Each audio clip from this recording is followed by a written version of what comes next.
Muggy day. Sky's gloomy, air's all wet. Oh, man. At least let me finish my sentence. Ugh. Ugh. Cold, cold, cold. Oh.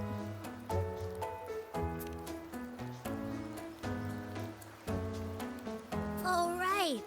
I'm famished. We barely had a bite sprinting all the way here from Raguna. Whoa! Pinch me! This is a feast and a half!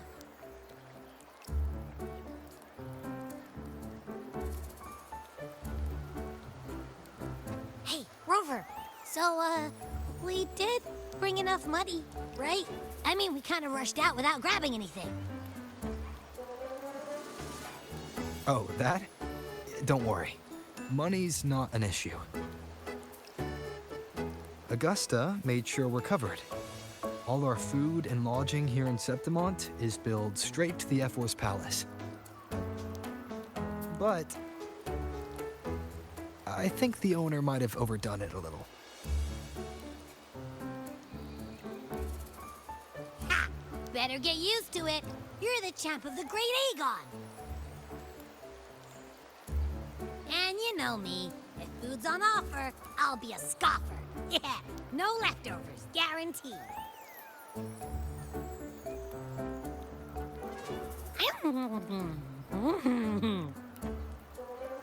Free stay, free meal. The Zephyr really knows how to treat guests. Maybe we should, hang around a bit longer.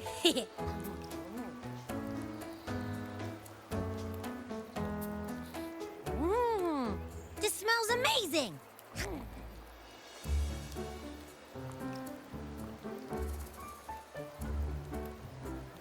Abby, what do you think Imperator wants me to find?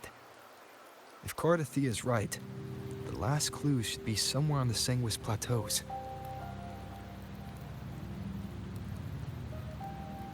We're so close to the finish line, just one step away. But our pace is slowed. Relax. We're already back in Septimont. What's the rush? I remember Lupa said there's this weird blight cloud hanging over the Sanguis Plateaus.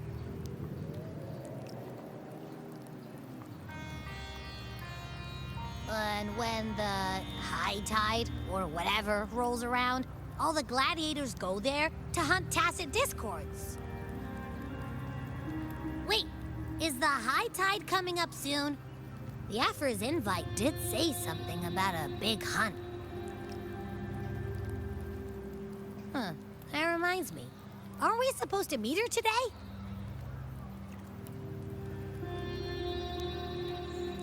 A messenger came this morning. Augusta is dealing with an emergency, so our meeting's postponed. It looks like it'll be a while. An unexpected change. It's throwing everything off course. I don't like the feel of it. And why me for this hunt? If it's about the Great Aegon, the messenger said none of the other gladiators were invited.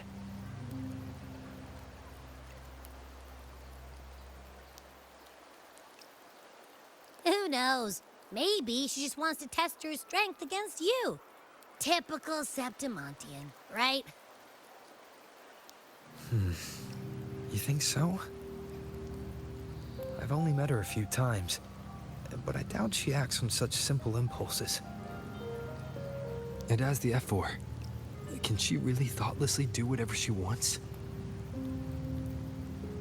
Guessed from afar, you possess eyes as clear as crystal. But what troubles you so that eyes once bright as the highland sky now darken with rolling clouds?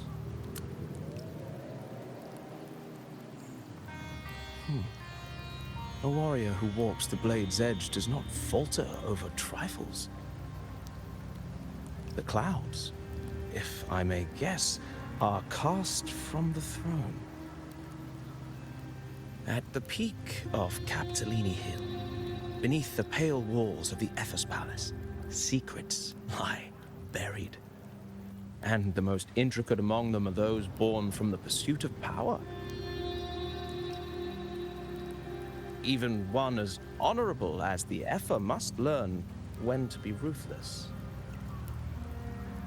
In Septimont, a city forged in iron and blood, anyone who seeks the throne without knowing the cost is no better than a lamb marching to the butcher's knife.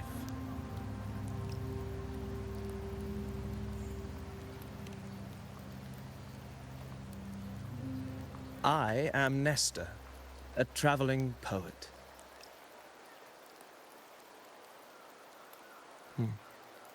The rains in Septimont never seem eager to leave this season. So then.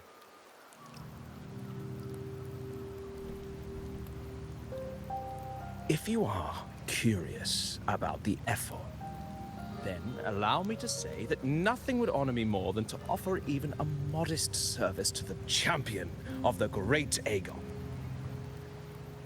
Wait, how do you know he's the champion? And all that stuff about the F4, too.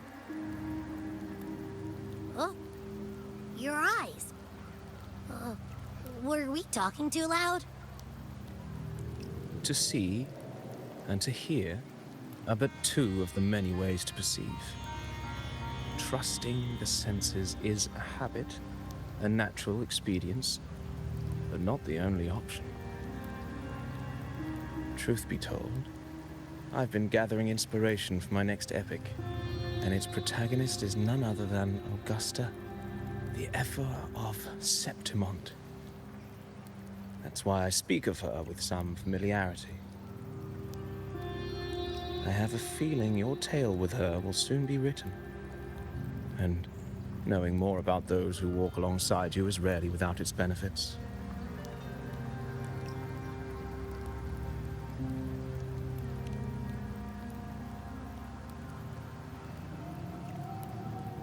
Augusta, a girl of humble birth, a resonator of modest talent, a commoner without noble patronage.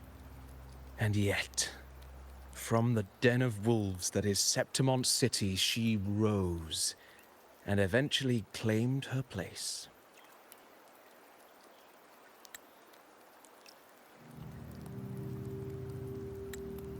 Just like the burning sun was once a cloud of dust.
fail enough times, and you might eventually succeed.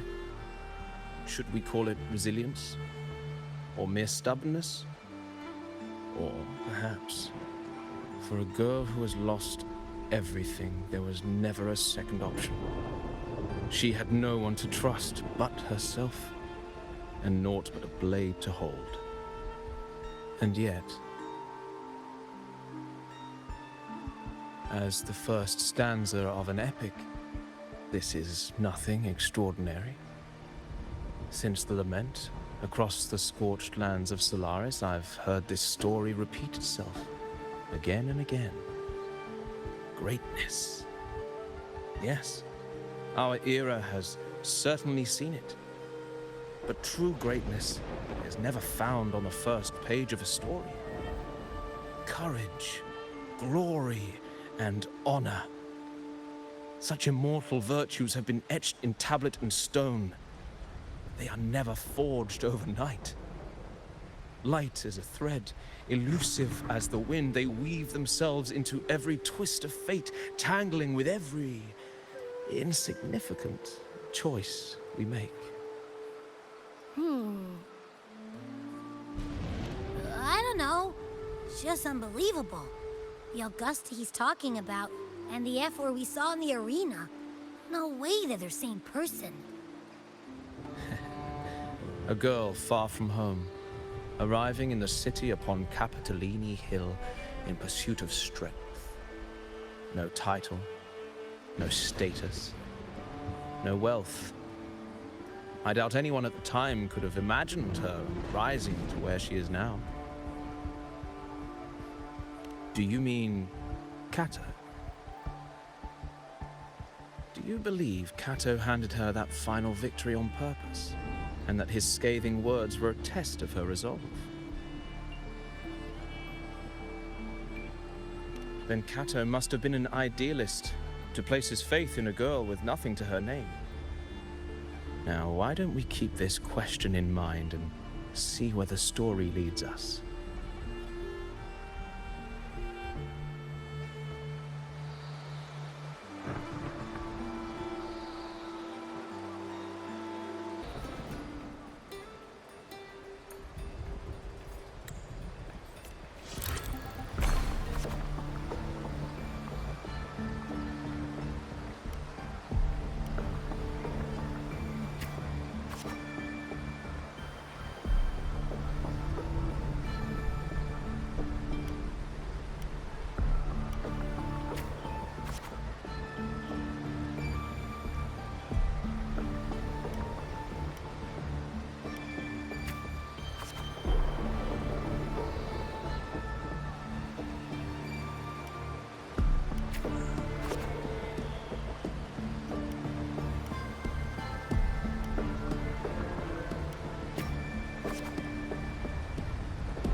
merely the rough shape of a short epic.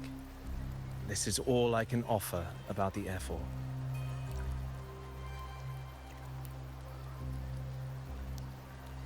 Now, as a listener, what do you make of my narration?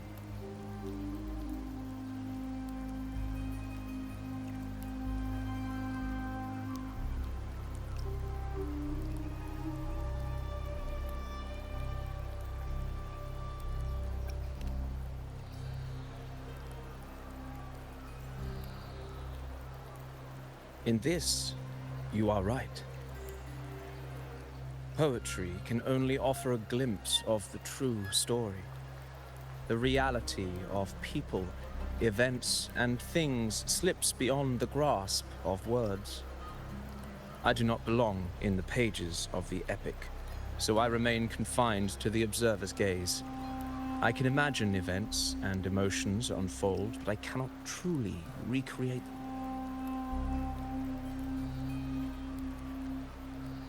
Here's some advice for you, though I hesitate to call it such. If you want the truth of a story, step into it. Become part of it. The opportunity stands before you now. As I've said, the tale between you and Augusta, the hero of Septimont, is only now turning its next page.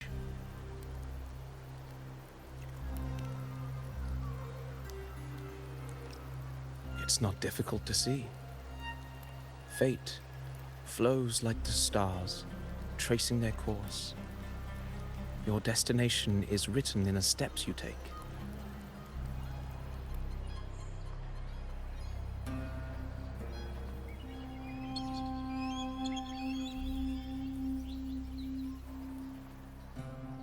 The rain is passing. I hear it ceasing its symphony upon the earth. It is time for farewells.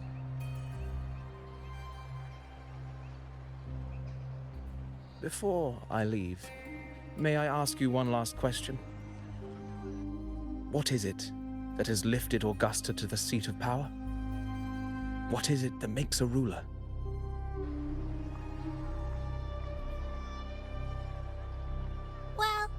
I'd say strength.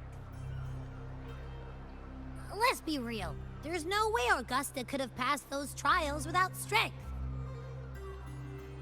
Rover, what do you think?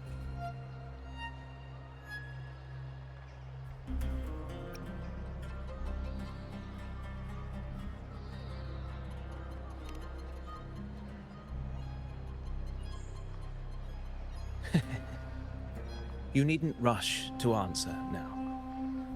Keep it in mind as you continue your journey. When the final chapter is written, the answer will reveal itself.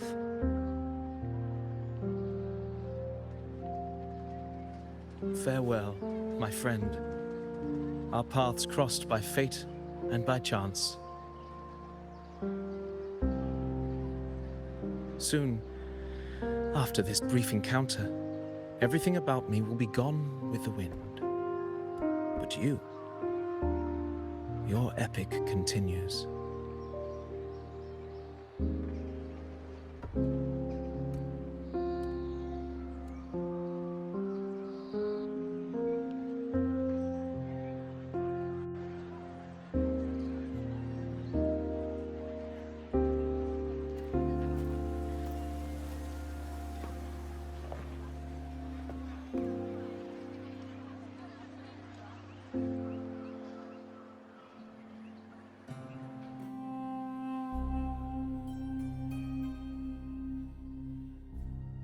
Your Excellency, you have indulged her too much.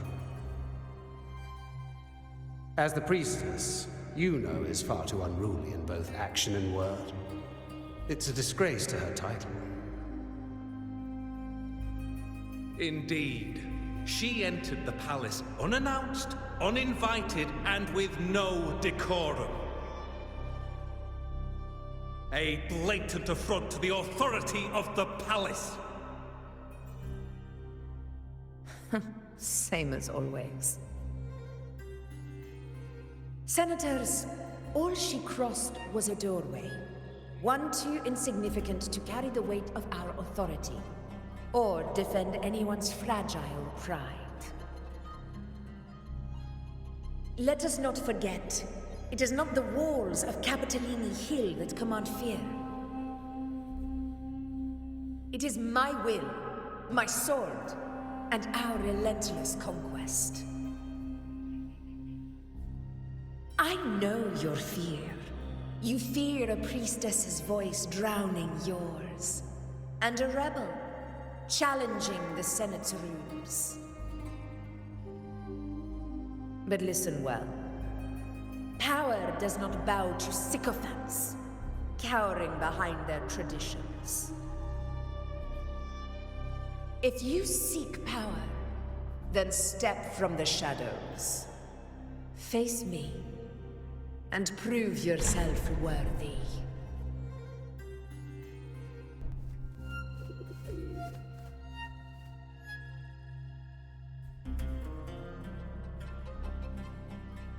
Took you long enough, Augusta.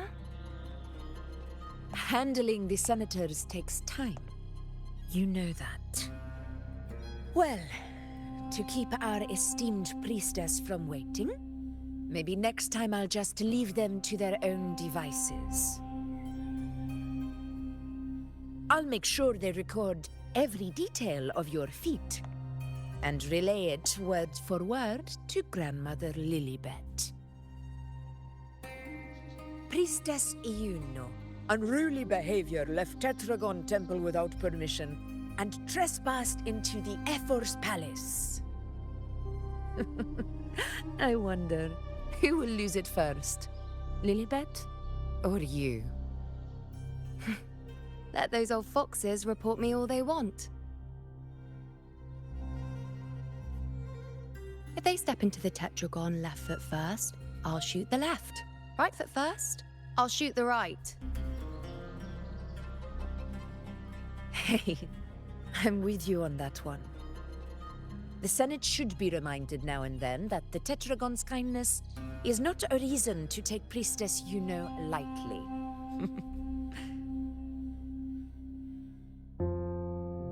Why didn't you wait there? I had everything handled. We depart for the hunting ground tonight. If anything changed, you could have reached me by my terminal. You didn't need to come all the way here. I want you free of duty until that day arrives. You're overthinking it, Augusta.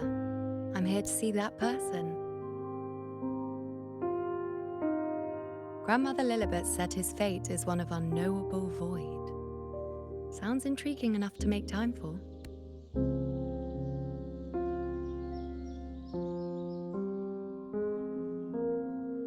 So that's it? Too bad. The ship from Laguna won't dock until tomorrow morning, and we'll be gone by then. Ugh, what a hassle. Patience, you know.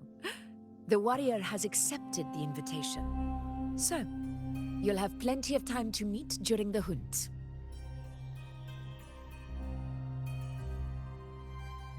Is there something else you want to say?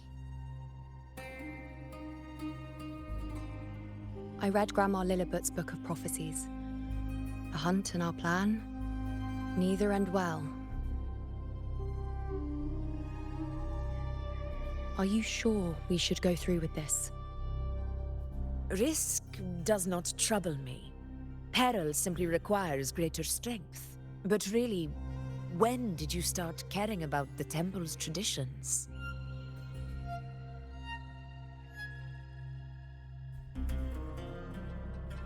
O ye faithless of Septimont, the divinity is enraged. Should your ruler defy their will again, doom shall be your fate.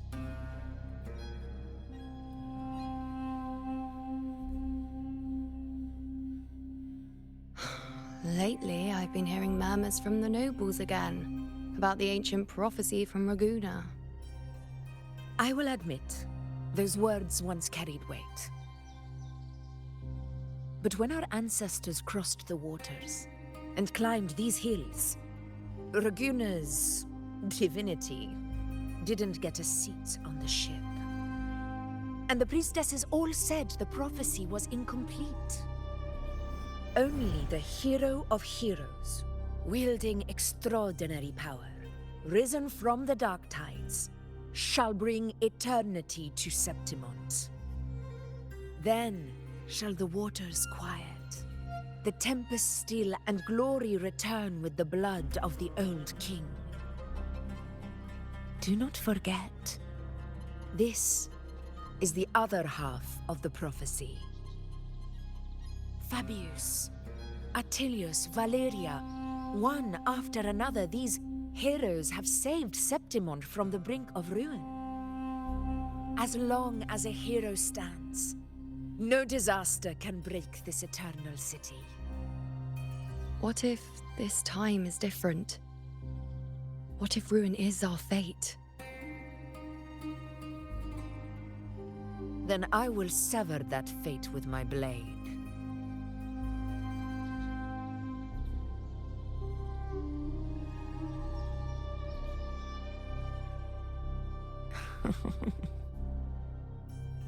What's so amusing? So, the fearless priestess Iuno can be frightened after all. But it's fine. If you're afraid, don't push yourself. I can handle this alone.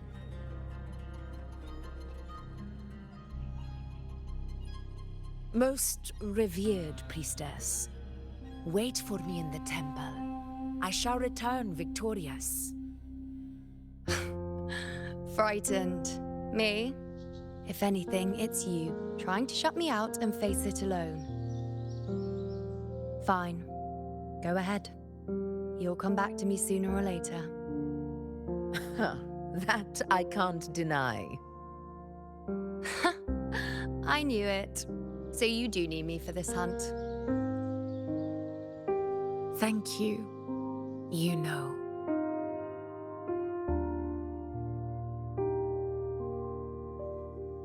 Why are you saying this?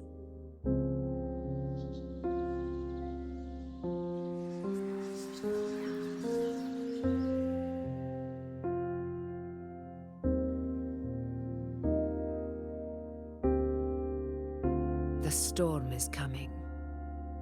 Come, you know, my friend. The best way to greet a storm is to walk straight into it.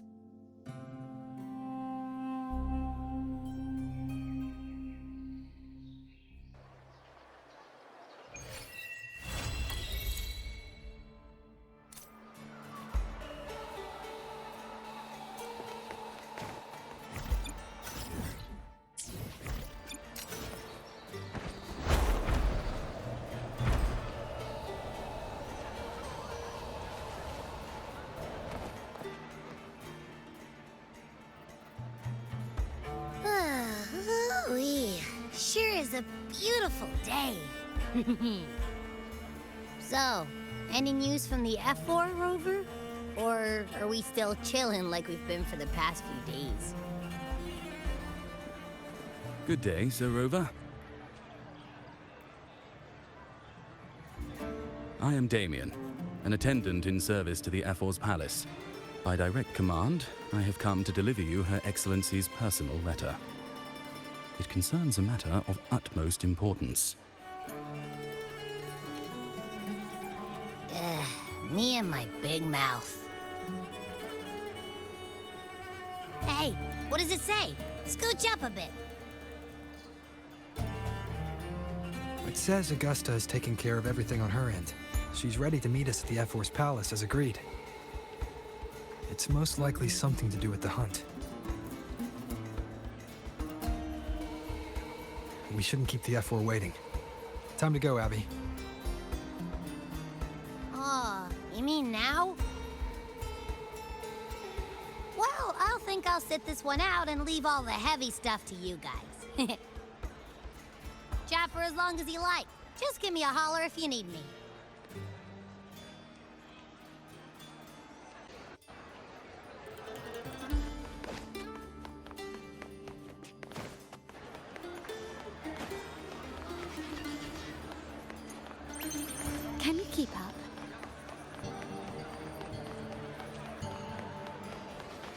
The F-Force Palace is just ahead.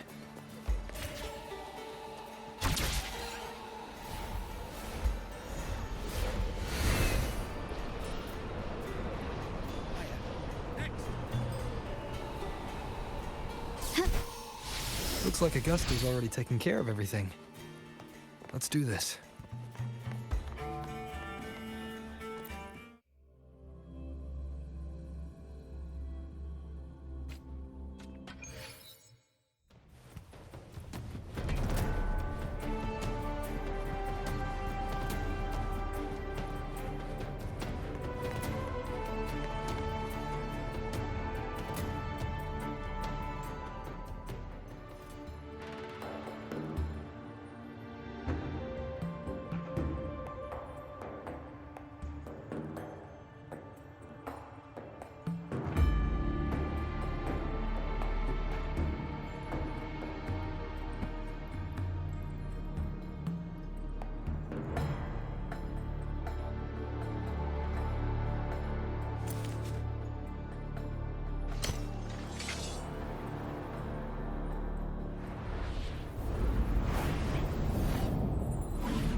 Impressive! I expected a challenge, but your performance far exceeds what I had imagined. Just as I thought, watching from the Colosseum's balcony is no way to understand a warrior's true spirit. Only by crossing blades can I feel the will to fight pulsing through your veins. Come, step closer. Laureate of Raguna, champion of Septimont, favored gladiator of Arsinosa. By the honor of these titans, it is only right you stand by my side. I, Augusta, Ephor of Septimont, offer you my highest esteem.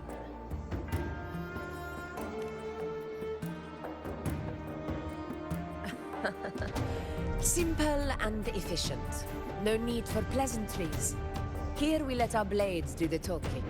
The Septimont way. I have no doubt that you and I will have plenty of opportunities to get acquainted. But that's not why I called you here today.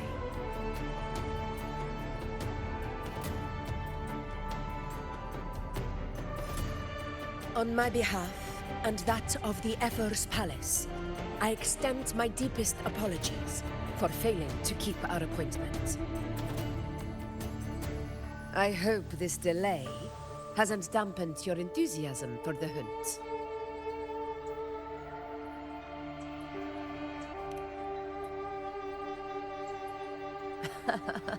Tolerant and strong, just as I've heard. Virtues of a true hero.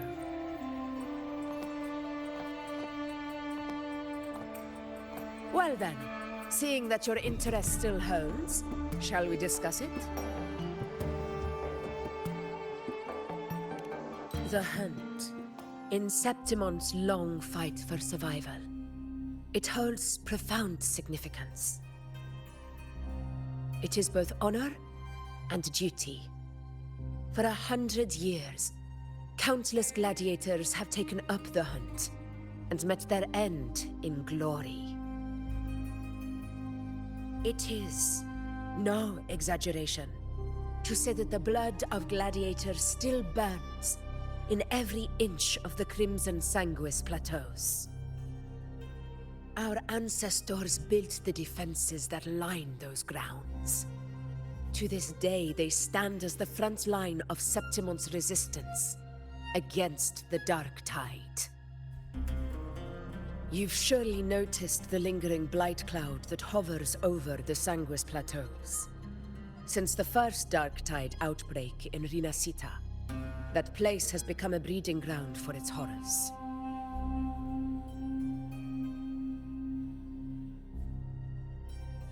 As you've no doubt realized, our prey are tacit discords, born from the Dark Tide.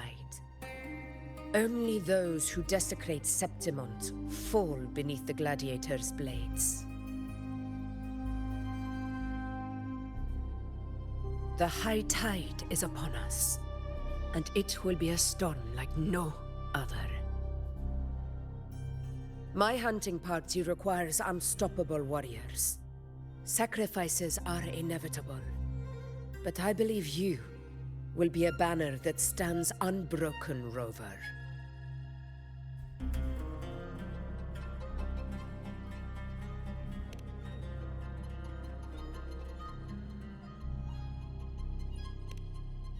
I share your sentiment. Septimont takes pride in its many remarkable gladiators, but you are exceptional. A grand hunt awaits us, and my warriors and I long to do battle alongside a fighter such as yourself. Of course, the will of the extraordinary deserves to be heard. I'd like to know your thoughts on the matter.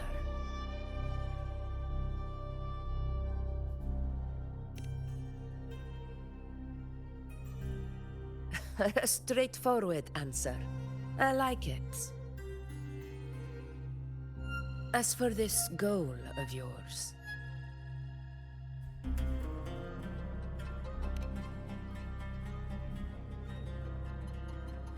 Ah, yes.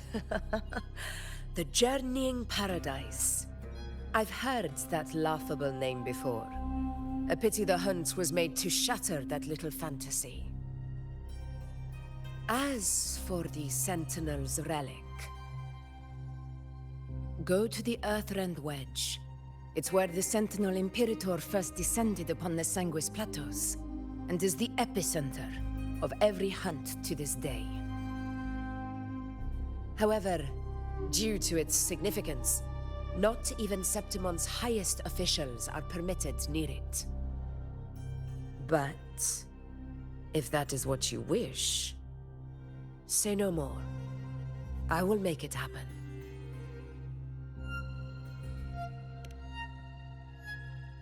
The trust I place in you stems from your recognition of my character.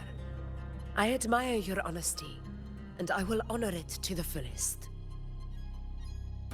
Only those bound by trust can go the distance together. I look forward to the hunt ahead. It honors me to journey by your side.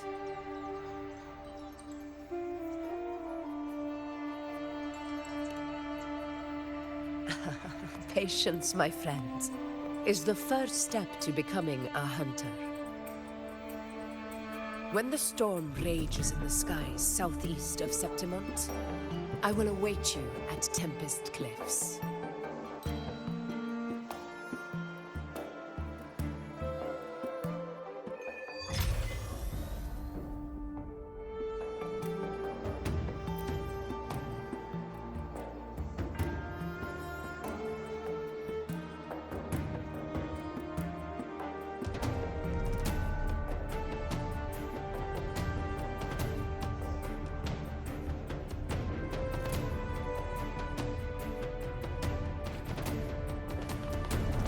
Can you keep up?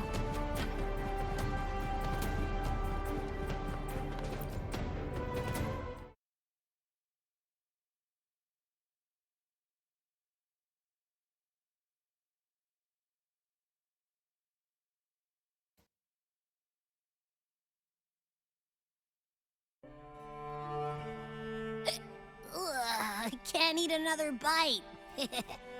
That's another full stomach for Abby. Huh? Hey, Rover? Look, over there.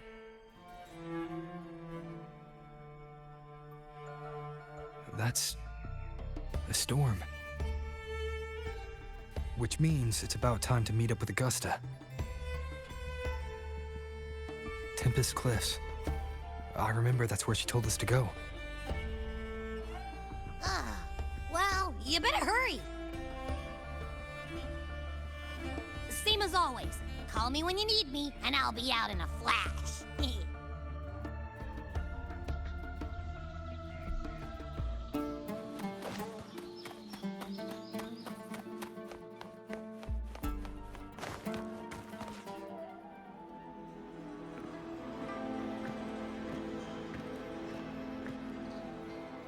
This should be the right way. If you're heading for Tempest Cliffs, head east. This path will take you straight to the Courtyard of Glory.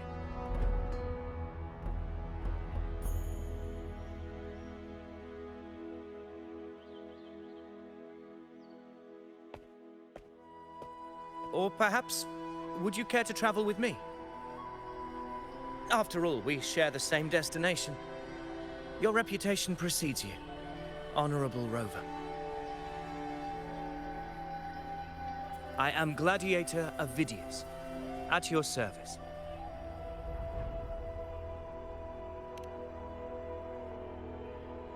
Gladiating and hunting are the very pillars upon which the glory of Septimont stands. I believe no gladiator would refuse such an honor if invited. I, of course, am no exception. Please, if you'll follow me, honored guest from afar.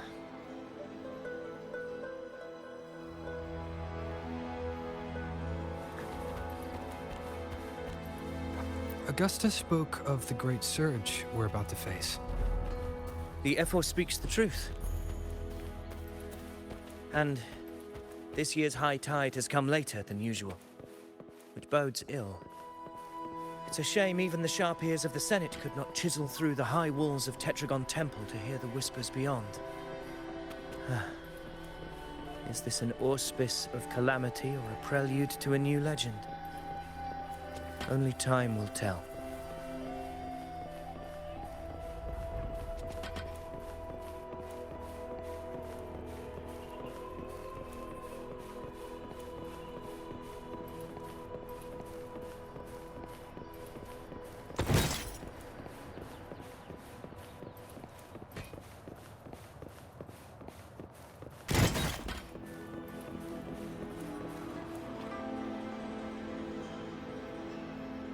Come on! Give me a hand! Did you hear? More behind! This one's serious. Not like that! One set. Yeah, almost ready. Pleasure of escorting you to the F4 has been fulfilled. For now, my duty ends here.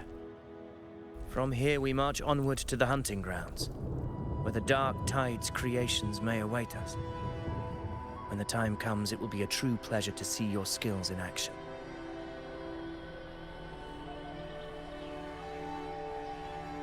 Happy hunting.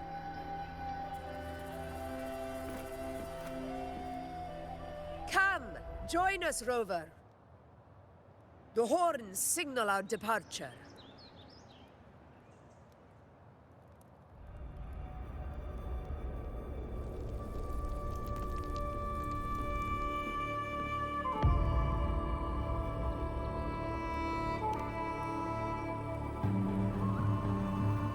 Precisely.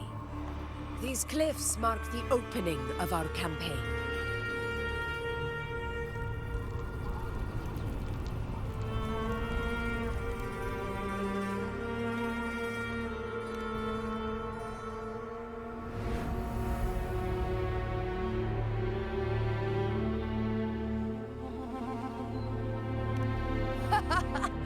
Take courage, my friends. The path to glory will reveal itself under the feet of the brave.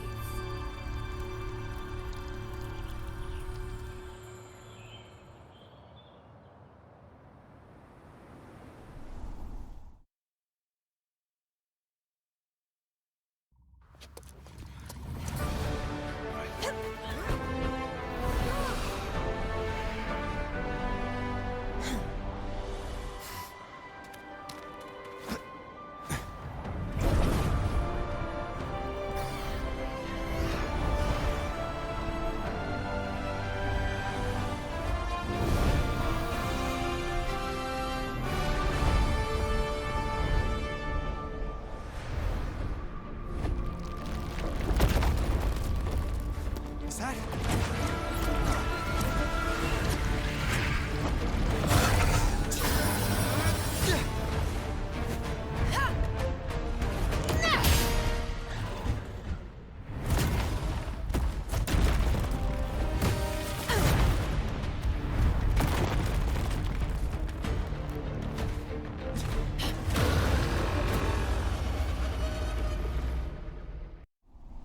Quickly and swiftly.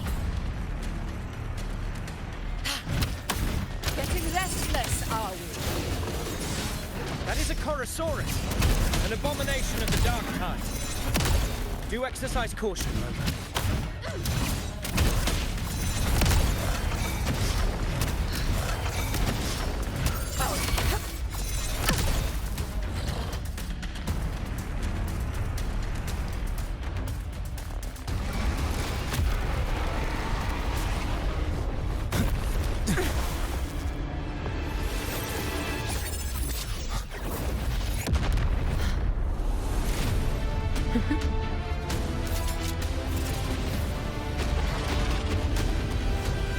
Now is not the moment. Let it flee. The path it takes leads deeper into the trap we laid.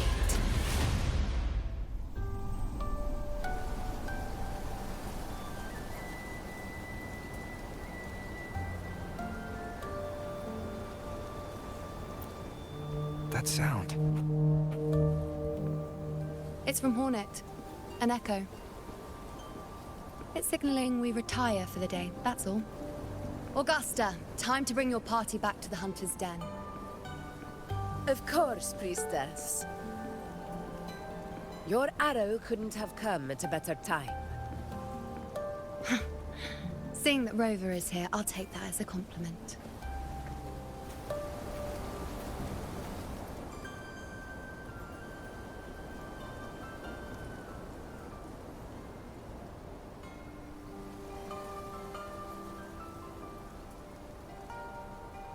The Hunter's Den.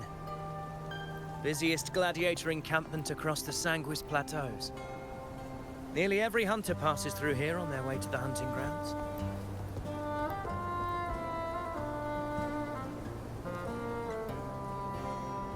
We will rest here before setting off for the next hunt. I must admit, this place is rather magnificent. I suppose my predecessors forsook the peace they ought to have enjoyed just to share this hard-earned land with these hunters. Such magnificence is rightly owed to the temple.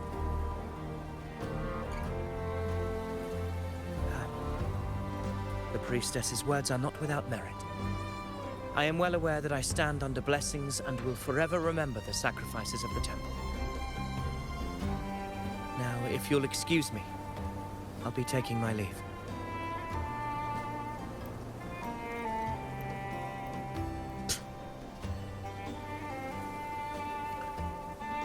Though we've already met, I suppose a proper introduction is in order.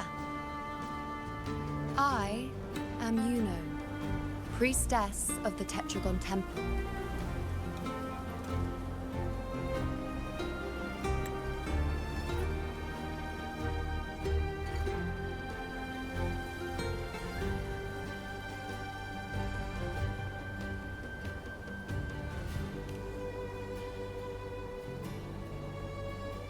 Well, aren't you caught up on things?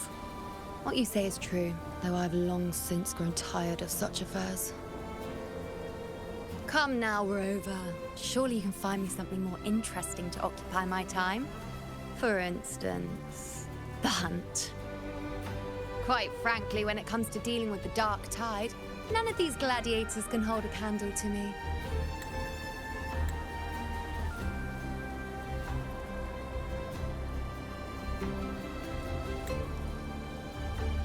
Ha! Look at those looks. I've seen them all before. What can I say? When you're as dazzling as I am, jealousy tends to follow.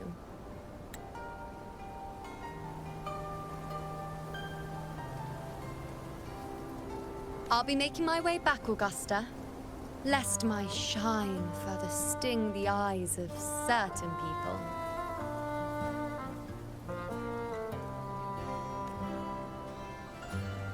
If you find yourself with free time later, consider visiting me at Tetragon Temple.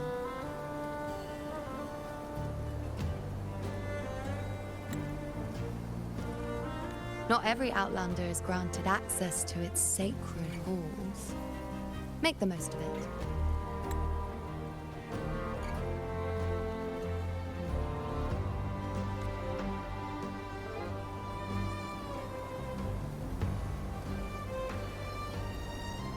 It's rare to see Yuno hold back like that. You must be someone different to her. Perhaps. We do share some common traits. Don't let her unruly side fool you. She is as dependable as they come.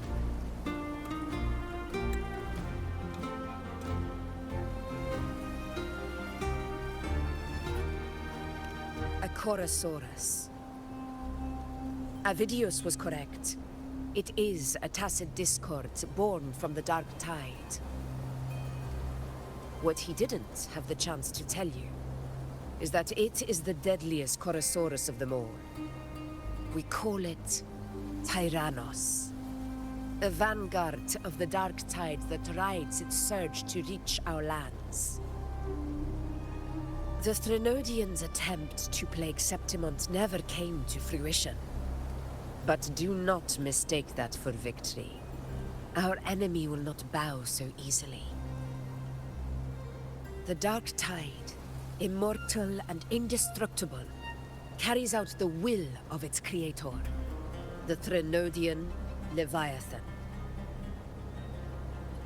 Only the Earthrend Wedge, that bears Sentinel Imperator's power, can sever the link between the Dark Tide and the Threnodian, burying the calamity deep beneath the Sanguis Plateaus. The hunt is how we disrupt the Dark Tide's frequencies, by capturing and eliminating its creatures. However, the Earthrend Wedge's energy range is limited. Our mission is to deliver a true death to our prey. Meaning we need to hunt and kill the beast near the Earthrender. Is that how we stop the Dark Tide from spreading? Yes, and it must be done within Maroonwood. This confrontation with Tyrannos was expected, but it's not a fight anyone is eager to face. That beast is well aware of our plan. It's no mere prey. In many ways, it's a cunning hunter itself.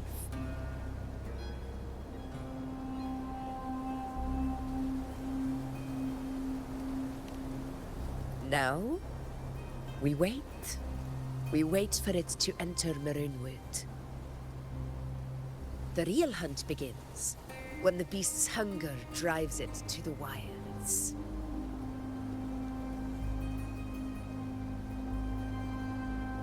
Your Excellency, the Senators request your presence in the main tent. It's to discuss plans for the hunting operation. Looks like I'll be occupied for a while. Relax. Take a walk around camp. The Hornet's blare will sound our next departure. It's a sound that can be heard across the canyons. You won't miss it.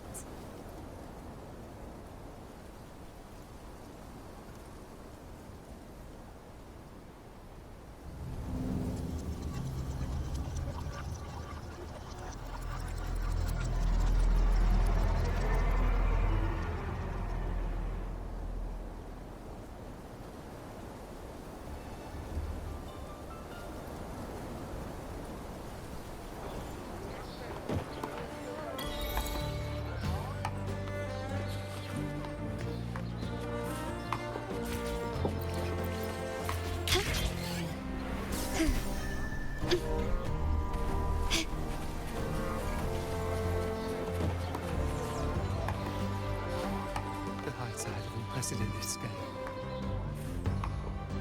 The high tide of unprecedented scale. Could this be the one in the prophecy? The harbinger of Septimon's doom. A high tide is a high tide. Every hunt is a gamble with our lives, no matter the size. Just keep your blade sharp. Whatever comes, we cut it down. Don't overthink it.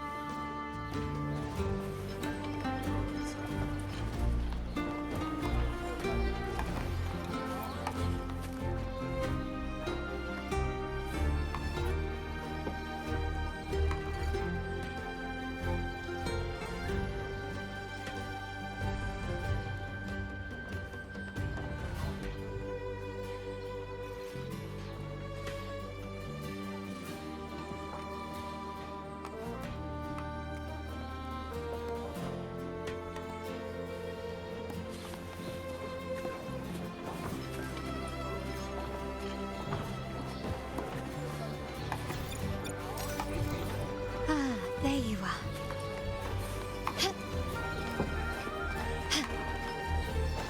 Did you hear about Ovidius and the Senate?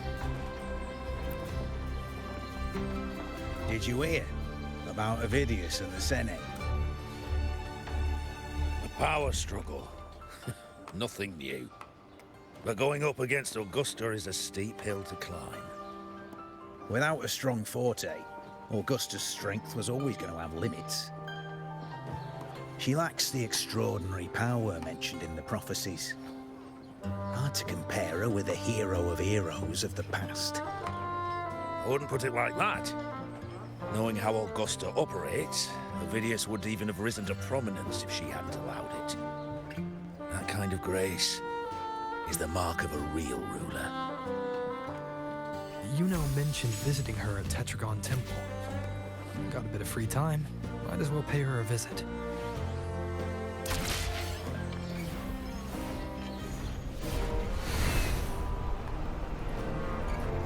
Lighter than a dove.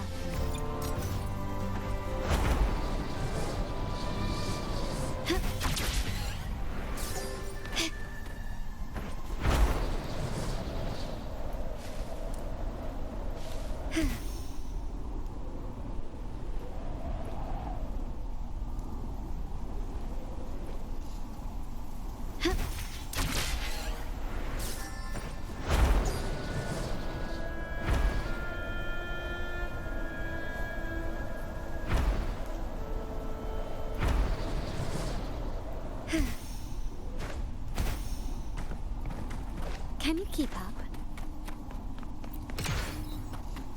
I didn't think I'd find something this grand way out here in the hunting grounds. No sign of Yuno, though.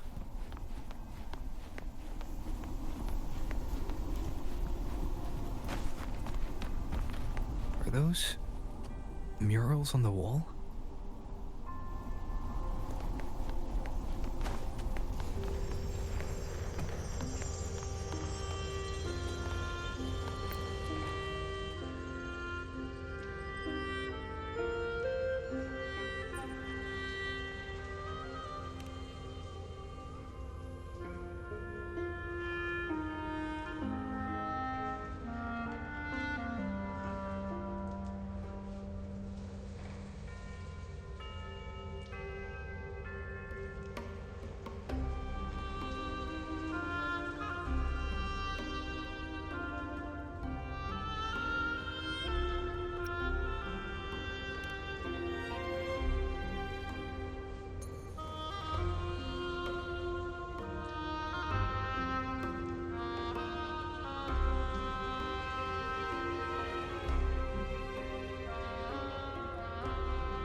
Can you keep up?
Good day to you, Sir Rover. It seems you too have taken an interest in the temple's murals.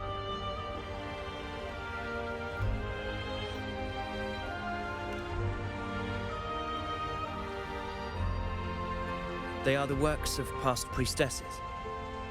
They depict prophecies glimpsed in the sacred flames. Ones already fulfilled, and ones yet to come. In any case, all these murals point to two prophecies of importance.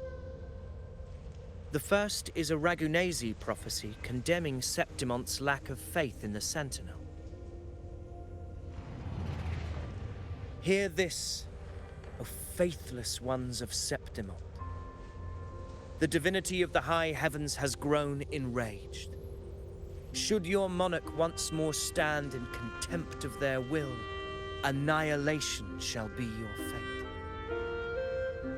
The second is a continuation of the Ragunasi prophecy, delivered by Septimonte's priestesses. Only the hero of heroes of extraordinary power, risen from the dark tides, shall bring eternity to Septimont.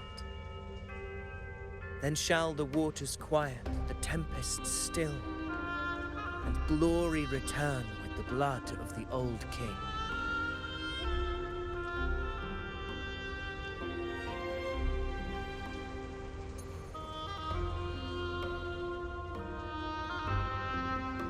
You seem drawn to that particular mural. It tells of a calamity yet to come.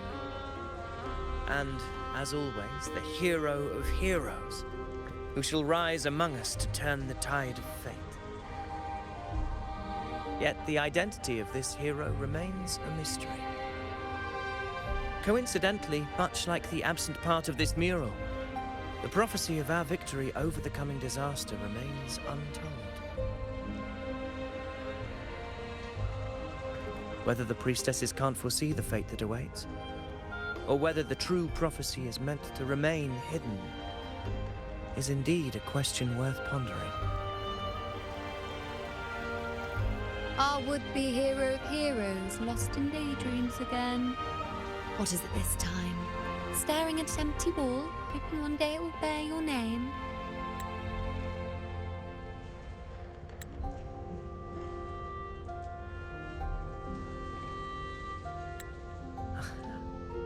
I happened to wander by, passing the time as one does. No need to trouble yourself with someone as inconsequential as I, priestess. Inconsequential? Come now. Everyone knows you're the Senate's golden child. Those old loons wouldn't spare me a glance, but they hang on your every word.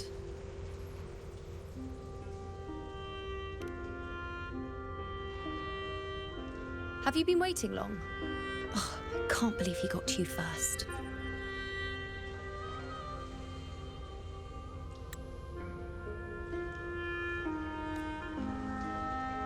Isn't paying respects to the heroes fairly commonplace?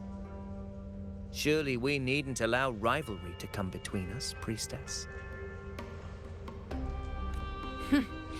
I'm not blind to your tricks, Avidius. Do you really think Rover would take sides with you?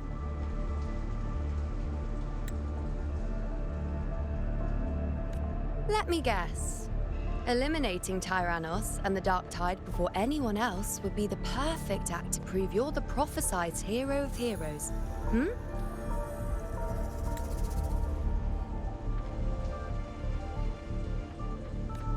4 expeditions to Main's Deep, plus a Home Leaf medal, and now you think you can usurp Augusta's place? Don't make me laugh.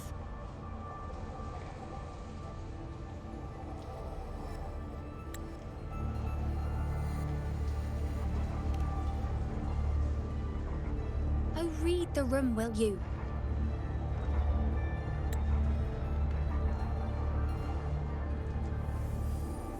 Please. I don't deny that I am ambitious and aspire to better my station, but I value my duty to defend Septimont's glory just as equally. Should I become the next hero, Septimont would be spared when the next calamity arrives. Is this not what the Tetragon Temple has prophesied?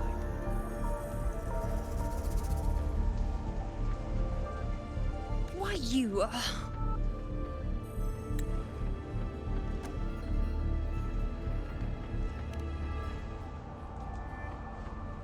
She possesses many qualities worthy of a hero, but she lacks the extraordinary power mentioned in the prophecy. As a resonator, Augusta offers nothing special. Yet throughout Septimont's history, every hero of heroes was born with extraordinary gifts. She may have the strength to wield a sword, but I doubt her ability to endure pain and the slow, wearisome passage of time like other resonators. It's a pity that in a city built on prophecy, Augusta is a disruptor of the rules. I assure you, priestess, I will not act from the shadows. If Augusta seeks a fair challenge, I shall honor her with the respect she deserves. Priestess, Rover, I beg your leave. Perhaps we will bear witness to the birth of a new hero in the hunt to come.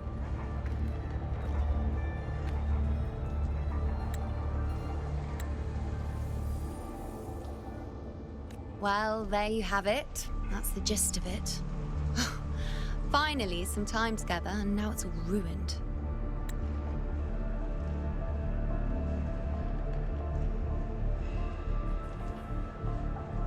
I don't understand. Given Augusta's prestige, the Senate has no real advantage in seizing power. What's their angle? It all started when Augusta shook things up the moment she became Ephor, especially in rooting out corruption within the gladiators' Aegon while ignoring the senators in the process. Naturally, it ruffled some feathers. Some even accused her of undermining the spirit of gladiating. In reality, they're just upset their piggy banks got smashed. More importantly, this is exactly the kind of chaos Augusta wanted. That idiot.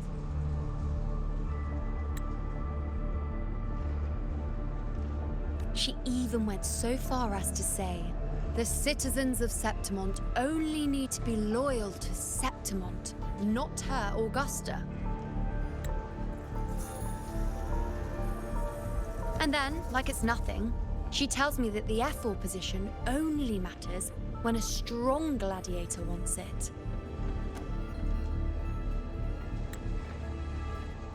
She's even more stubborn than I am.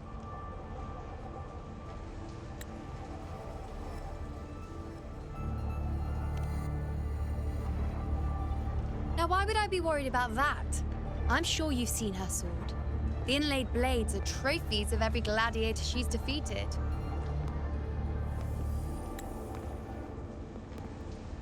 Even ones with decent resonance powers like Avidius, she eats for breakfast. Though Avidius makes me rather uncomfortable. It's got nothing to do with his stance, it's more of a hunch. Something about him feels unnatural. Or maybe I'm just overthinking it.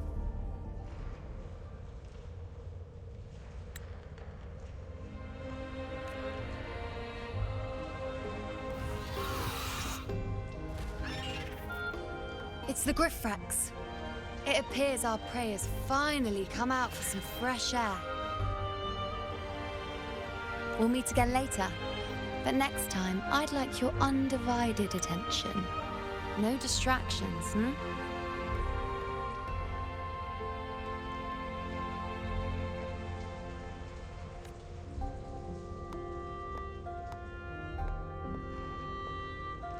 Is that lady over there looking at me? I'd better go and greet her. I overheard a few gladiators guessing who the next hero of heroes might be. Ah. We've been expecting you, roving hero. I see... A void. An unknowable fate. Worry not, my child. A void is by no means nothingness. Follow its guidance, and let it lead. It will open the path to boundless possibility, guiding us through the fog to shores untouched by any before us.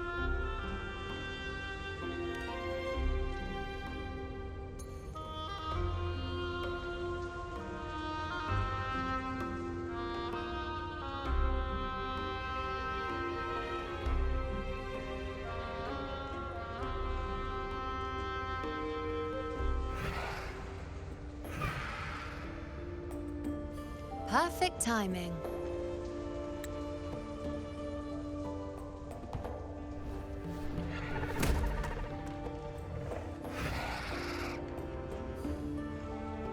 I'll stretch my legs a bit.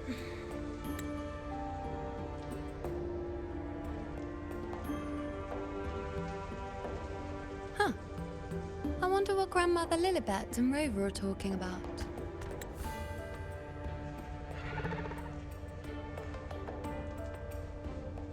Never mind. It can wait. Let's get eyes on this beast, Aquila.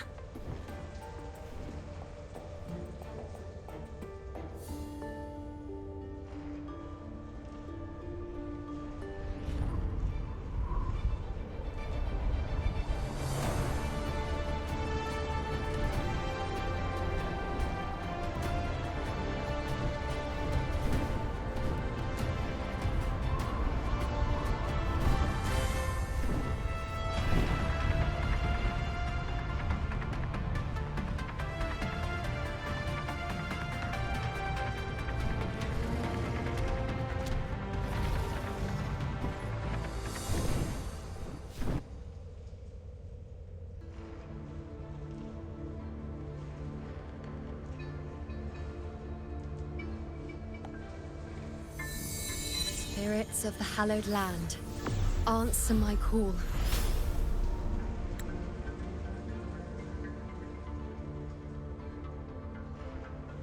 May the eternal sacred flames grant us boundless sight.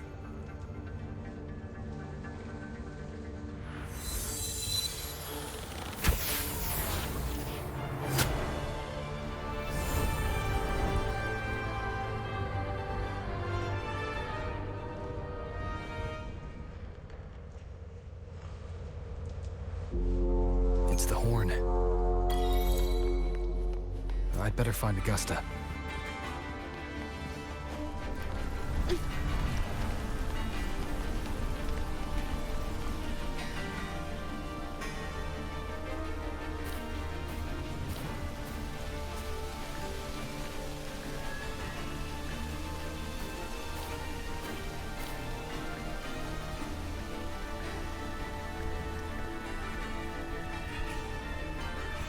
over there.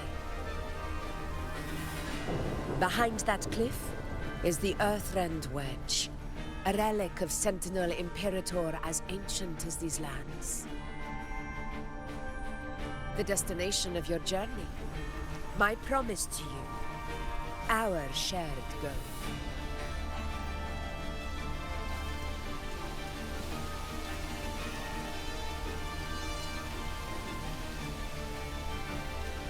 An anchor stone, made from tacitite formed around the Earthrender. It contains a fraction of the Earthrender's power. It offers no defense capabilities, but it can at least serve as a temporary measure to hold off the dark tide, or its creations. We need to deploy 3 of these in predetermined locations across Marinwood to generate a force field. This will drive the Chorosaurus to the Asphodel Barrens in the lower levels. The field blooming with asphodels is where the hunting party can safely reach the lower levels. Judging from the height, it's close to the Earthrender's base.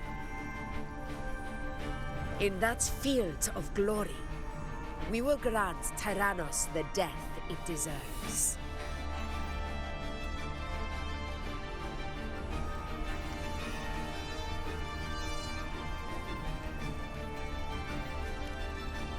Tyrannos' calling card is the vanguard of the Dark Tide. Our prey isn't exactly known for playing by the rules. Marinwood lies on the other side of these cliffs. That beast has reasoned we're likely to take to the skies on reflexes, and has laid an ambush, waiting to drag us down into the abyss. A Chorosaurus that knows how to set a trap, waiting for its hunters to walk right into it. Quite an interesting opponent. Gladiators, march with me to the hunting grounds. Let the sacred flames ignite your resolve. The enemies of Septimon shall bear witness to our might!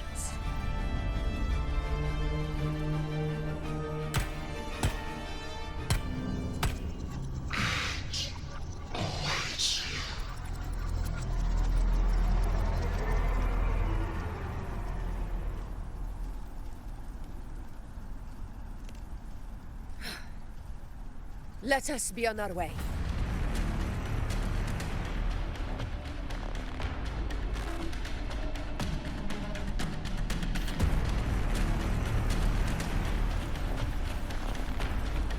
Something's not right. Be on your guard, everyone!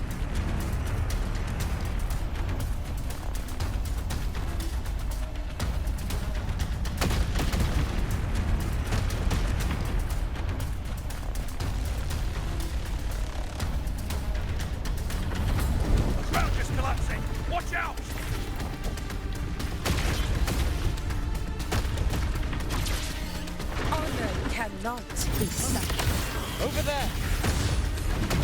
Getting excited, are we, Tyrannos? Watch out for those molten rocks. Use the pillars for cover. Move!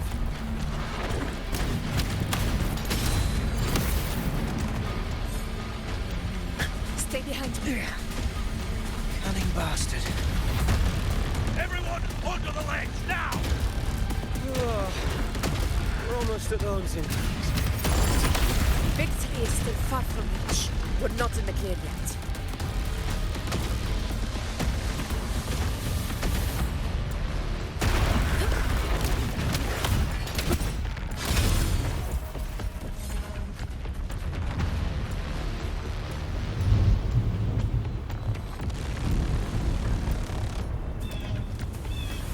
Rocks above!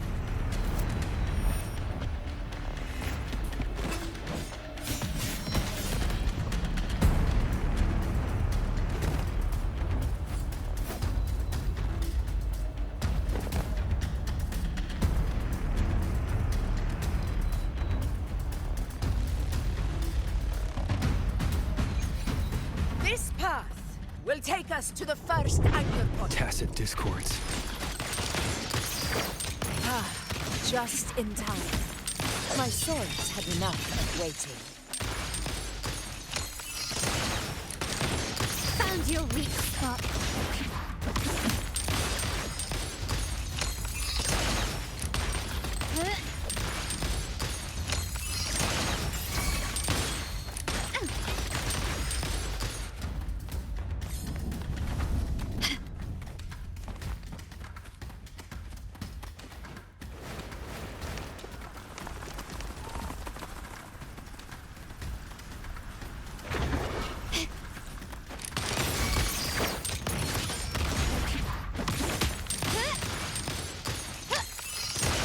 Leave it to me.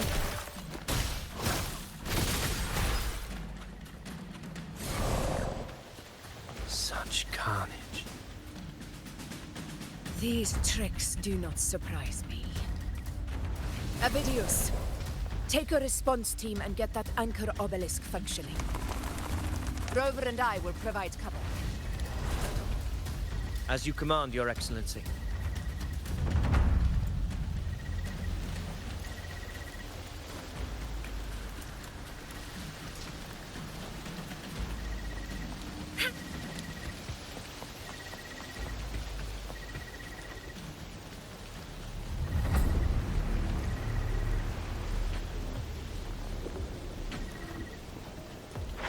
Cannot be sullied.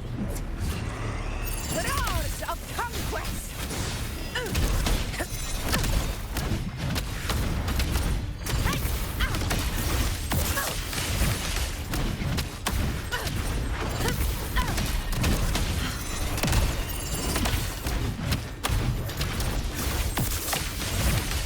Undying glory! In control. Wind calls, waves follow.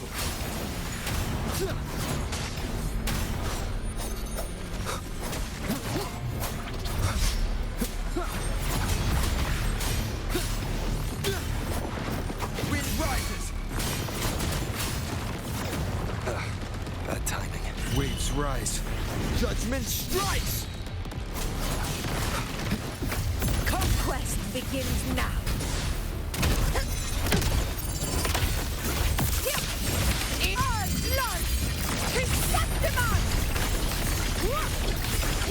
One strike is enough! Avidius' team should be almost done, Augusta. I'll head over to join them. Of course. See that it's done. Your aid couldn't have come at a better time. We were just about to insert the anchor stone into the obelisk.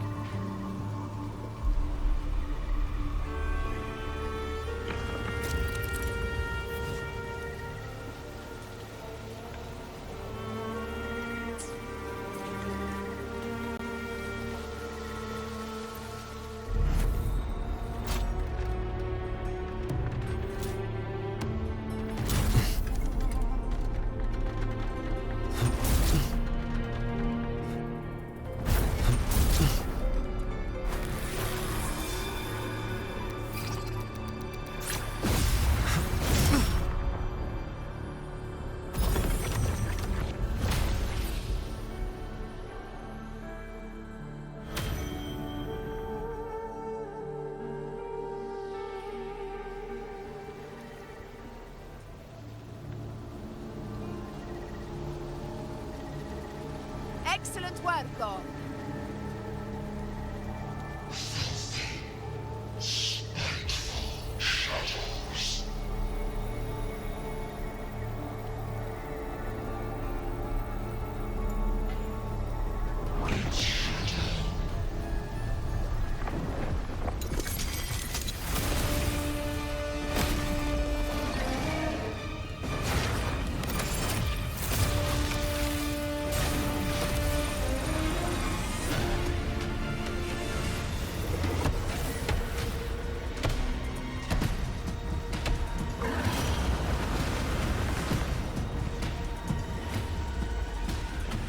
Inside these hunting grounds, the hunter can become the hunted at a moment's notice. Think that beast is running away. Just a trick to throw us off. Let Augusta humor its little performance. Beasts who think they've won are always the first to die. Let her handle the Chorosaurus for now. We have more important matters to take care of.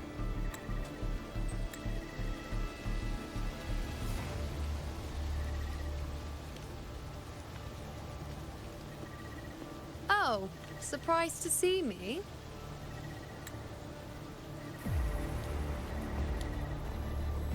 I've already shared my interest with you. It wouldn't kill you to remember a few things I've said, would it? But fine. Since it's you, I suppose I can let you in on the secret.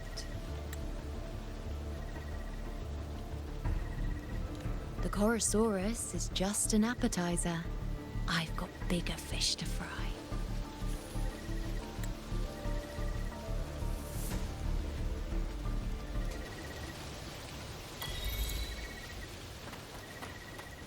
Can you keep up? The next anchor obelisk is on the other side of the plateau. Ah. Impeccable timing, my dear priestess. Consider this a privilege. Wingrazor here too, huh? Does that surprise you? Augusta and I prepared it all well in advance. Ride the winds and let's soar over these cliffs together.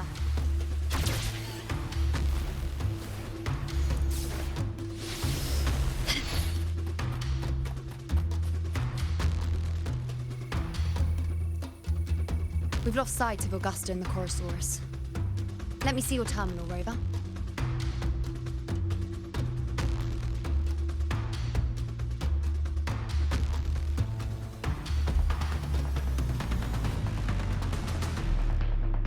There. Try using the sensor.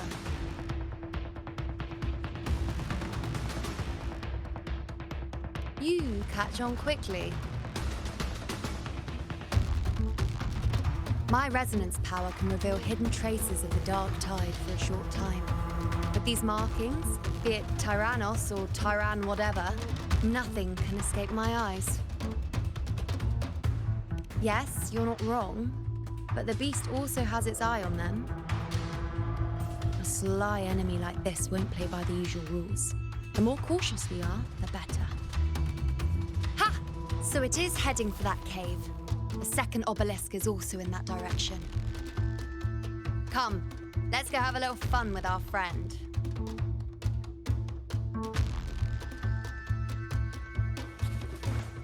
Can you keep up?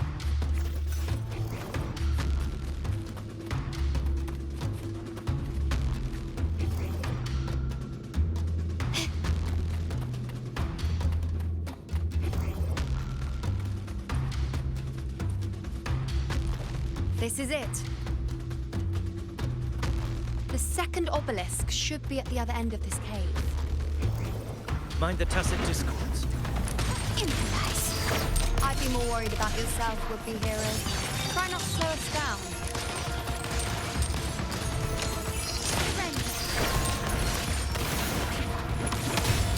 Victory favors me.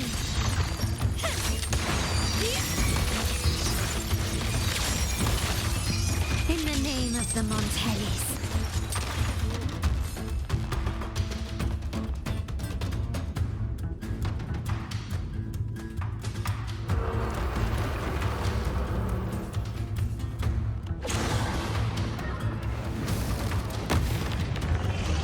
Watch out! How did it manage to get here? There's an opening in the floor. That's our way out.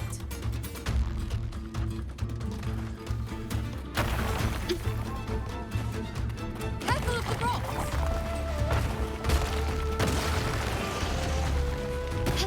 I'll keep it busy.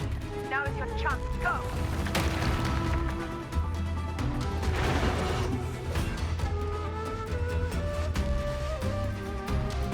Make no mistake!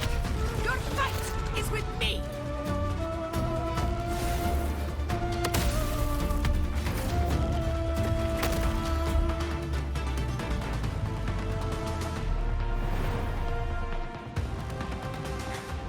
Augusta!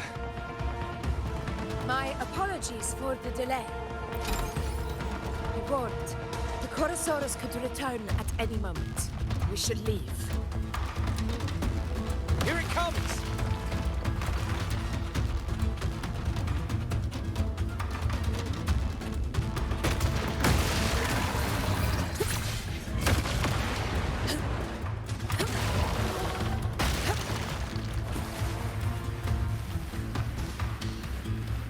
These formations seem solid enough for a quick pause.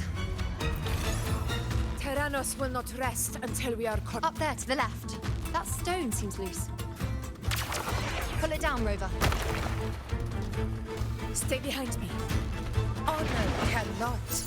In control. Roars of conquest!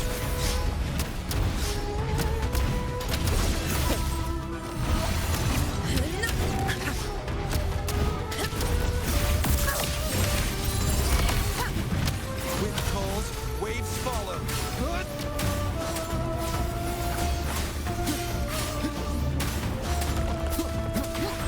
Annihilation. The wicked will face judgment. Waves rise. Judgment strikes. It's the obelisk. Leave it to me.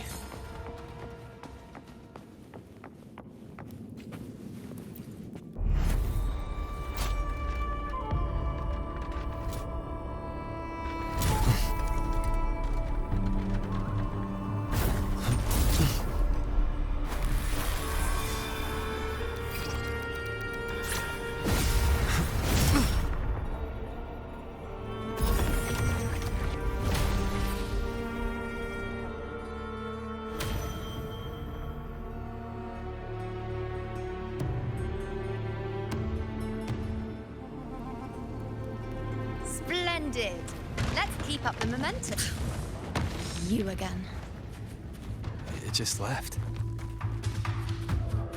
Should be the anchor obelisk doing its job. Or perhaps it's up to something more insidious.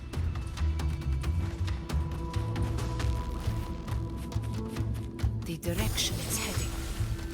Is it planning to destroy the final anchor obelisk? Huh. Persistent. I suppose that makes you a worthy opponent.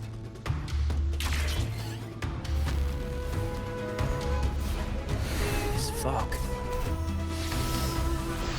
hinders our vision. Could be walking into a trap. Makes for a fun challenge. Don't you agree, Avidius? Stay vigilant. In due time, Tyrannos will learn that gladiators always keep their blades sharpened.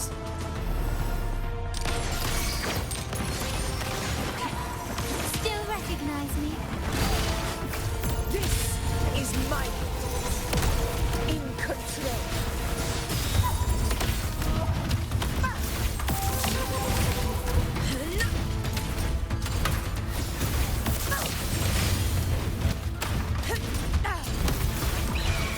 The obelisk is right over there.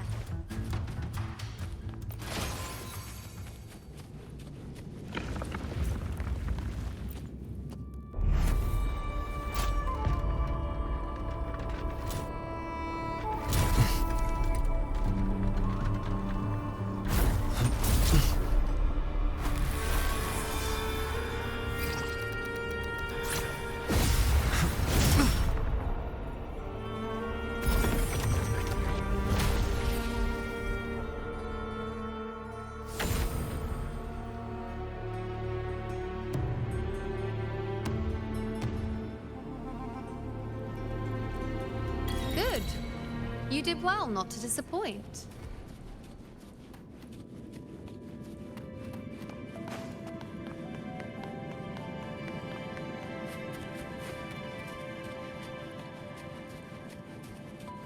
Can you keep up?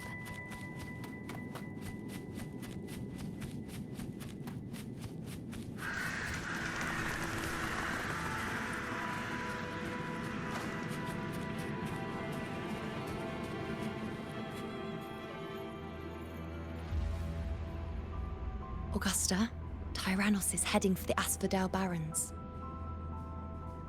The net has been cast. It's time to reel in the prize.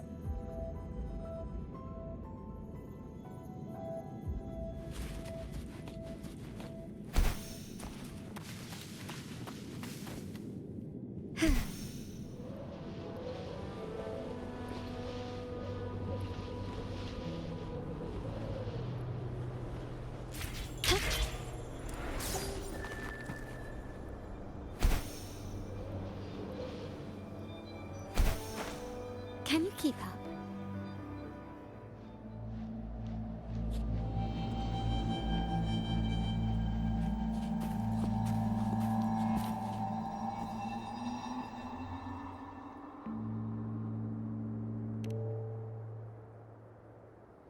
A field of corpses. Horrifying, isn't it? This is Tyrannos' birthplace. A kingdom of brutality, and the beast is proud of it. Every hunt before this, it was here that we met our final battles. The gladiators went to great lengths to drive the Dark Tide's creatures into the Asphodel Barrens. Likewise, their prey were just as eager to bait their hunters here. This is destined to be an evenly matched game of life and death. Hunter or prey. Only the one still standing gets to decide.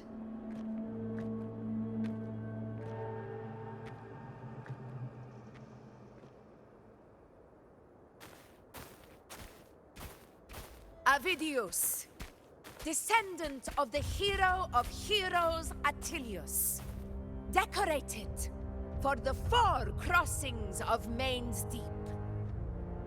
I see the desire in you. Your desire for power. Yet if you wish to be my opponent, then this level of resolve is far from enough. Step forward. Stand next to me and pursue your desires without hesitation.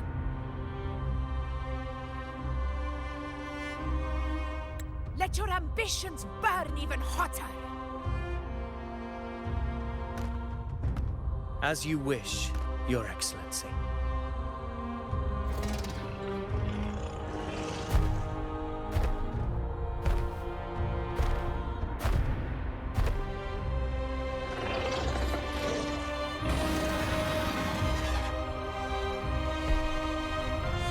Finally, some fun for a change. Come, you need only to stay at my side, Rover. Rest. This is a matter between Augusta and Avidius. We shall not intervene for the time being.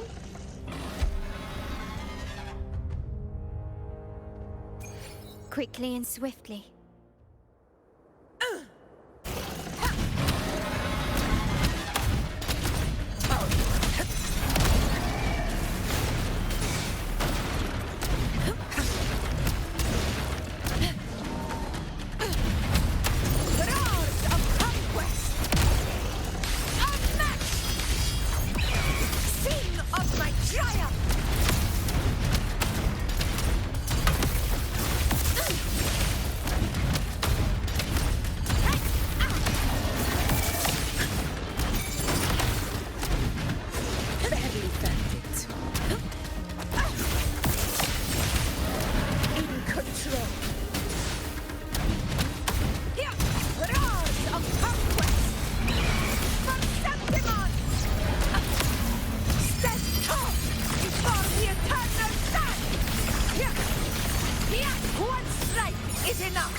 is in place.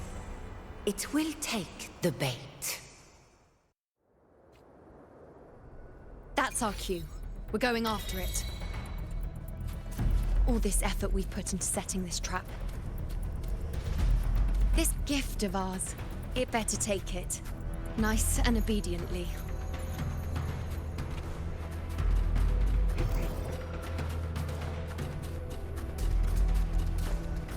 Over there. Stay behind me.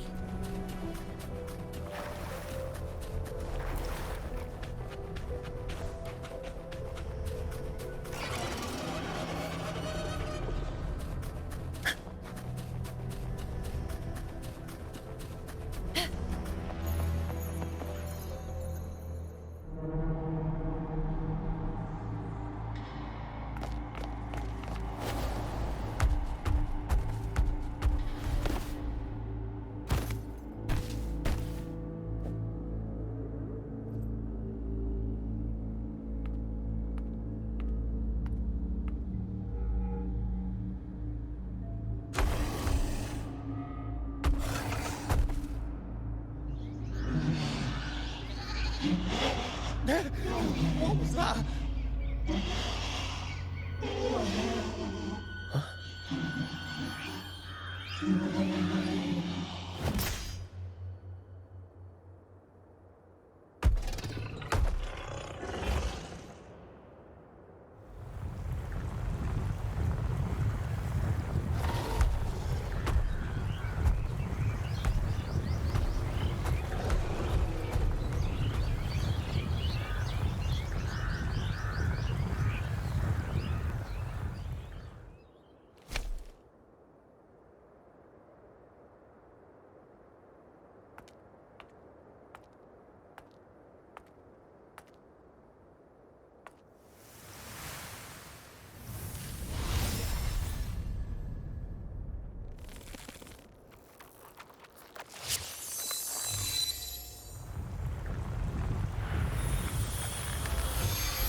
Now!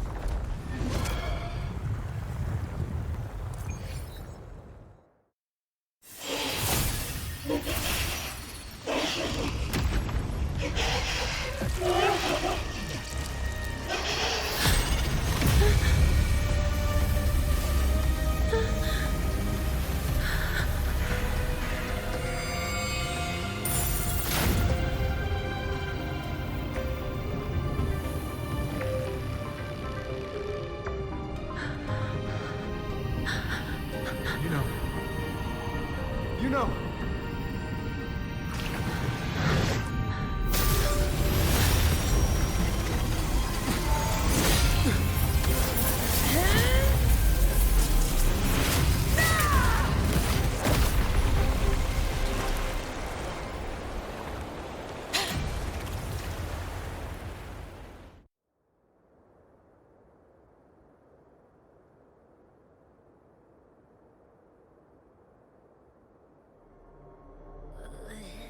What was that about?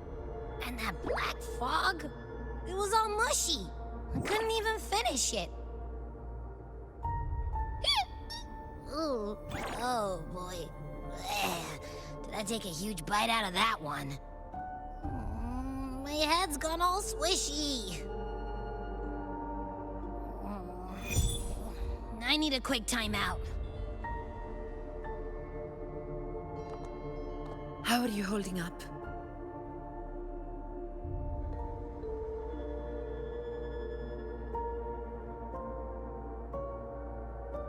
Augusta. Augusta.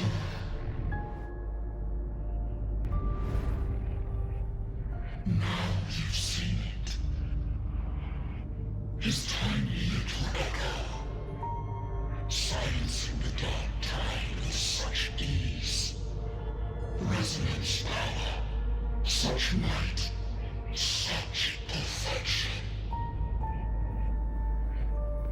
Confined to this frail human form, you will achieve nothing. You nearly lost everything, as you once did. Augusta, do not resist the gift of divinity. Follow our guidance. Return to Lawless Town. To your home. Augusta.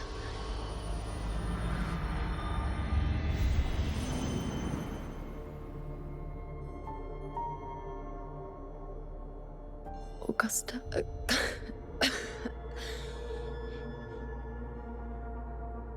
If, and I say, if Septimon's fate has already been decided,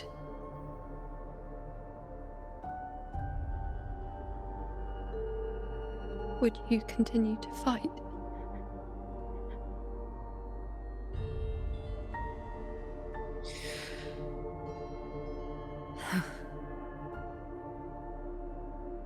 A ruler assumes their place by accomplishing the impossible for their subjects.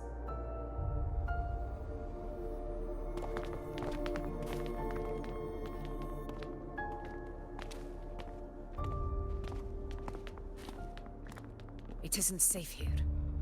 I'll lead a team and escort everyone to a temporary camp not far from here. But before that, I must ensure no one is left behind. You go ahead, Rover. I am entrusting Yuno to your care.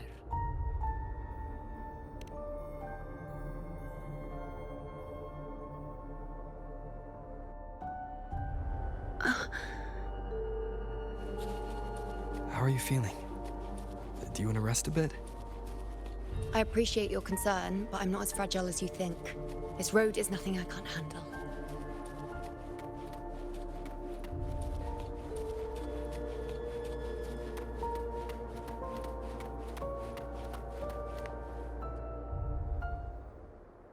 You can set me down here.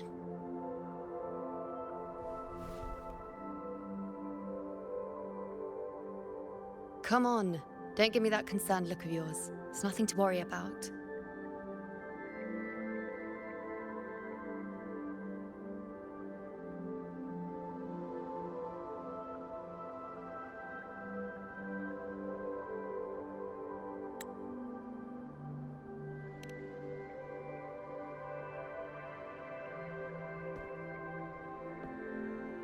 Wait. You have questions. Don't pretend you don't. Well, spit it out. It's only a minor injury. I can manage.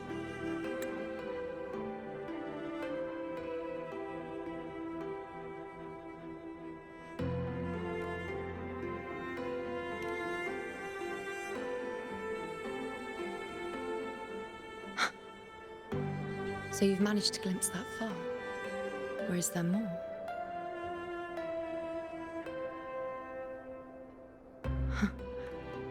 Just how many more surprises do you have for me?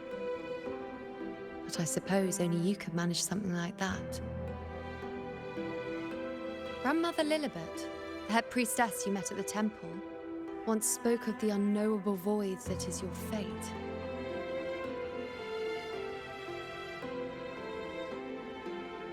I've yet to fully interpret what she meant by that, but one thing is clear. You are the most unique among us all.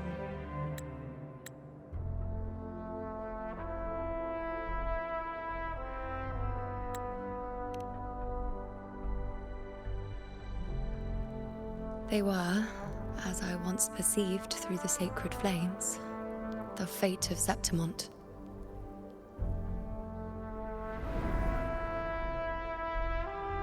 Just as you saw, the dark tide will bring destruction to Septimont and the death of Augusta.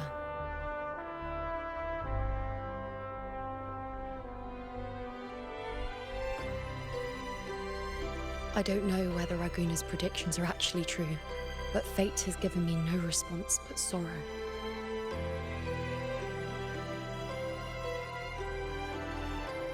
Though I would deny it to the end, as it is now, I cannot ignore it any longer. The dark tide is a force to be reckoned with. Its terror lies not in the illusions it shows or the lies it spins. Rather, it uncovers the parts of us we hide the most carefully, the parts of ourselves we least wish to face.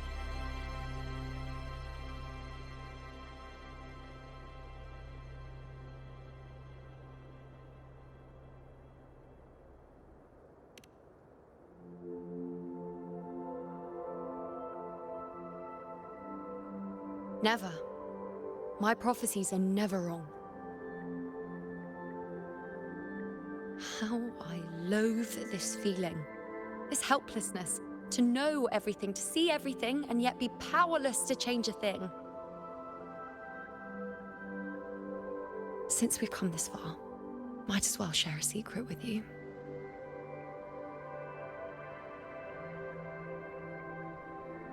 The you see before you can no longer see the threads of fate. I gave up my ability to peer into fate in exchange for the resonance power to resist the dark tide. Why? Because I refused to be fate's obedient puppet, bowing to its whims and letting it dictate my every step.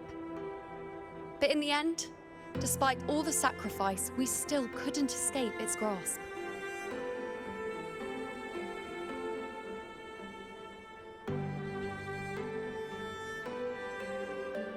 The dark figure we faced in Asphodel Barrens was, in fact, an embodiment of the dark tide.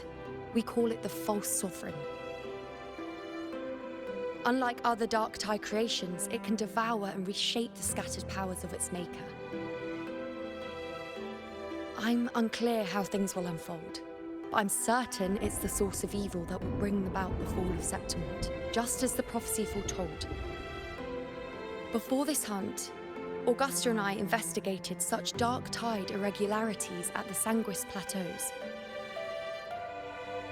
We then formed a plan to take advantage of the Sovereign's nature, using the Chorosaurus as bait to lure out its imperfect form. Maybe this way we can rewrite Septimont's tragedy before it even begins. But as you can see, we failed.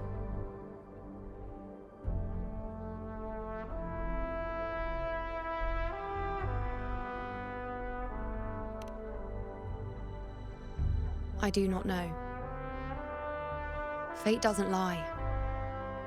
Perhaps death is the only choice we're given in the end.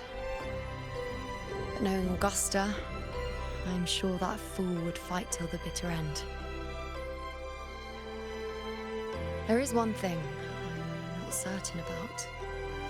For reasons I can't explain, the fate shown to me by the dark tide feels different from what I remember. What is it exactly?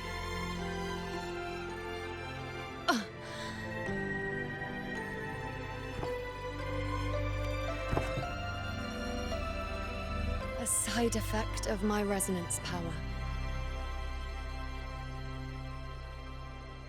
The dark tide doesn't exactly show up in a stable form. My powers manifest its creations in exchange for a teensy piece of my existence. That's the price to pay, I suppose.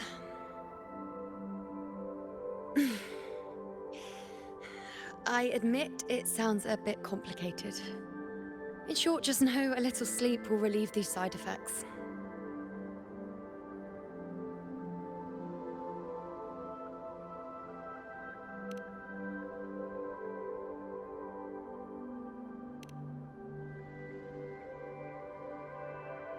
A fair point. Once I've recovered my strength, sorting out these questions will be as simple as a flick of a finger. Oh, by the way, take this.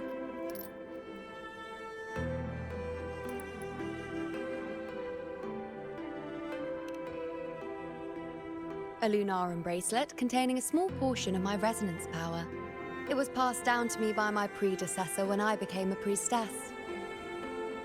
It's quite dear to me, you know, so be sure to take extra good care of it. And don't expect there'll be a spare if you lose it.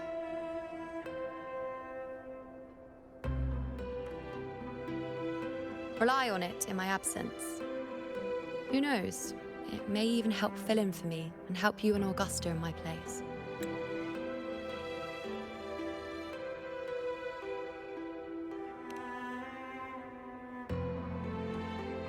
Now, why would you say that? I'll only be taking a short nap. Don't you or Augusta even dare think about leaving me behind, is that clear?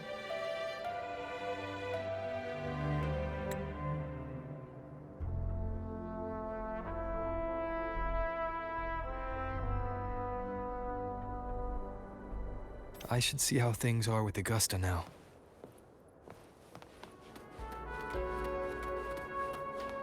Can you keep up?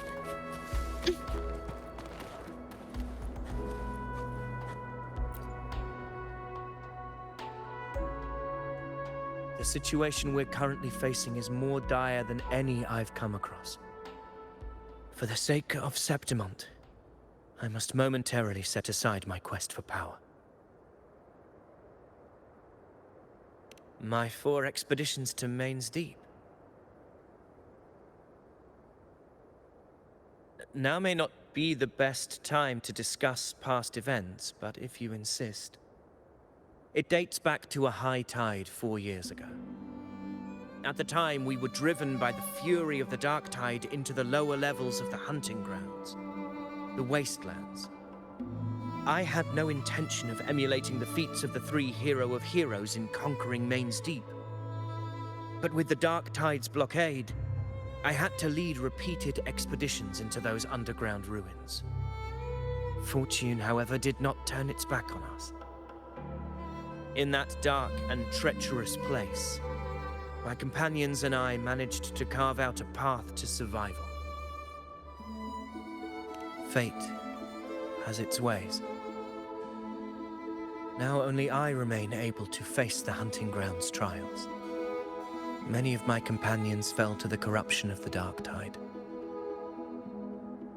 Those left barely overcame the dark tide's influence with the help of a plant unique to Main's Deep, Mizona. Even so, they still suffered from the torment it caused and were forced to cut their time as gladiators short. This home leaf medal was granted to me by the former Ephor after the crisis. A victory, yes, but one laced with pain. My companions should never have suffered the dark tide's disgrace.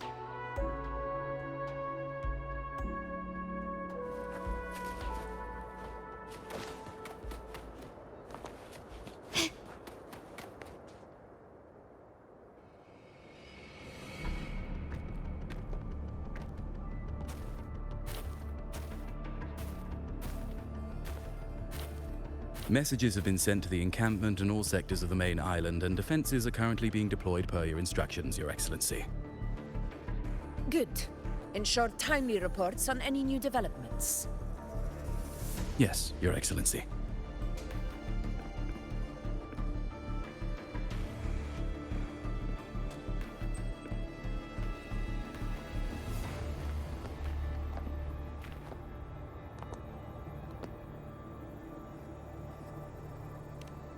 I've made arrangements for the war effort.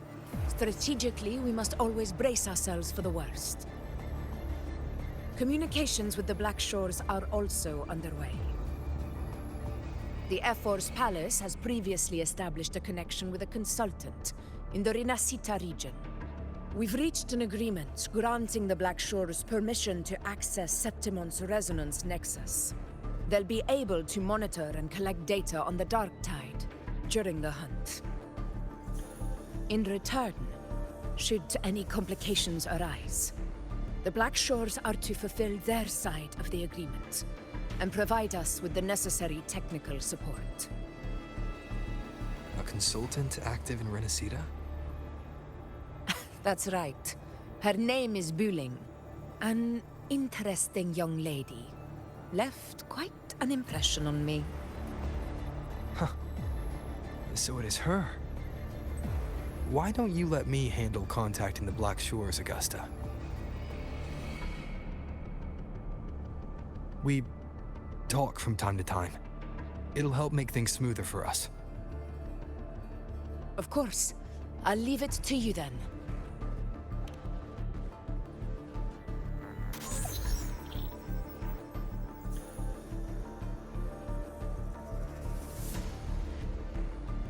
Alright, I think I got the whole picture now.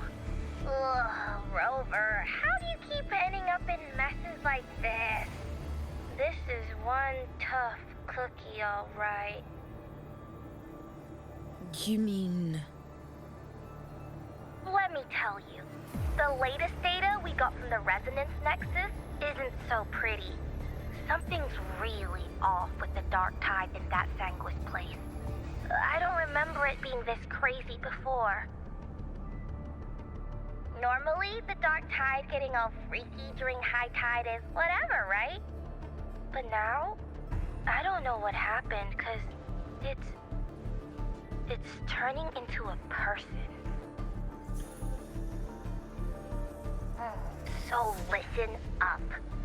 I'll give you Tethys' rundown.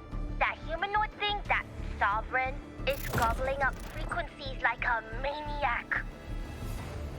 It's eating anything with energy, dark tide stuff, tacit discords, echoes, you name it. Might even be saving other things for dessert. Basically, the Sovereign isn't gonna attack Septimon or Raguna anytime soon. It's too busy getting fat first. Once it's stuffed full of energy, it'll try and smash the Earthrend wedge in one go. With the Earthrender gone, poof, all that dark tide under the hunting grounds will explode like a pimple. When that happens, it's game over for Renacita. Even if you have 3 heads and 6 arms, it will be bye-bye.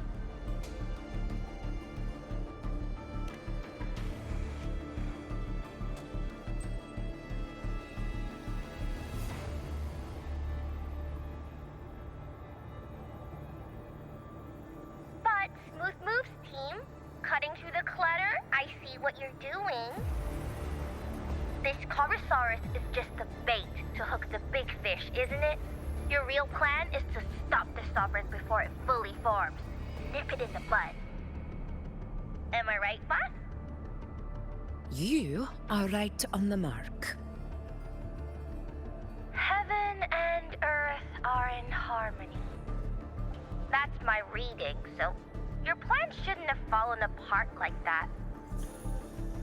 But then again, smooth sailing isn't always a good thing either.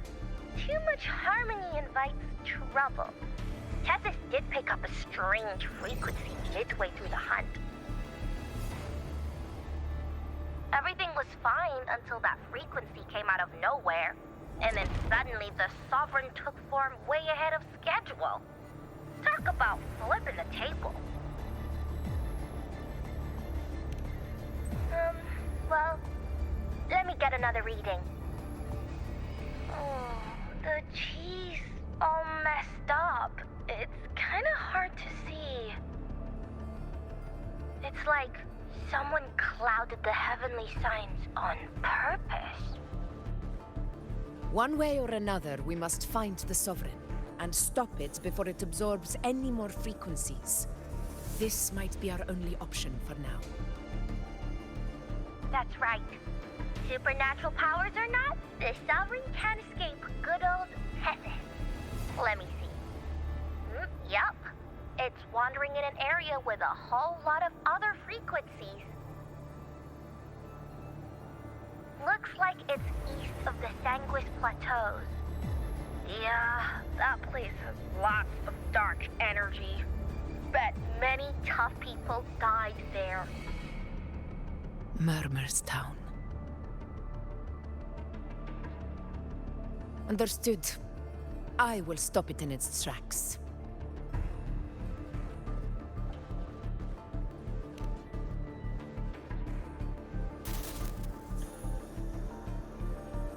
Your Excellency, with your permission, I wish to accompany you to Murmur's Town.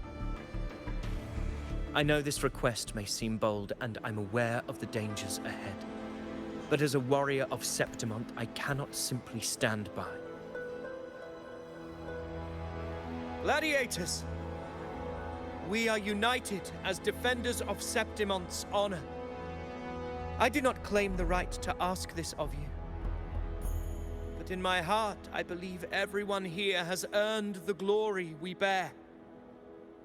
Let our deeds today reflect that greatness. He's right. He's right. Septimont needs us. That's a good point. We have to fight. Yeah. Get up. Yeah. Go for it. Well said, young man. Gladiators of Septimont fear no challenge.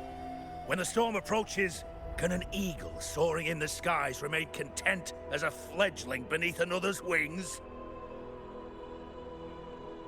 Your Excellency, we will follow you anywhere. Very well. You have sworn your allegiance to Septimont with your resolve. Your bravery is witnessed not only by me, but by the fallen heroes lying in Capitolini Hill. They take pride in your courage. If you wish to fight together, then so be it. I will afford your fervor its due respect. Come, take up your blades. For Septimont! For the name of heroes eternal! A wise choice, Augusta. It is time. Return to where you belong. Fabian has long awaited your homecoming.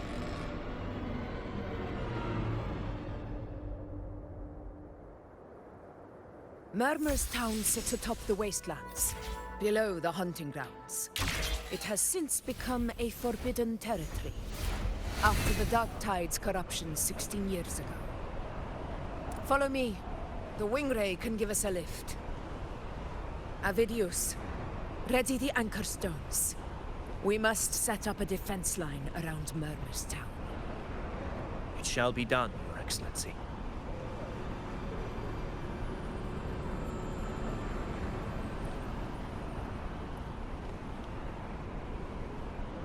Lighter than a dove.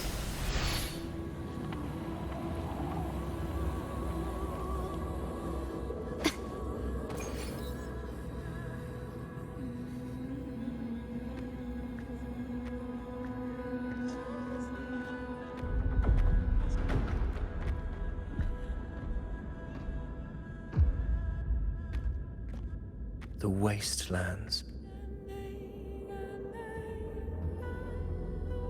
I never imagined that after 4 years I would return to this place under such circumstances. How did this place get like this?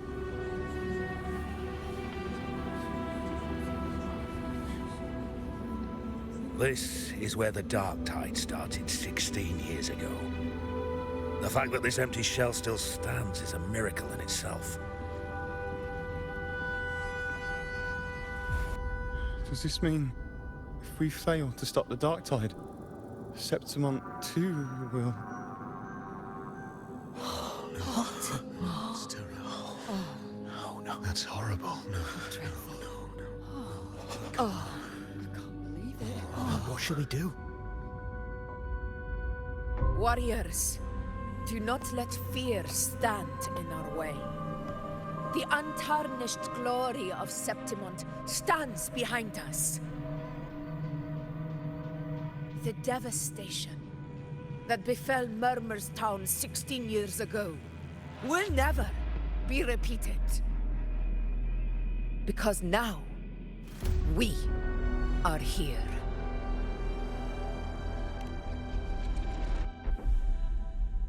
The Sovereign won't make things easy for us. Any rash action before we can confirm its location and status would be unwise. Your command is our duty, Your Excellency. We will deploy anchor stones around Murmur's town, and I'll personally see that the perimeter stays undisturbed.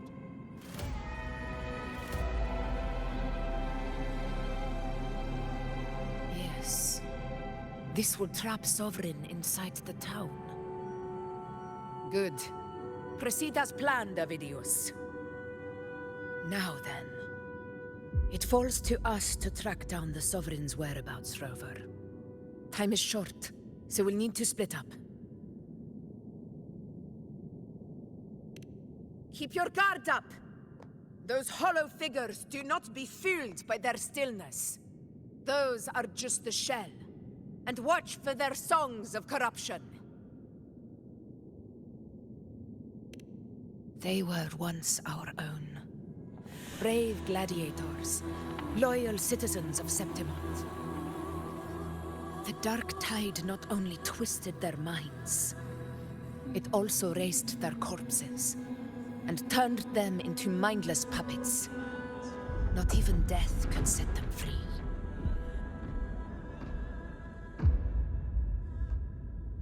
Mark my words. It will pay for this malevolence. You take the upper area, Rover. I'll take the lower one. If you spot any signs of the Sovereign, or run into trouble, let me know right away.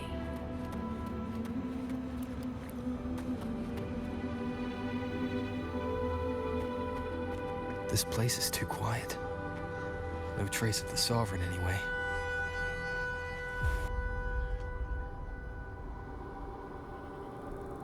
Hey, Wuthering. Can you help me track down the Sovereign? You got it. Give me a sec to scan things.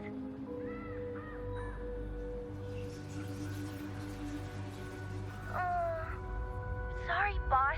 The frequencies around you are all over the place. I can't get a clear reading. The Sovereign's a slippery eel, eating up every little frequency like it's popcorn. Now the Tethys system's got nothing to work with. It's playing hide and seek with us on purpose. What trouble.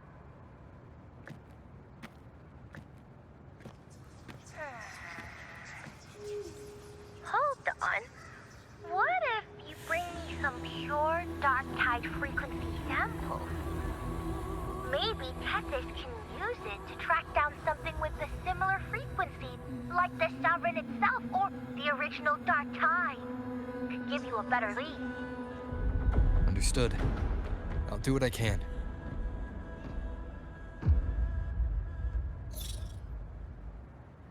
Abby?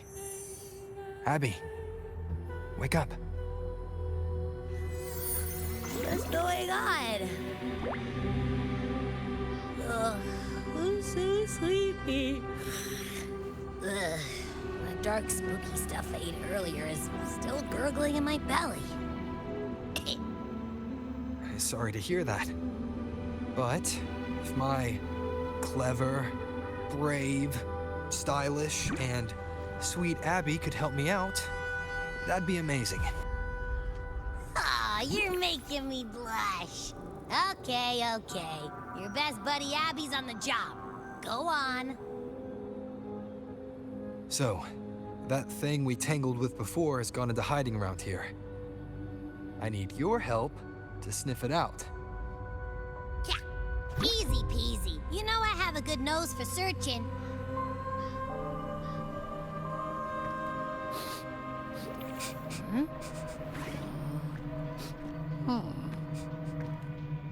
Find anything? The whole place smells like a dumpster fire. And that monster, I can't tell where it is exactly. The scent's all muddled.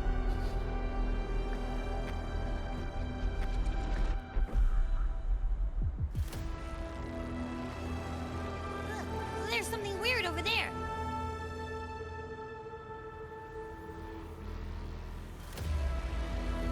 Is that a waystone? I've seen those back in Septimont City. They're like signposts for Outlanders. All right, let's check it out.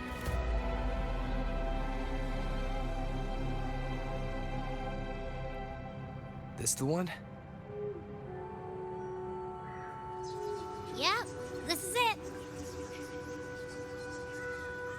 its right arm is missing.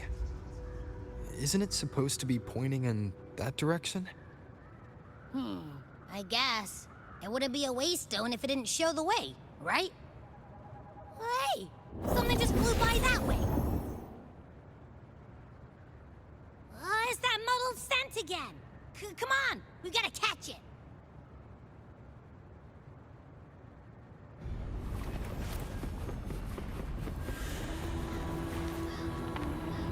Look! It stopped over there!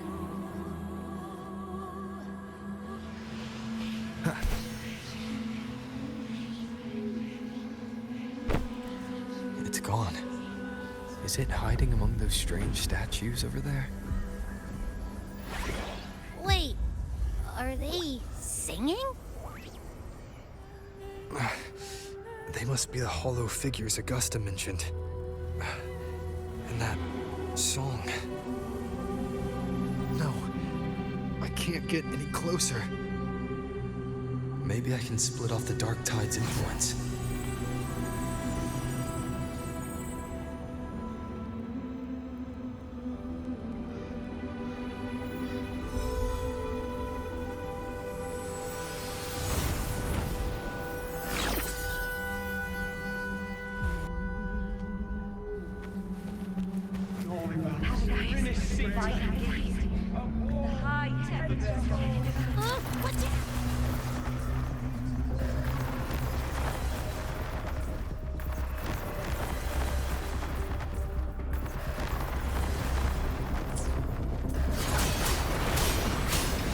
Hopefully this helps.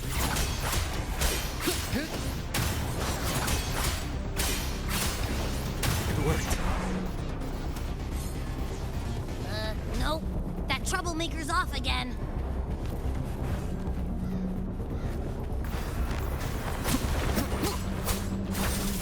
Wind rises!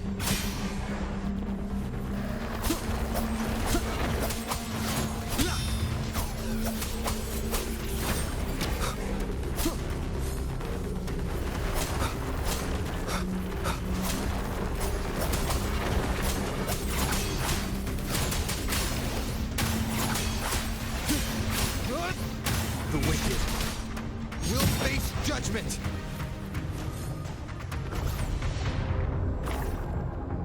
Now it's hiding inside a tacit discord? Ooh. Don't worry. We'll flush it out.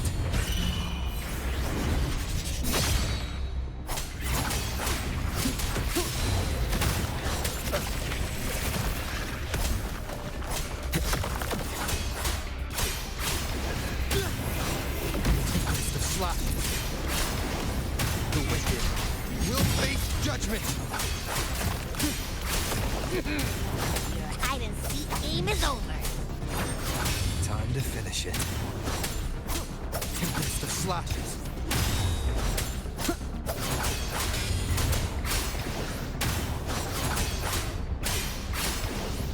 The wicked will face judgment!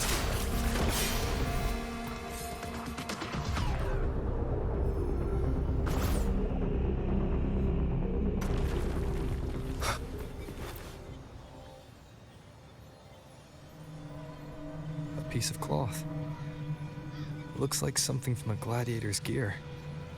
But why here? This frequency is something else. Is that the same muddled scent you mentioned before? Well, it's got a bit of that smell, but the fabric's frequency is even stronger. It's not giving in. Kinda like a brave gladiator fighting a monster.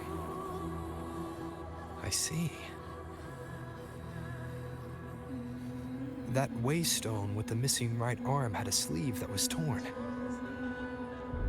Why don't we take it to the statue? Maybe it will unlock the next clue.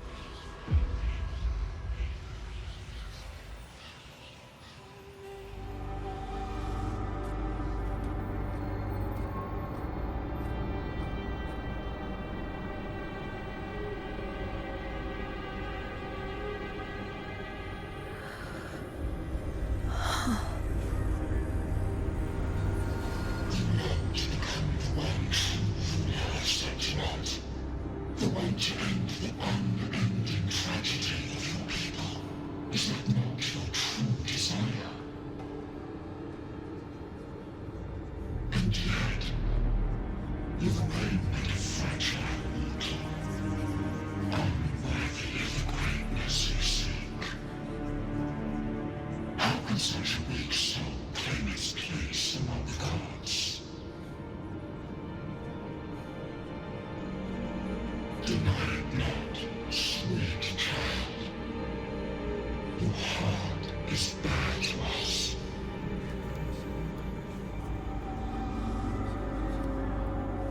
Take one more step. Grasp it.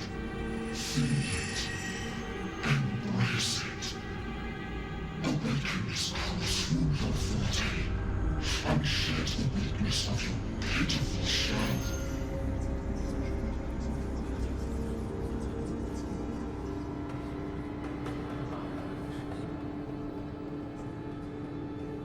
Come to us. Let divinity crown you in glory and might. Answer our call, and Septimon shall stand eternal, rising above all, with you as its one true sovereign.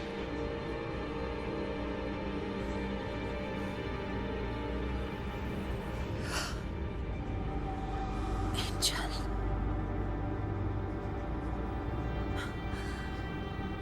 A power granted rather than earned could never truly be mine. If this power strips me of my will, how can I be sure where my sword will strike?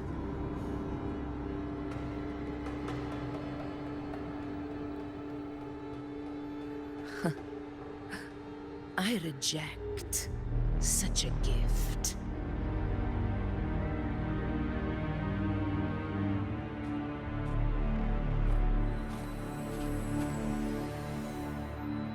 Augusta, I've got a lead. Location's on your terminal. I'll wait for you there. Copy. On my way.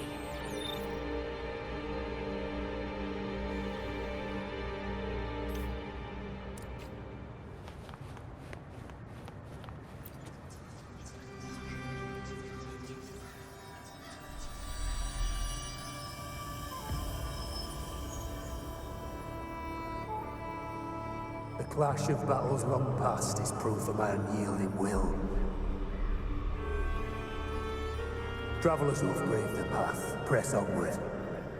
Step into the dark, where forsaken truths and forgotten words slumber.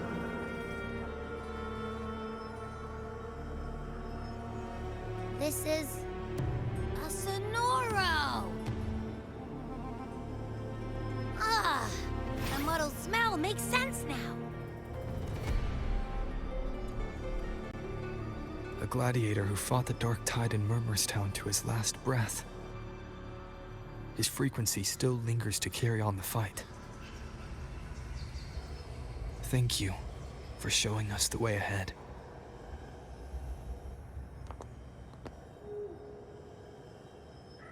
Augusta, over here.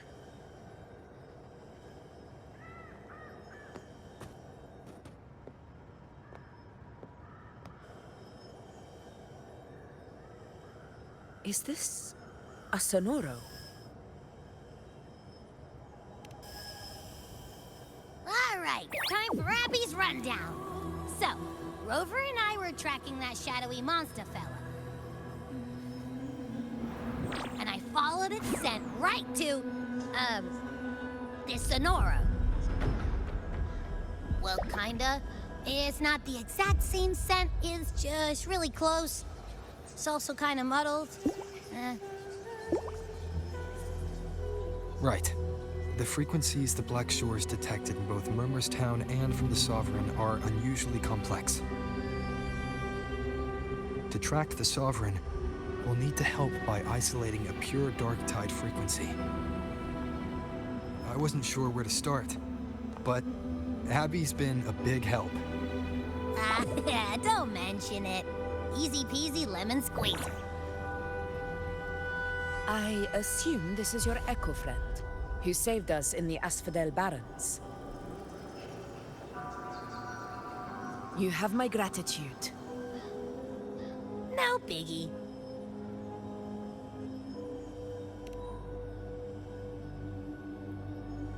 The level of power it showed is indeed questionable for an echo. But I trust it, as much as I trust you. No need for explanations between allies. Did you hear that? Through me walk the path of glorious ascension. Through me enter the city of eternal bliss. Yet all who enter must first forsake all hope.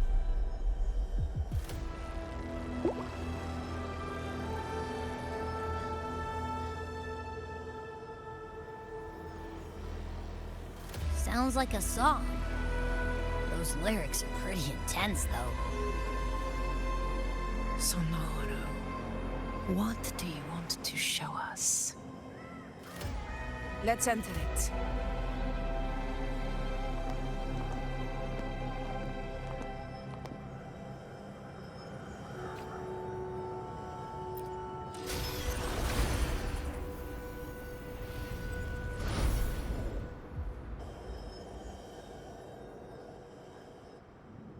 Are we still in Murmurstown? No. There are small differences. This is Murmurstown, only from the past. It was once called Fabianum, the town of gladiators, visited by Fabius, the hero of heroes. But the dark tide claimed it in the end, leaving behind a scar Septimont will never forget. Augusta, look over there.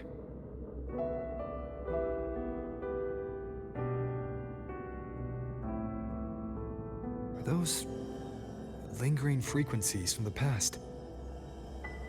Let's follow them. It might lead us to more answers.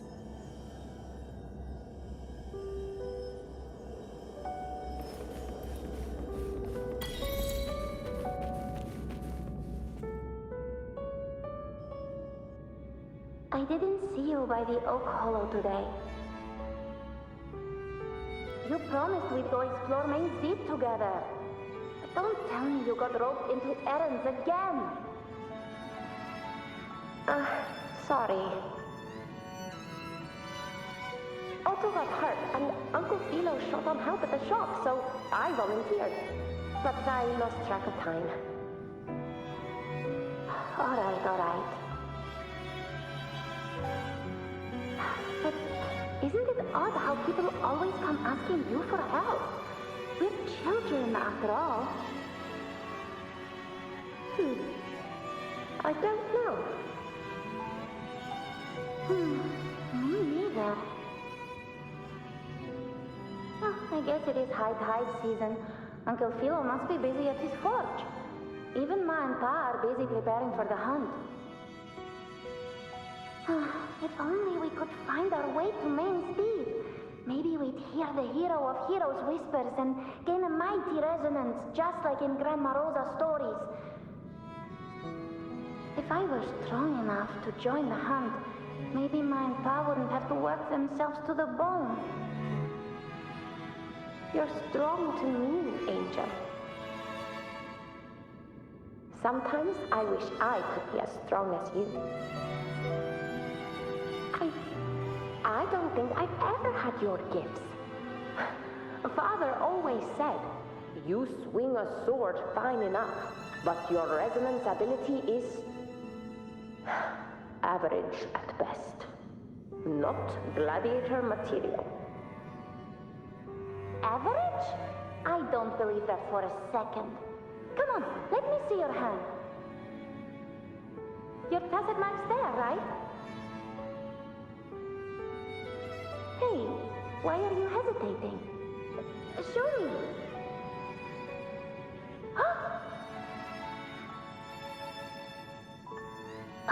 This is...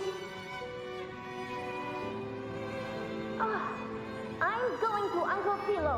This is obviously from his forge burning you. It's not his fault. I was just being careless. I asked to borrow some of his old rusty swords, and if I worked fast enough, he'd let me. Grandma Rosa said you need 2 lives to reach Main Street. We don't have our swords yet.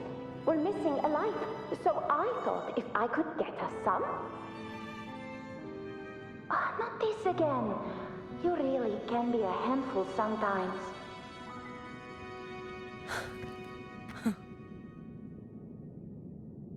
Yes, 16 years ago. Right before the dark tide hit. Huh? There's that floating thing again! I think it's trying to lead the way for us this time. We should follow it.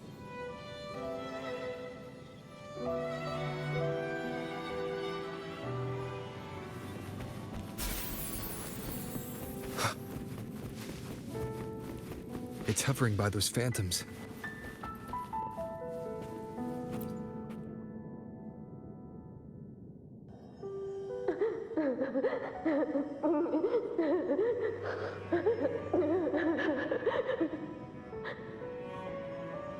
There you are. I was looking everywhere for you. Here, take some of these candies. Grandma Rosa gave them to us.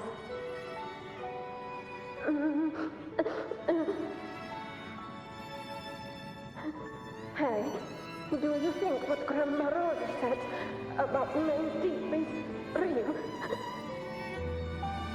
Like, if I really had the hero of heroes whisper in Oak Hollow, do you think I could ask them to fix my brother's leg?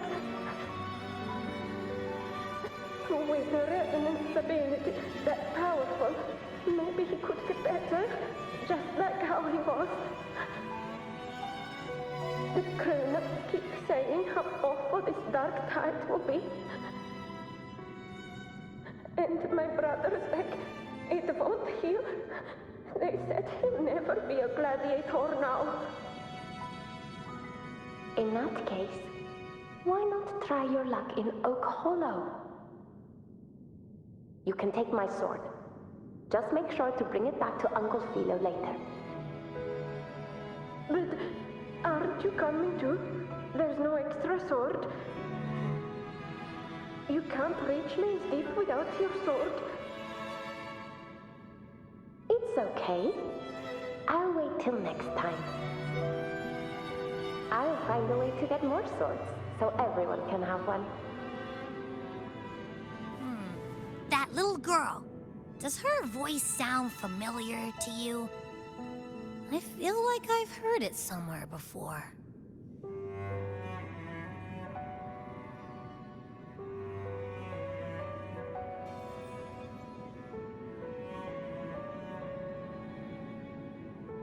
We've got no other leads for now. Let's check it out.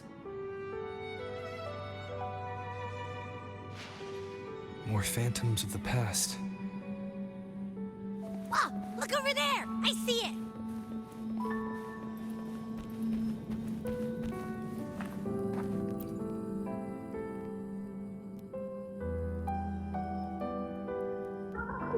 You are there! Oh, you wouldn't believe what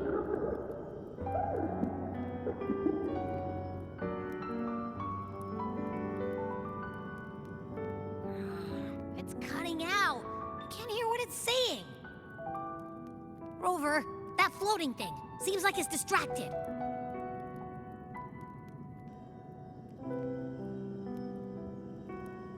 Something's messing with it, but I can't see what. Feels like, I don't know, like there's an invisible wall cutting us off. Another waystone. That can't be just a coincidence. It led us into the Sonoro. Maybe it can lead us out.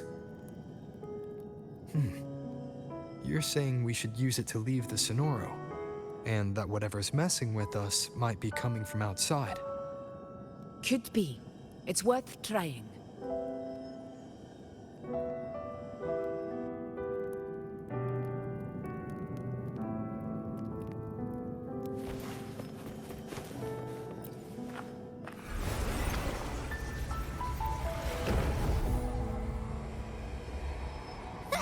Can't believe we actually made it out.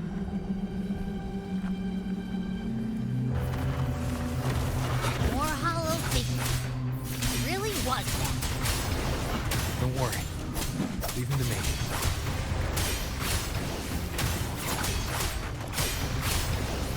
The wicked will face judgment! Fight by my side. In control. This should work. All right, team. Let's head back to the Sonora.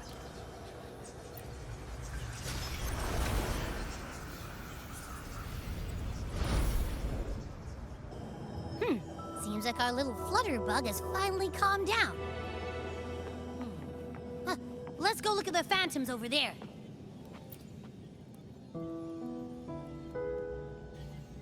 Oh, I wish you were there, Angel. Oh, you wouldn't believe what happened.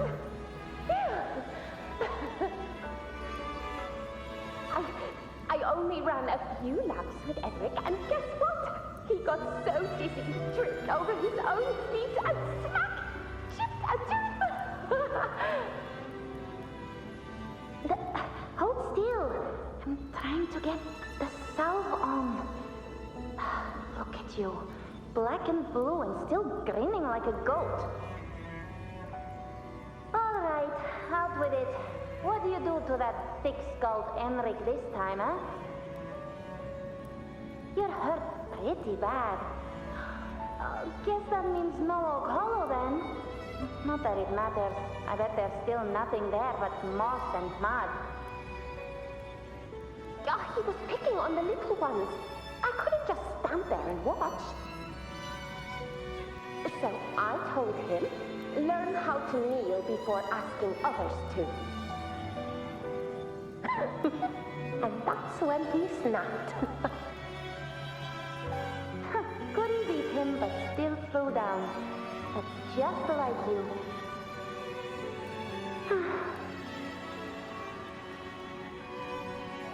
By the way, I heard things aren't going too well at the Hunter's Den. Ma and Pa haven't come home in days, and the whole town is holding its breath. We ought to return those swords to Uncle Philo, too. Anyway, Main's Deep will have to wait a bit longer. It's okay. We'll go after the high tide passes. Really? Thought you'd be storming around about it. What if the whispers are real? And the great resonance ability too? Maybe that's how we end up heroes of heroes, both of us. A hero of heroes. That's still what you want, isn't it? It is. I think everyone in the village wants that. The priestesses say that once you become a hero of heroes, even the dark tide won't scare you. Makes sense. Not just any hero, but the hero of heroes. Feels a long way off for us. But maybe it also means making people smile. If the dark tide disappeared, everyone would be happy, right? That sounds so easy to be true. But if that's all it takes, you've done it already, Augusta. But skip Emmerich. Making a laugh like him grin shouldn't count.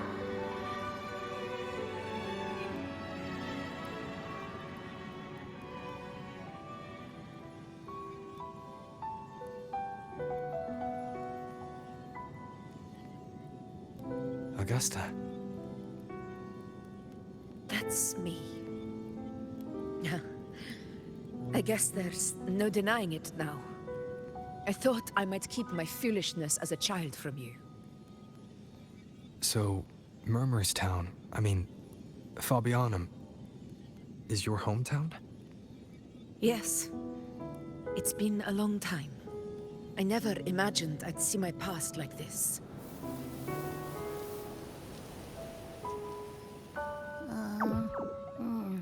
I'm curious.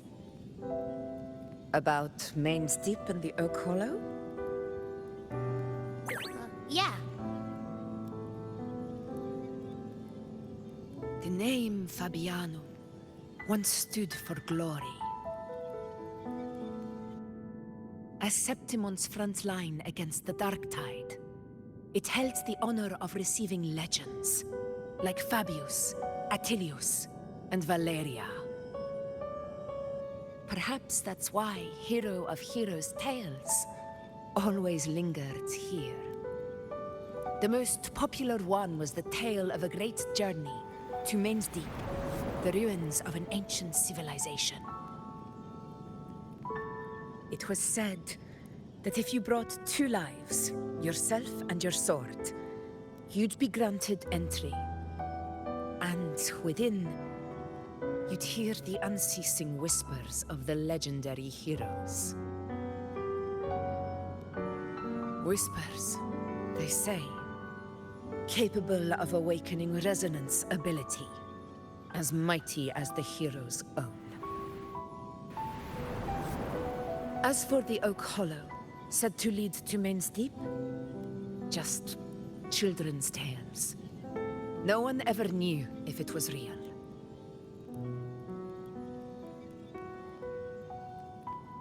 But Fabianum never found its hero of heroes. Ever since then, the name was lost, replaced by Murmurstown. A scar that Septimont refuses to face. The whole town held out until the very end. Yet no aid ever came from the city of Septimont. Later, I heard from the senior gladiators that on the very morning Fabianum fell, most of the Senate lords were still sound asleep in their warm beds. It wasn't the Dark Tide that doomed my hometown, but those in power who were blinded by greed and failed to act.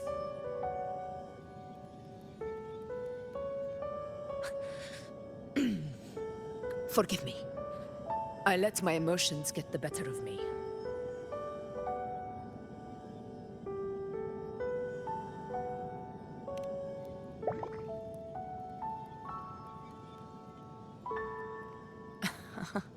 I see. Then perhaps I should spend more time with you, like you once did. Anyway, why did the Sonoro reveal all this to us? Maybe it's helping us find that, pure dark tide frequency? The scent does feel clearer now, less muddled.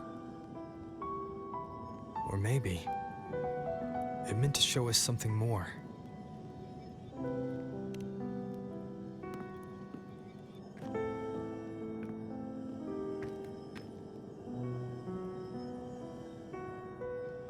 A soul who endured the Dark Tide's corruption, and still fights to speak the truth.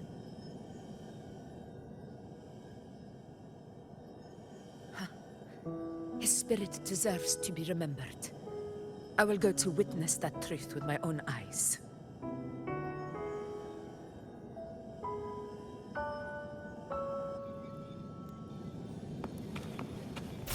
Those phantoms ahead. It looks like they've lost control.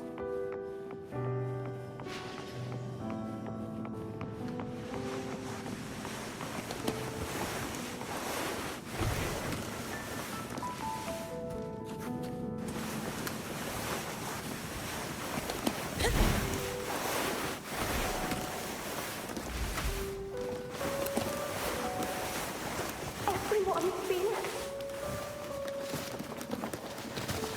Angel, what do we... Angel?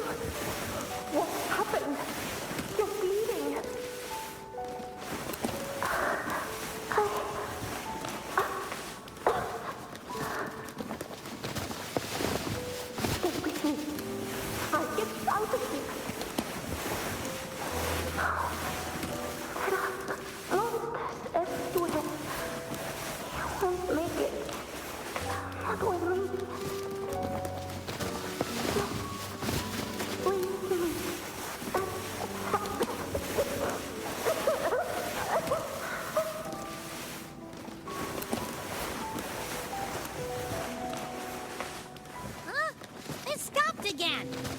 I don't hear anything. Did it end just like that?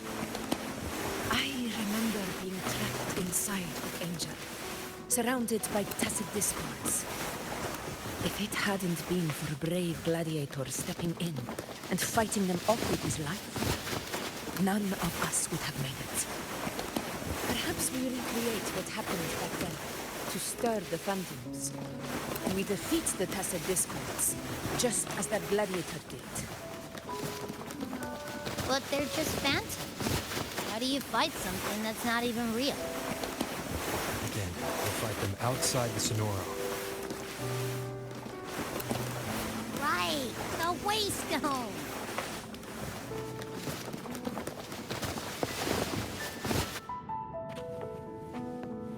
Stay behind me. Honor cannot be silent. Tacit distance. Over there. Time to work.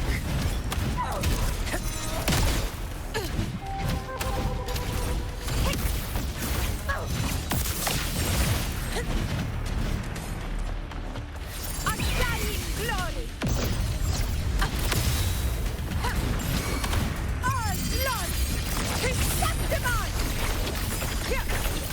Return to the Sonoro. There's likely something new to see there.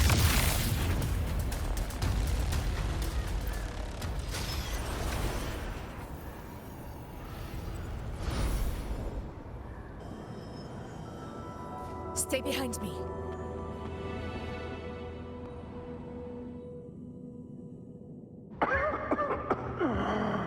So, this is it.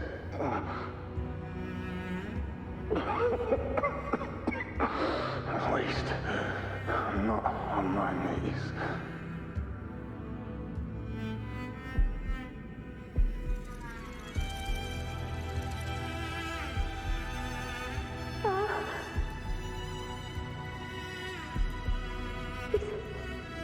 Not breathing.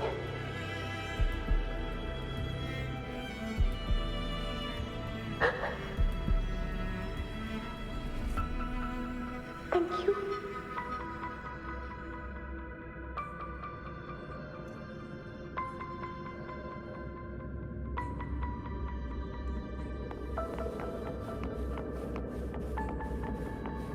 Stay close, Angel. It will be all right.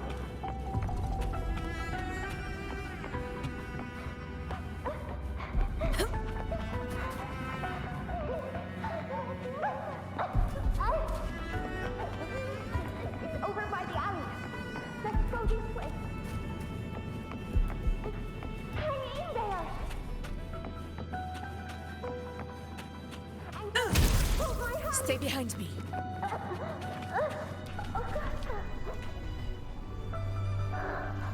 Augusta, are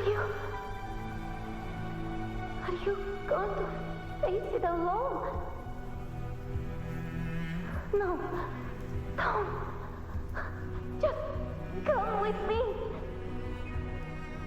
I promised I'd get you out of here. No! Augusta! Augusta!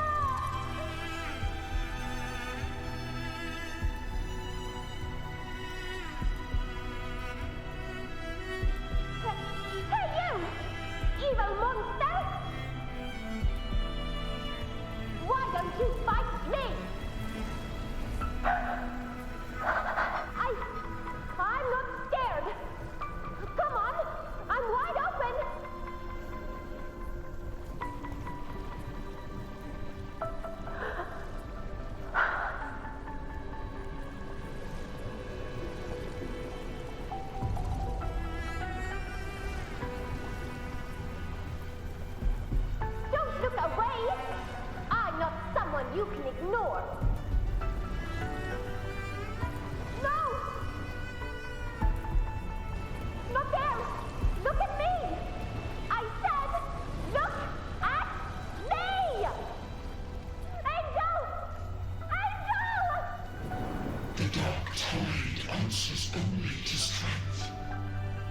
Those without it are doomed to be forsaken.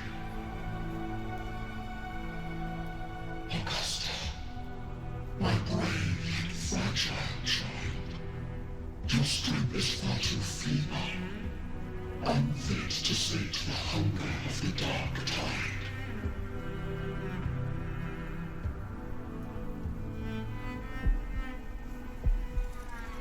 You want to become a hero, to reign by might. But tell me, can the throne of glory be claimed by one so weak?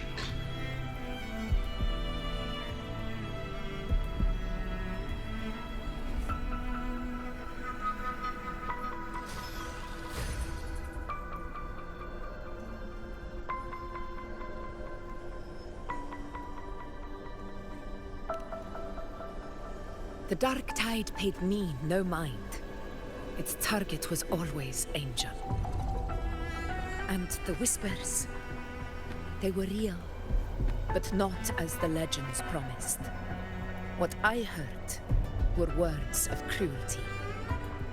None of it matters now. Those things belong to the past.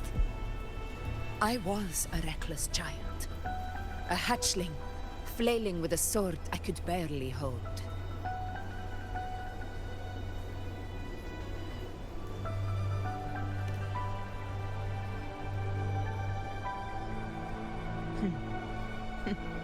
True.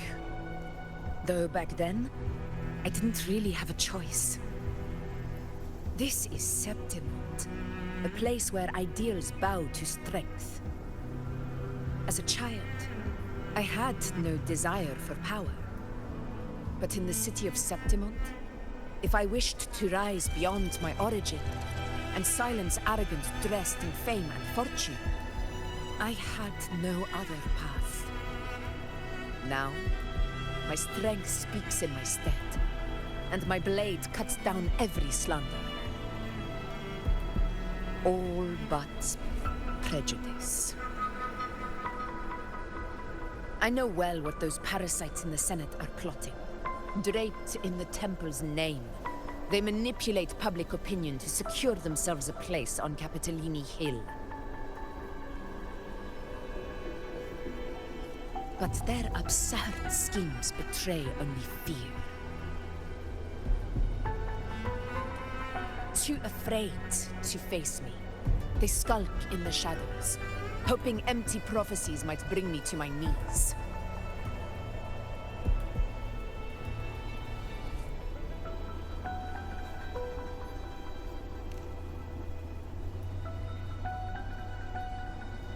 It's not about belief. It's about not fearing them. The Dark Tide still haunts Septimont. People live in terror of losing their homeland again, and so they cling to the hope of a hero of heroes. As Septimont's effort, I must stay strong and answer their call. Our ruler has no right to falter. If my resonance ability raises doubts about my right to rule, then let the true hero of heroes step forth and challenge me.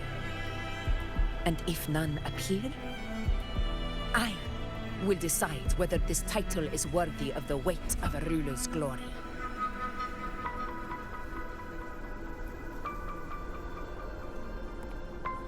One of the prophecies speaks of a hero of heroes, wielding extraordinary power, rising from the Dark Tides. As I see it, you, Rover, fit that image well. Should it be you, I would gladly accept your challenge. A person of immense strength is either a nemesis or a kindred spirit, both of which are intriguing to me and my blade.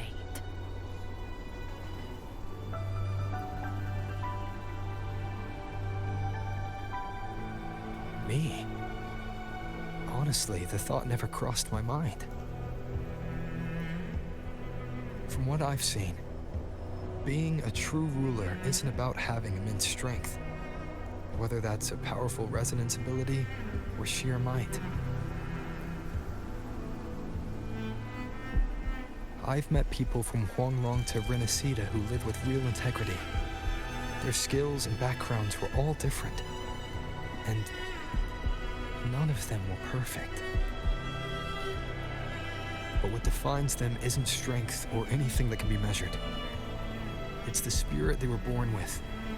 Resilient, unyielding. That can't be stolen. Believe me, Augusta. I see that same spirit in you. I see.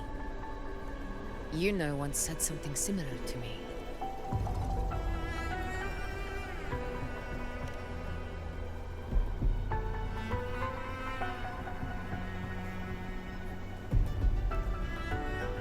What happened within the Oak Hollow remains a mystery.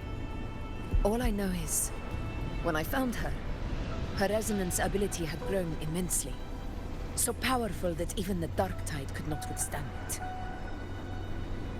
But she failed to control it. I could do nothing but watch as she transformed into something no longer human.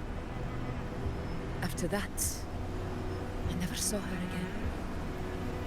The Dark Tide occurrence 16 years ago. Its frequency must have been more stable than it is now.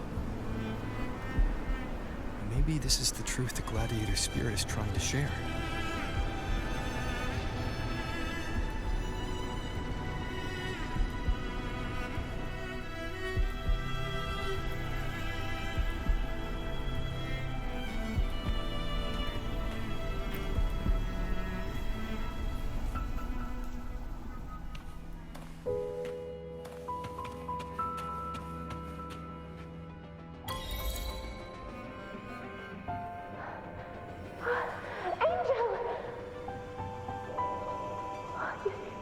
You've defeated the Dark Tide!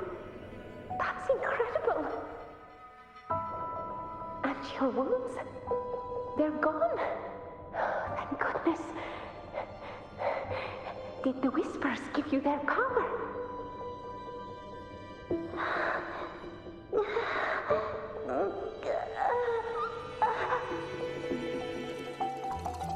Angel, are you...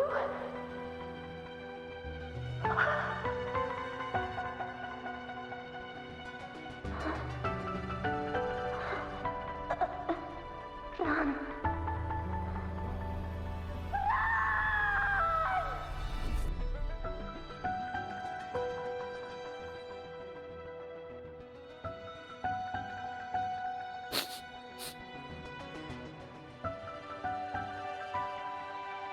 It's that smell, Rover! The truth, the Dark Tide, and the pure frequency. Are you certain that's what we're looking for? How could Angel be carrying the Dark Tide's frequency? If anyone can sniff out the truth, it's Abby. But just to be sure, I'll send the data to Buling once we're out of here. The Black Shores will give us an answer.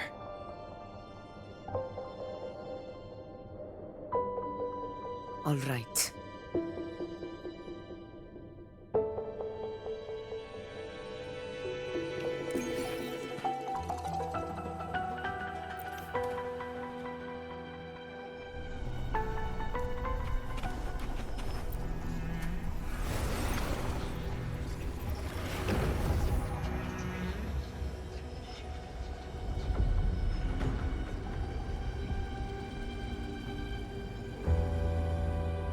It's all done, boss. Tethys ran the data through a couple filters, and we zeroed in on one spot in the hunting grounds. Pretty sure that's where the Sovereign's been hiding. I'm sending you the coordinates now. So, the frequency we collected really was from the Dark Tide. Yeah, looks that way. But this one's weird. It feels still, like undisturbed. undisturbed water. Quiet like it's asleep. Basically, nothing is disturbing it. If I had to describe it, I'd say it's like a reverberation left behind when the dark tide slams headfirst into someone's forte. On its own, it's not as dangerous as the dark tide, but if it got mixed with another forte and stirred up, well, who knows what kind of explosion of power that could cause. Angel and the dark tide. Understood. Let's go, Rover. Time to meet our prey. I'll tell the others to meet at that location.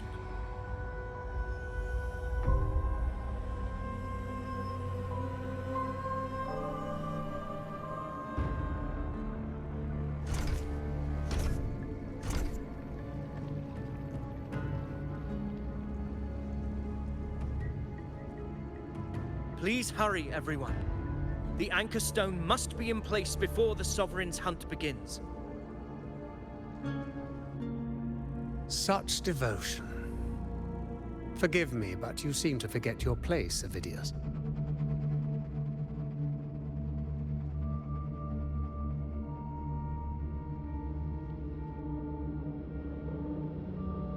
Is that so? Perhaps you'd like to remind me, my lord.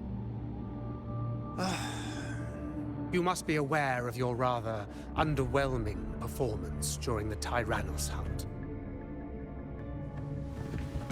The Senate's patience is not boundless. It's reserved for those who deserve it. Unless you can present a triumph to match your exploits in Main's Deep, we'll have no choice but to reconsider your candidacy as Septimon's next ruler. Wake up, Avidius. Isn't Murmustown the very place where your glory began? That, Avidius, is your true arena. Yet here you are, entangled in Augusta's petty concerns, when you could be seizing something far greater. How very amusing, Lord Falco. You seek a ruler strong enough to lead, yet pliable enough to be led. You'd have better luck finding a needle in the sea. Were I in your position, I'd keep my mouth shut. If Septimont falls, so will your ambitions.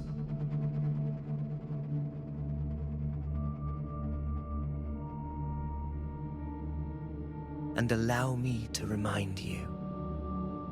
I entered Main's Deep because I had no other choice, and my duty as a gladiator demanded it.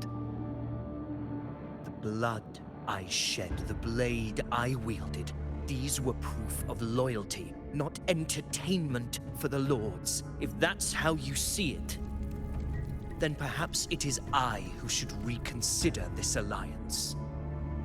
How dare you! Ha! Got some grit, eh? Haven't let ambition cloud your mind. I like that. Falco, what are you...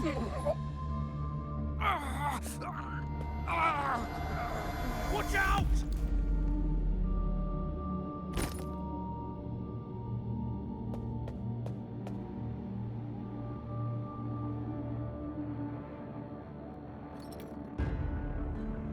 He may be under the Hollow Figure's influence. Judging by his behavior, the Dark Tide has already corrupted his mind. The anchor stone is nearly in place. Sir Hercule, would you please take Lord Falco to rest? This isn't far from the entrance to Main's Deep. I remember finding Mizona nearby. It's a herb that helped my companions and me resist the Dark Tide's corruption.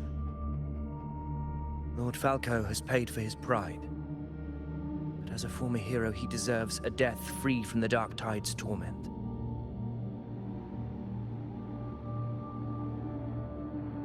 I will do what I can to help.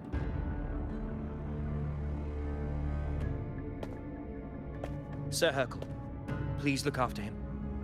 I'll bring the herb back. I promise it won't take long. Don't worry. All right. You go do what you believe is right.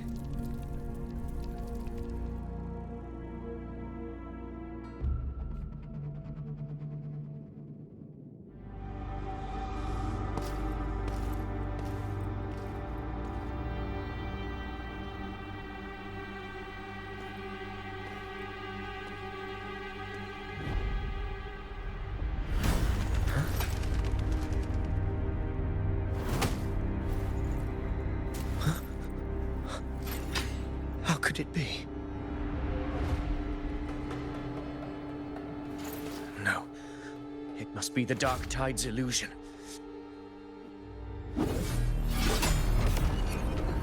This wall. No. It can't be. My fellow gladiators, our prey has finally revealed itself. Move to the marked coordinates. It's time to hunt.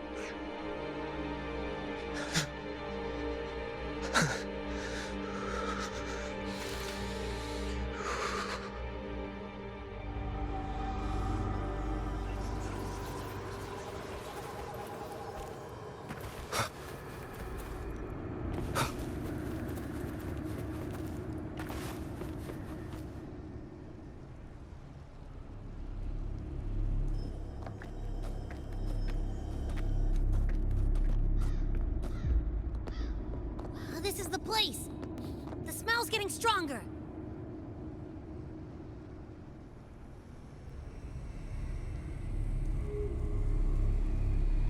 No traces of the Sovereign. It must be hiding again. We must force it to show itself. Perhaps this could work.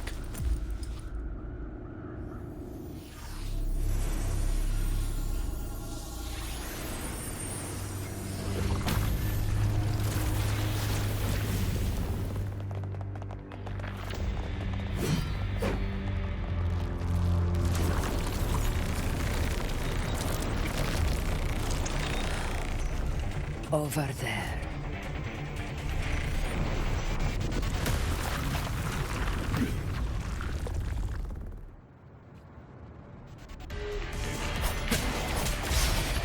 Hopefully this helps.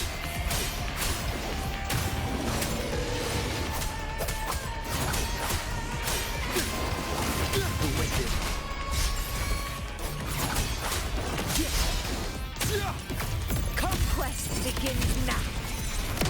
In control.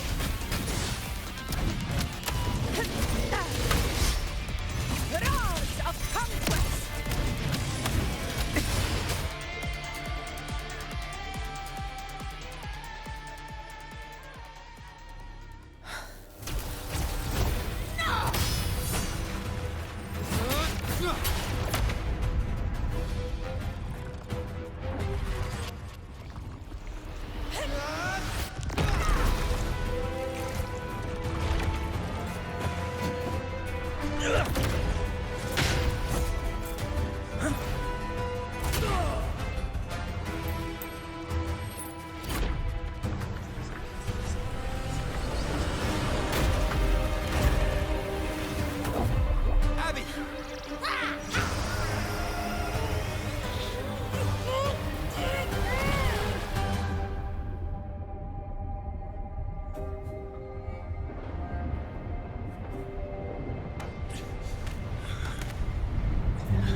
Yeah. But my belly is full.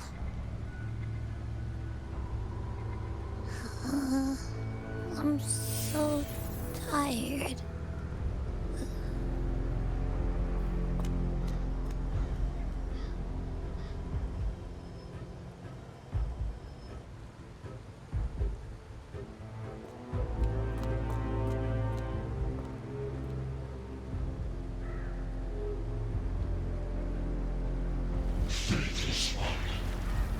The strength you refuse shall now become the blade that strikes you down. To spawn a divine gift is to invite consequence. And divinity offers mercy but once. Augusta! Augusta!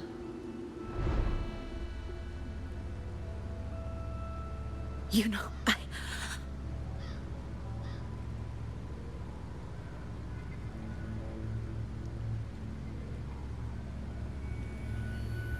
No. It can't end like this. All able units, split into 2 teams. One will escort the wounded back to base, while the other prepares supplies and maintains position.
Let's see. Fire under earth, light be blocked. That's it! Tethys is showing messy internal frequencies and unstable structures. Looks like after stuffing itself with all those frequencies, the Sovereign's completely scrambled inside. If we can stir up the mess in its gut, even with something small, we might just throw him off balance. And then maybe we can wrest the Earth-rent wedge back and readjust it.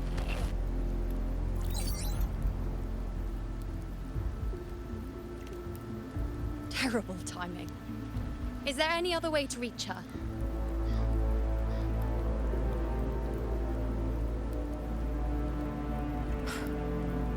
It's the Dark Tide. The entire frequency range is under its control. In other words, we're completely cut off here. How vexing. The Dark Tide's inside. If we feed that monster something else. Right, the Anchor Stone. You're suggesting we let the Sovereign absorb the Anchor Stone. If it works, it could suppress it from the inside. Very sharp. But before we act, there are 2 things we need to prepare. First, we need to get the Sovereign to open up and swallow the Anchor Stone like a good boy. That will be on you and Augusta, Rover. Second, the Dark Tide itself must be stabilized to keep the Sovereign nice and solid. My job, naturally. No one else is fit for the task. No. The Sovereign is far stronger than before. And you've only just recovered. There's no way you can take on that much resonance energy at once. I'm not made of glass, Augusta. I am Yuno, the most gifted priestess Septimont has seen in generations. If anyone can hold back the Dark Tide, it's me. And I'm not going to fall on you that easily. Besides, the Sacred Flames already showed me my end. In the warmth of spring, surrounded by white flowers, with gentle eyes watching over me. But that day is still far from today. At worst, I'll just need more time to recover.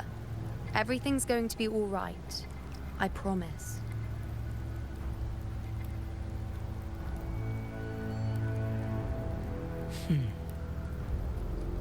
Then it's settled. I'll let you prepare. Just give me a signal when you're near the Earthrender. I won't be able to hold the Sovereign's form for long, so make the most of that window.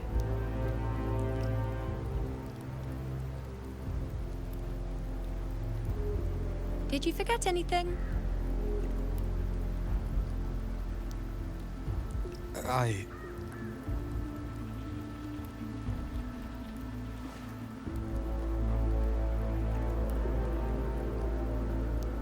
Useful, isn't it? Keep it close. No matter where you go, a part of me goes with you. Got it?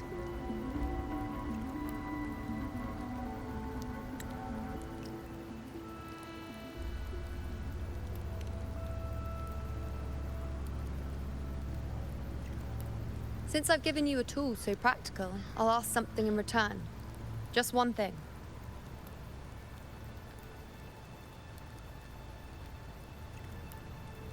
Promise me you'll stay by Augusta's side and face whatever destiny sets upon you, together.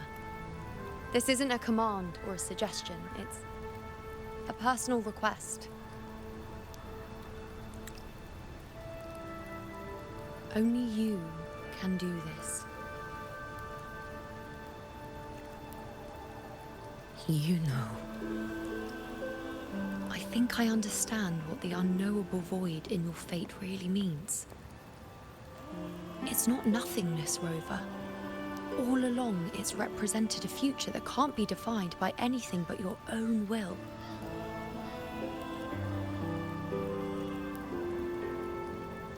As long as that void exists, you control your story. Your existence is the meaning itself. So please, support Augusta with everything you have. I've seen how much she trusts you.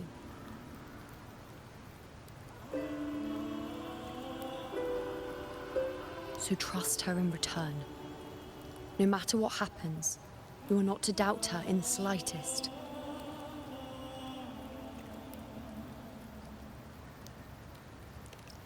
That's the spirit. All right, you two. Stop standing around and get moving.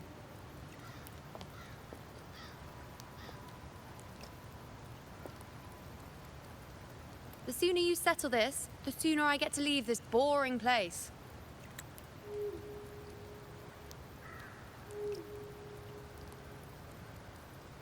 You know, one last question. For someone without an unwritten fate, is it true they can never break free, no matter how hard they struggle?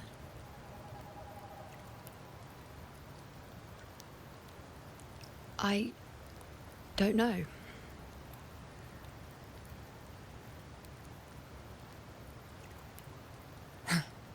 That's all right.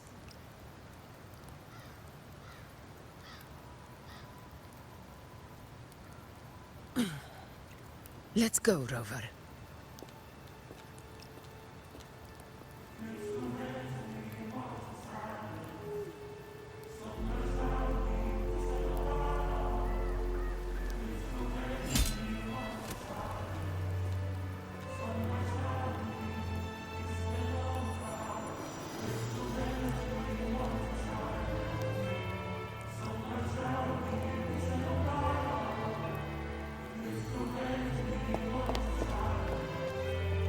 Wait, Augusta!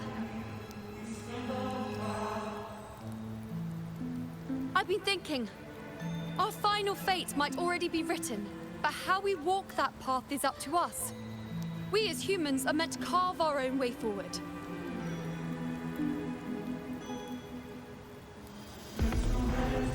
If we can't rewrite fate, then we chase it, outpace it. Then when we catch up, we'll smack it right in the face.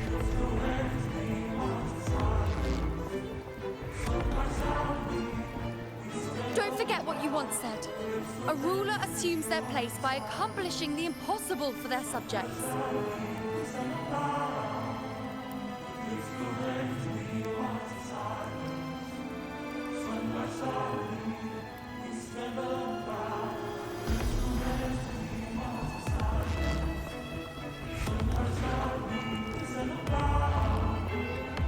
Let's head to the borders of Myrna's town. The anchor stone Avidius and the others set there could come in handy.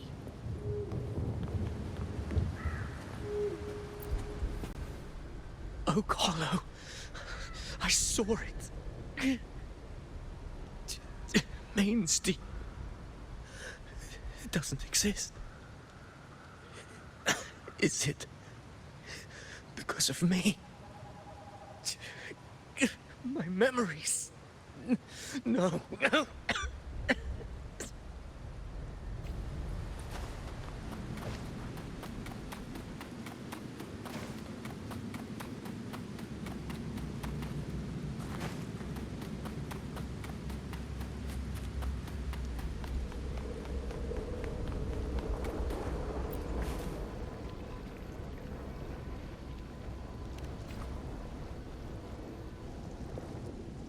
Here.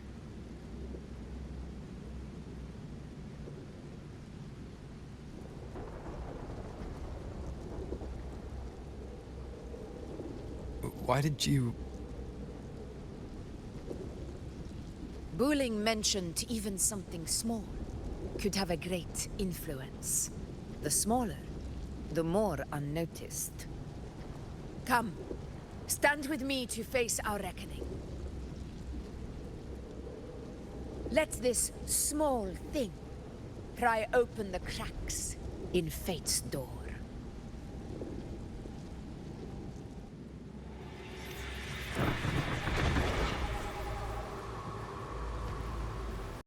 Conquest begins now.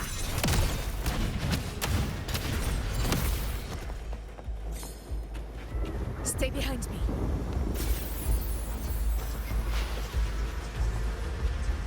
Honor cannot be sullied. Roars of conquest!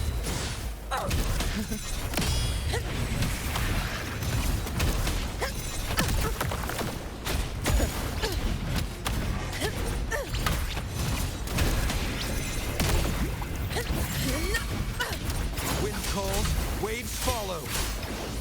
The wicked will face. I am the Tempest!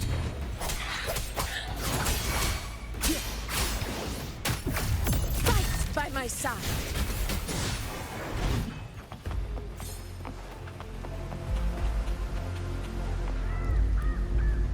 Stay behind me. Moment of victory.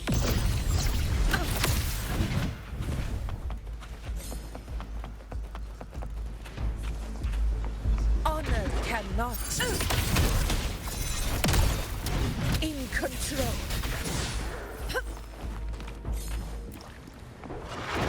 You will yield. Rulers rule. Winners win. Here, one strike is enough. Never surrender. Stay behind me.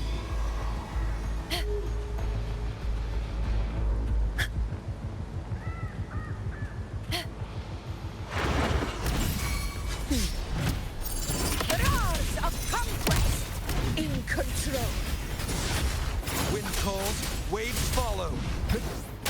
Hopefully this helps.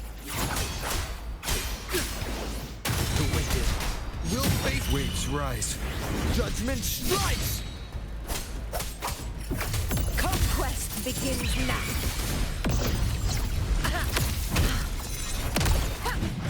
In control.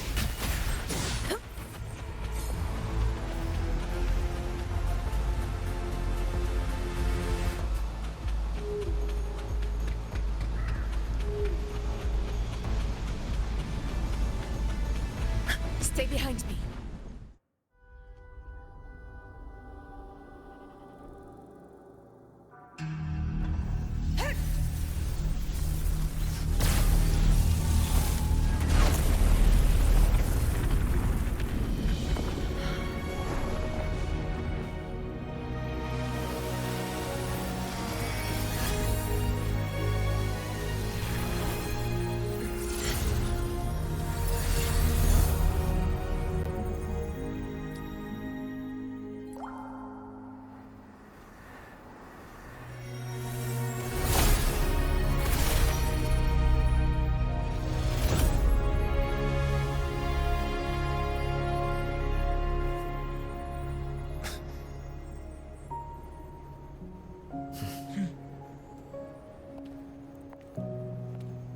Go chase your fate, Augusta.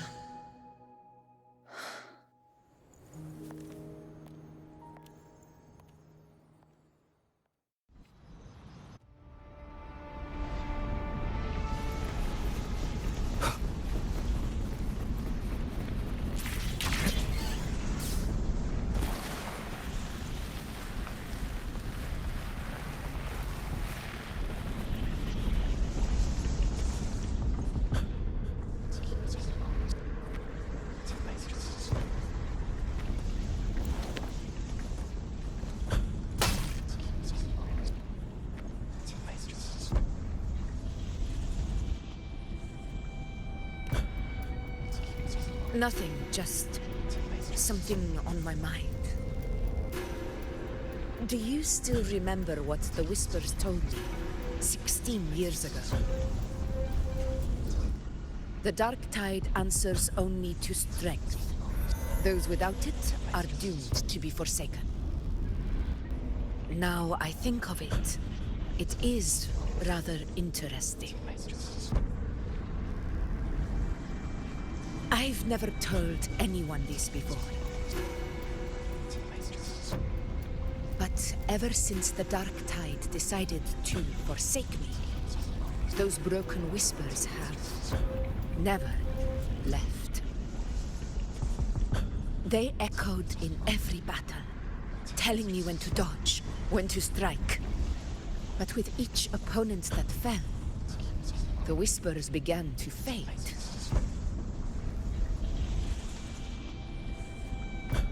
Until I became the Effort.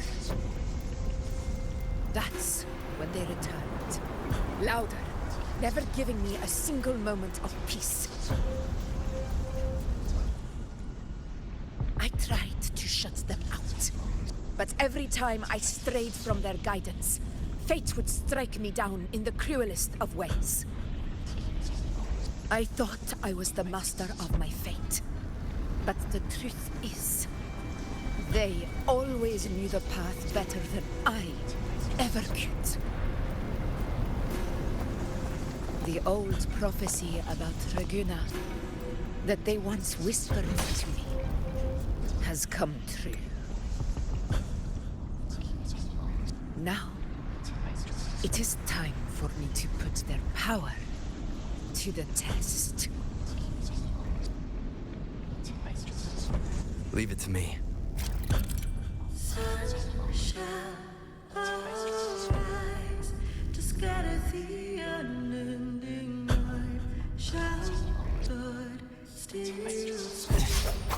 What? What exactly do you want to do, Augusta?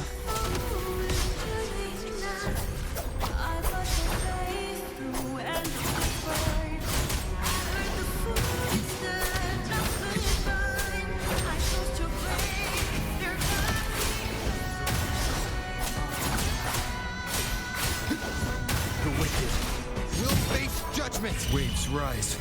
Judgment strikes! Hopefully this helps. Wind rises!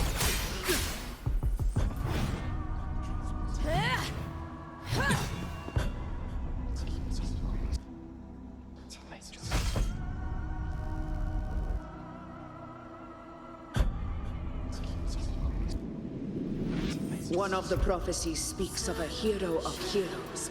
As I see it, you, Rover, fit that image well. As long as that void exists, you control your story.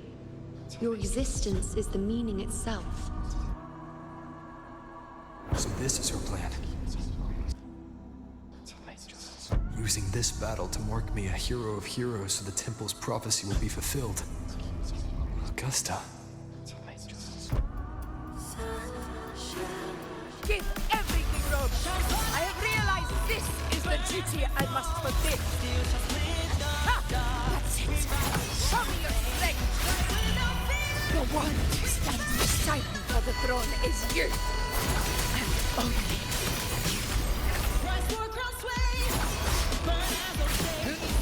The wicked will face judgment!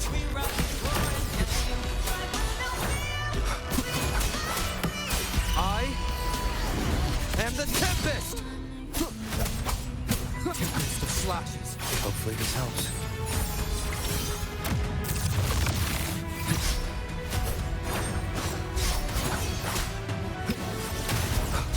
Annihilation!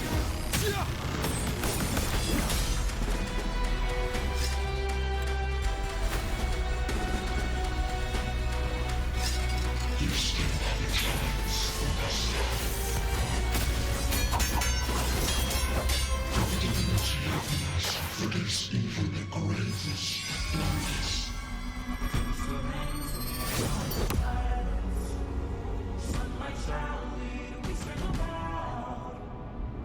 The prisoners in your life, do not waver. Step forward and receive the divine gift. With this power, you shall rise as the one true ruler of Septimont.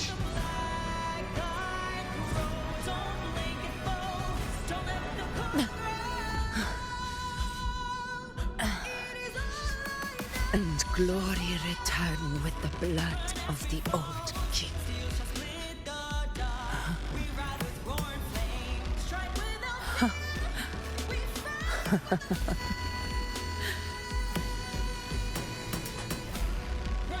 You proved the prophecy true.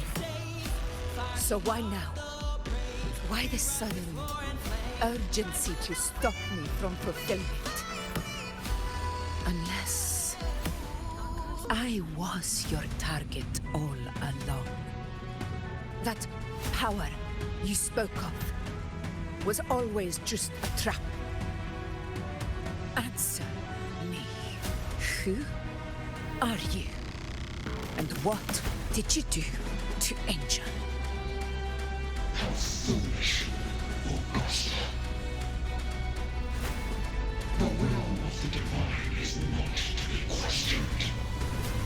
Alas, because it is too small to comprehend the grand vision.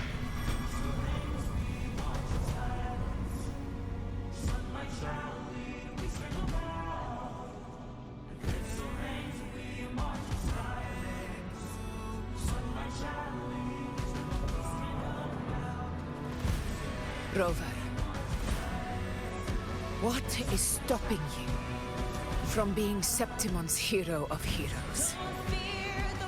You, the unwritten one, are blessed to shape your own fate. And I must walk my own path as ruler. Go, fulfill the prophecy that was always meant to be. I give my blood, so that the true hero may rise.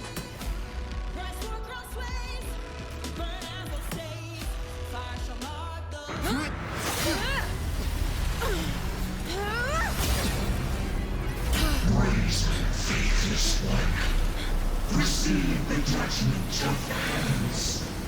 The sacred crucible shall reshape your soul. Soon. I already said Raguna's divinity didn't get a seat on the ship.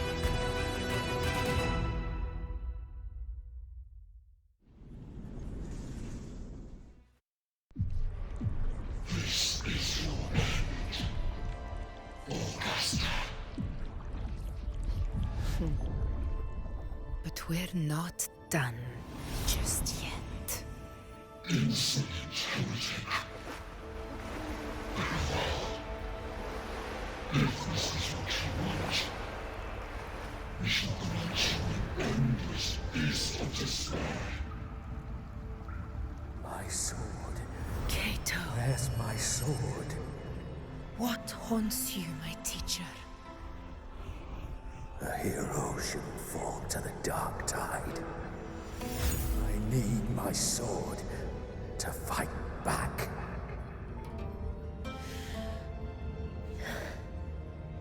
Please, take it. Take it and fight for what you believe in. Thankless empathy.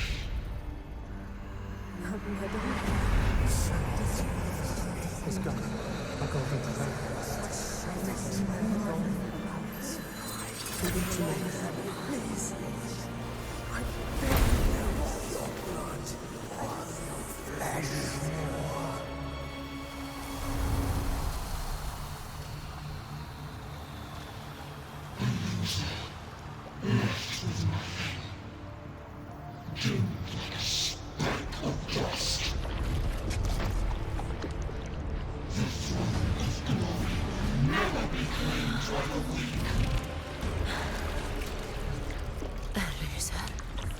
Left with nothing. How wrong you are. My lady. People follow Allow me to join you. but it never fails to light their way. This is how I use power. I will show you with my eyes. This!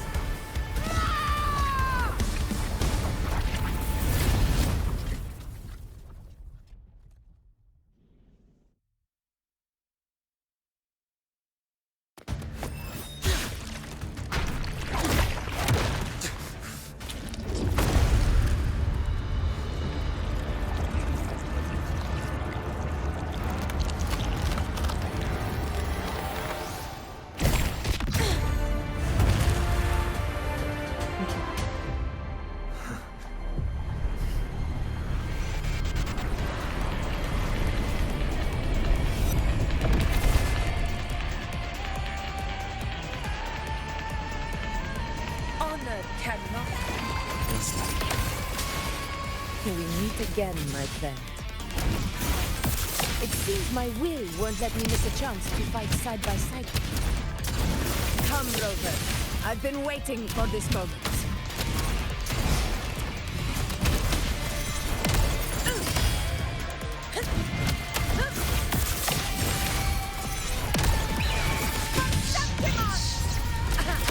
Wind calls, waves follow.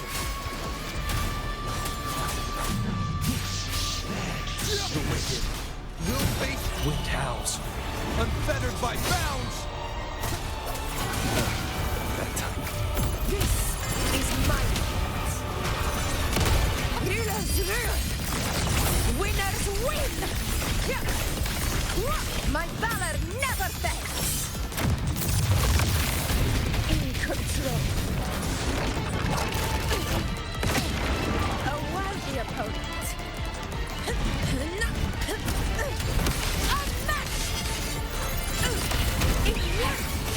So, it's finally come to this.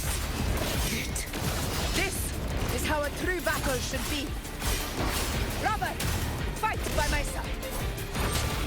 This time, the blade of victory shall pierce the hollow sovereign's heart.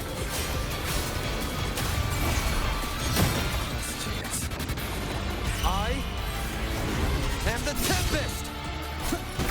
Conquest begins now. In control.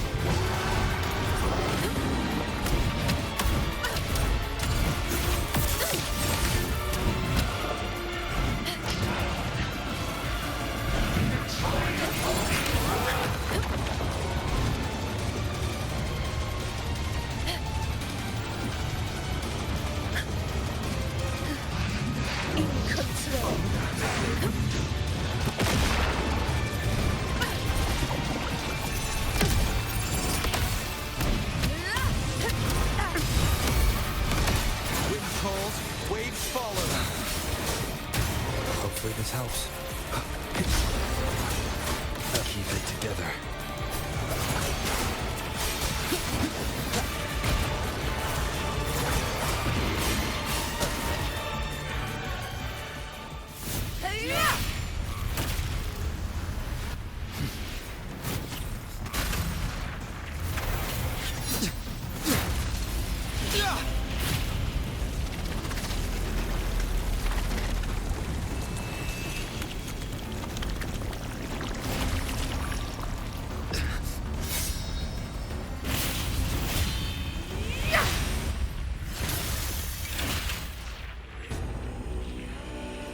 Spirits lost to the dark tide.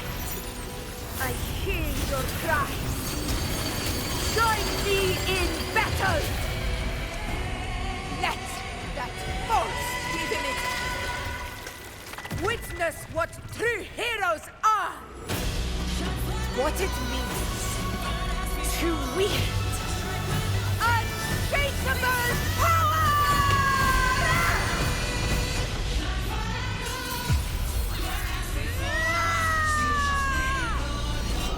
We ride with roar.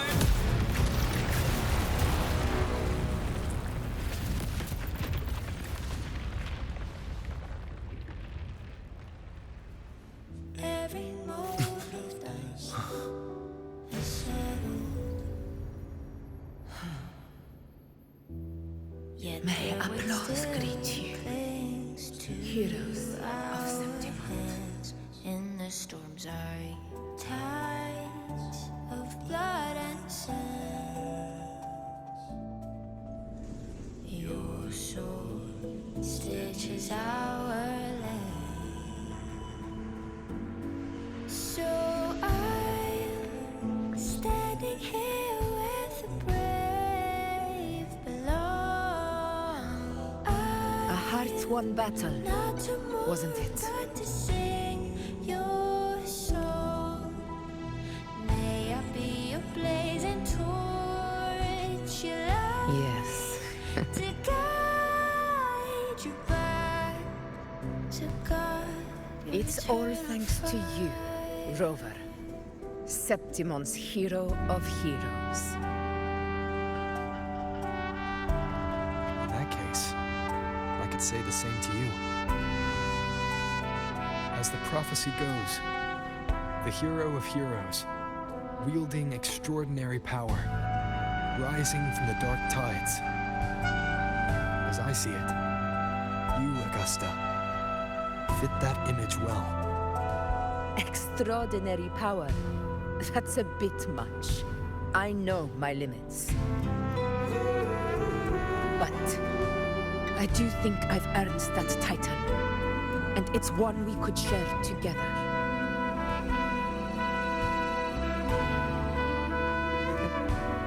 Besides, the temple never said there could only be one hero of heroes. What really happened to you in the dark tide? I thought you might have... It wasn't a pleasant experience. But in a strange way, it was refreshing. If you want to hear the full story, I'll tell you another time. But back inside the dark tide, I think the lost frequencies were always guiding me, shaping who I was becoming. Even trapped in that abyss of despair, those fallen heroes never gave up. They lit a faint, warm light in the dark fire. And you, along with everyone who stood by me. Without you, we couldn't have won this battle.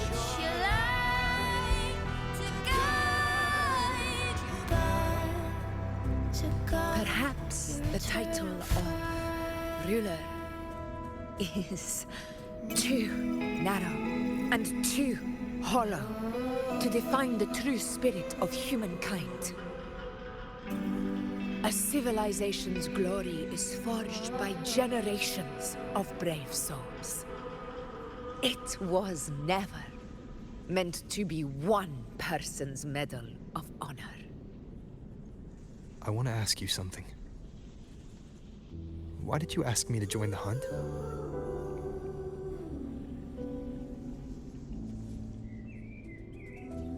Because my warriors and I wanted to fight beside someone like you. And that hasn't changed. But I will be honest.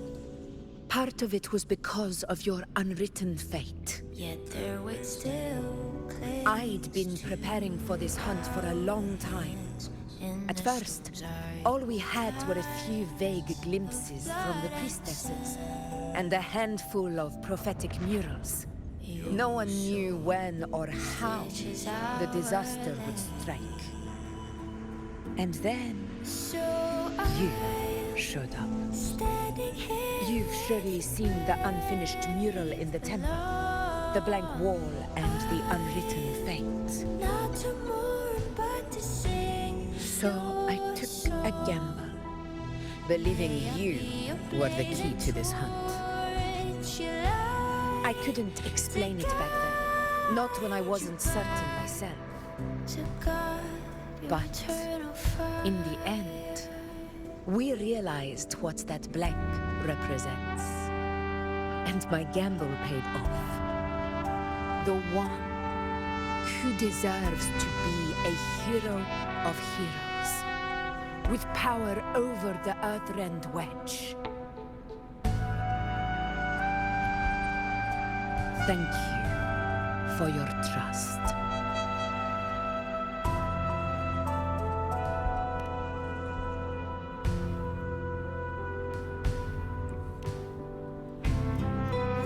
Now it's time for me to honor my promise. This is the end of our journey. The Earthrend Wedge. It hasn't been quite what I expected. But I'm very glad we made it this far together. Imperator. Go. I'll wait for you here.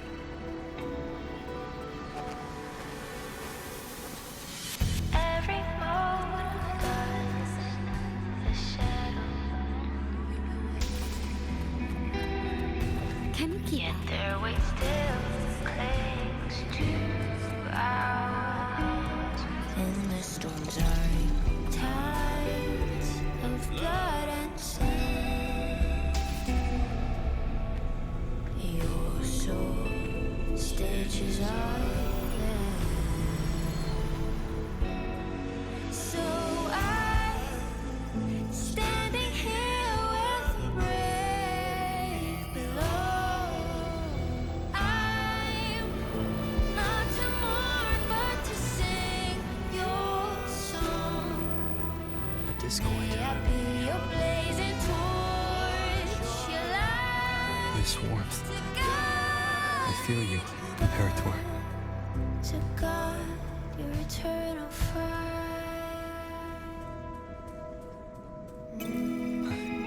I better get back.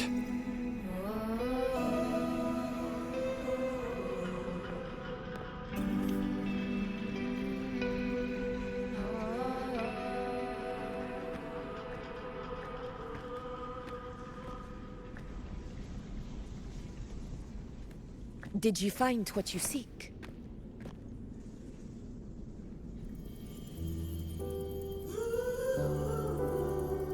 A discoid. Looks like a compass. The structure's odd. There might be a hidden compartment inside. Can you try opening it?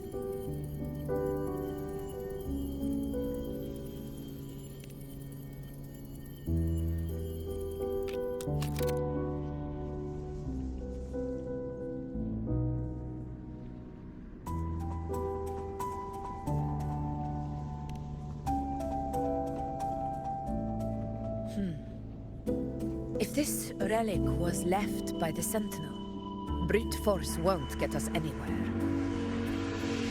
We'll need a different approach. Maybe a special key, a mechanism, or a password? Any ideas?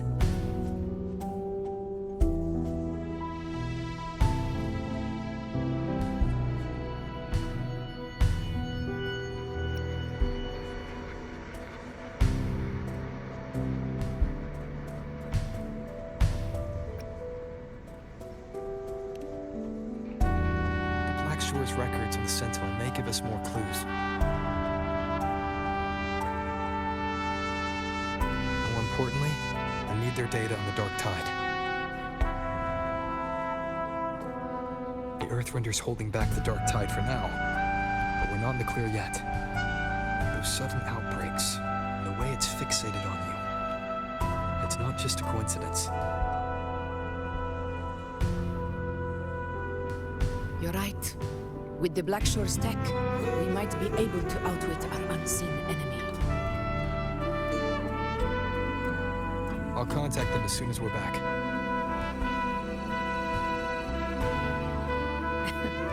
All right. Let's set all this aside and enjoy the victory we've earned.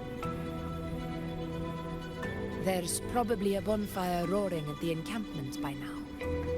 Rover, it's time to return to those waiting for us.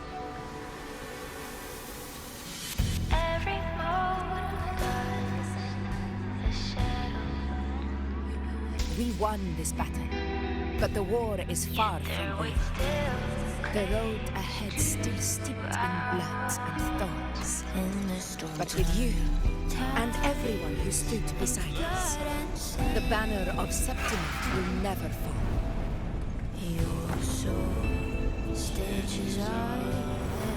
With the eternal sun as my witness, the name of hero belongs to you all.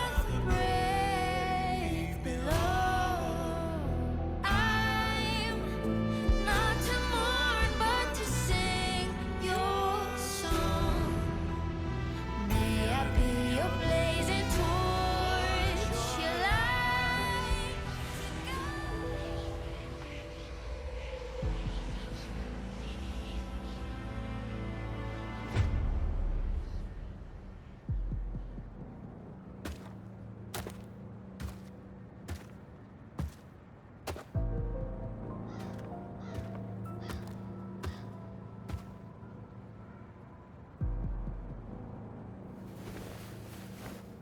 What a beautiful ending, my near-perfect protagonist. I must confess, even I didn't see this coming.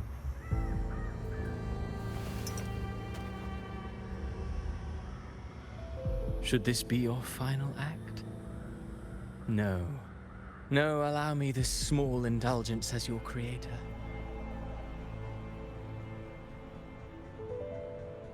The quill of fate may be sharp and cold, but still I want to see how far the soul I created can go.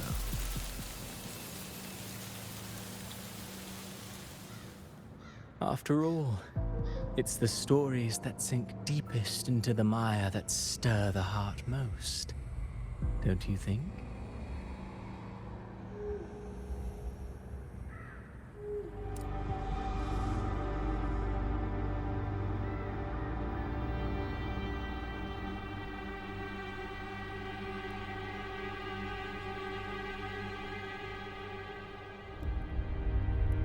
It's been a while, Rinesita. What prey do we hunt this time?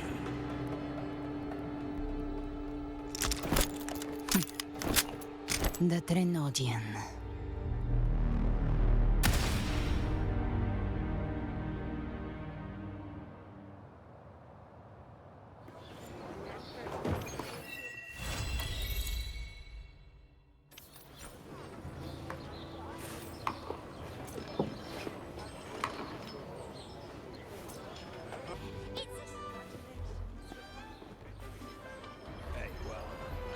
Congratulations.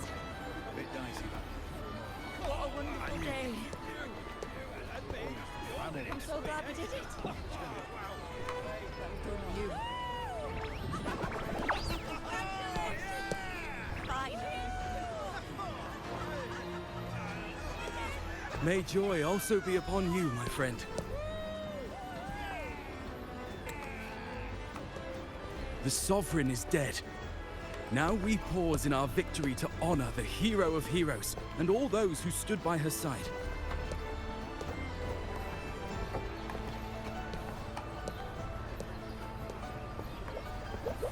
I am Bruno, Master of Ceremonies for the occasion. I had hoped to greet you alongside Augusta, but she was called away. The Senate insists on wasting her time with their trifles. We wish to bestow upon you the honor of Rosebearer. Roses symbolize our glory and triumph. to be shared with all who are gathered here.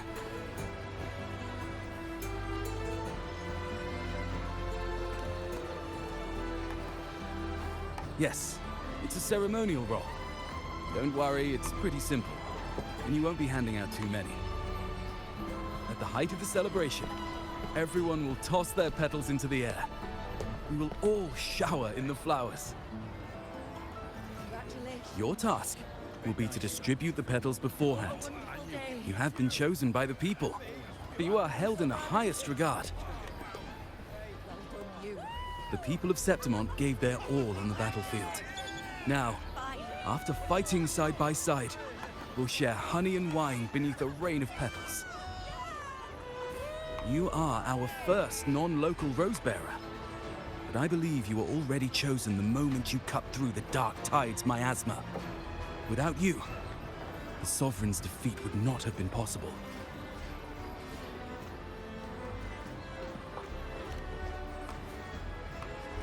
Yes. Oh, I hope you won't decline. This is not only Augusta's wish, it's the people's too. When Augusta arrives, she'll join the other rose bearers. I'm sure those who partook in the hunt will be honored to receive petals from you.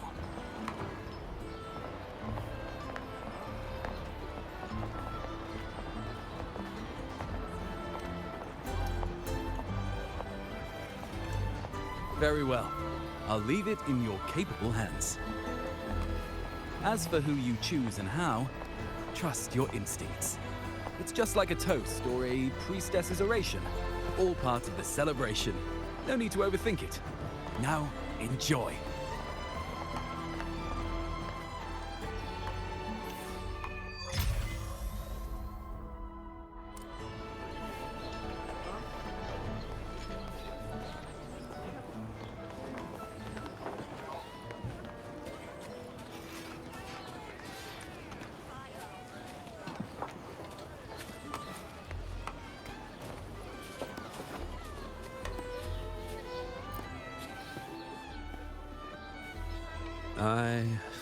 I'm still worried. The Paradise was stopped, right?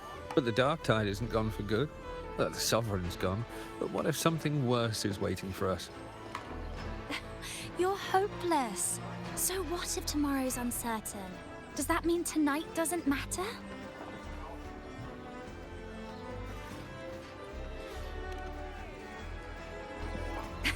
That's the spirit. Tonight is for those who've bled for it. All of us. Speaking of which, Rover, you're here early. Got a little something for us? Oh, knew it! You were always gonna be one of the rose bearers. The fragrance really makes the glory linger. Thank you.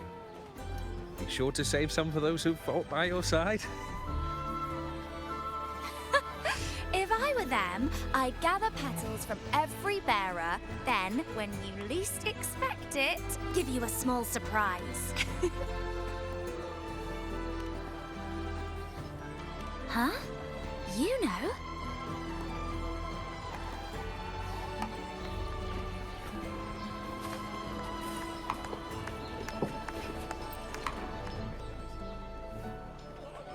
To Septimont! To peace after the storm! Yes! To the hero of heroes! To you, to me, to... Wait, is that Rover? Oh, good! When the time comes, I'll hurl the glory eye, and let the wind carry it far. Let the world see our triumph! Since you're here, anything you want to drink? Speak up! Theseus and I'll take care of it.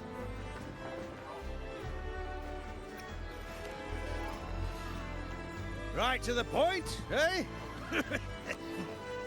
Fine. Enjoy yourself.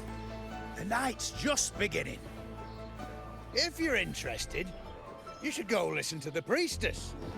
Her orations are one of the highlights of the celebration. Who's leading it this time? Oh, it's not Lilibet, is it?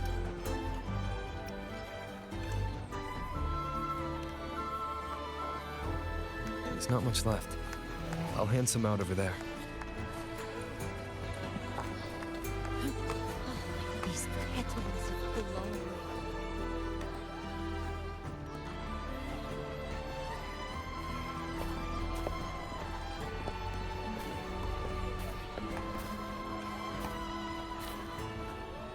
Looks like the oration they mentioned.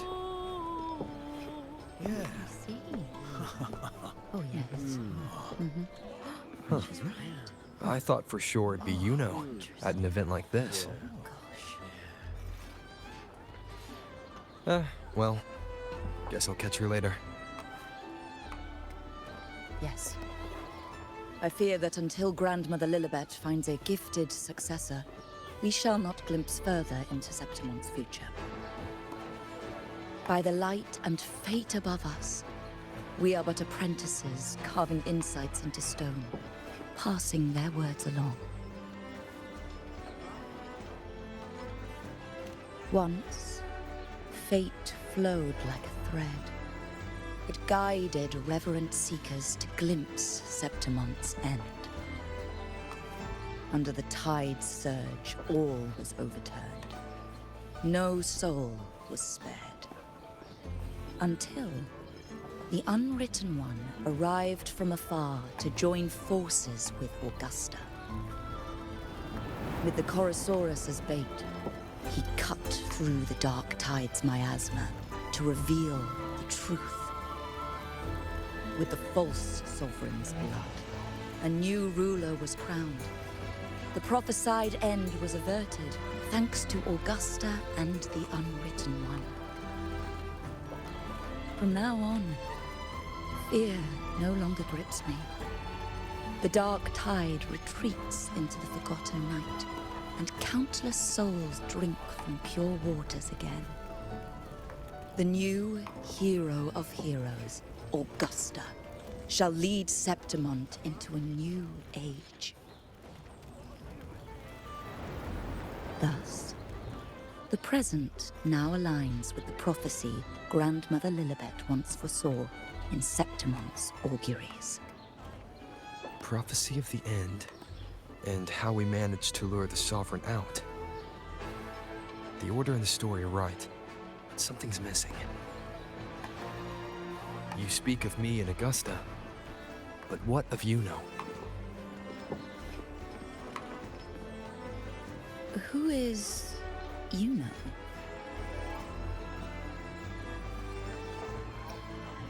Unwritten One, you leave me baffled. Are you suggesting that my recounting missed someone named Yuno? I don't find the name familiar.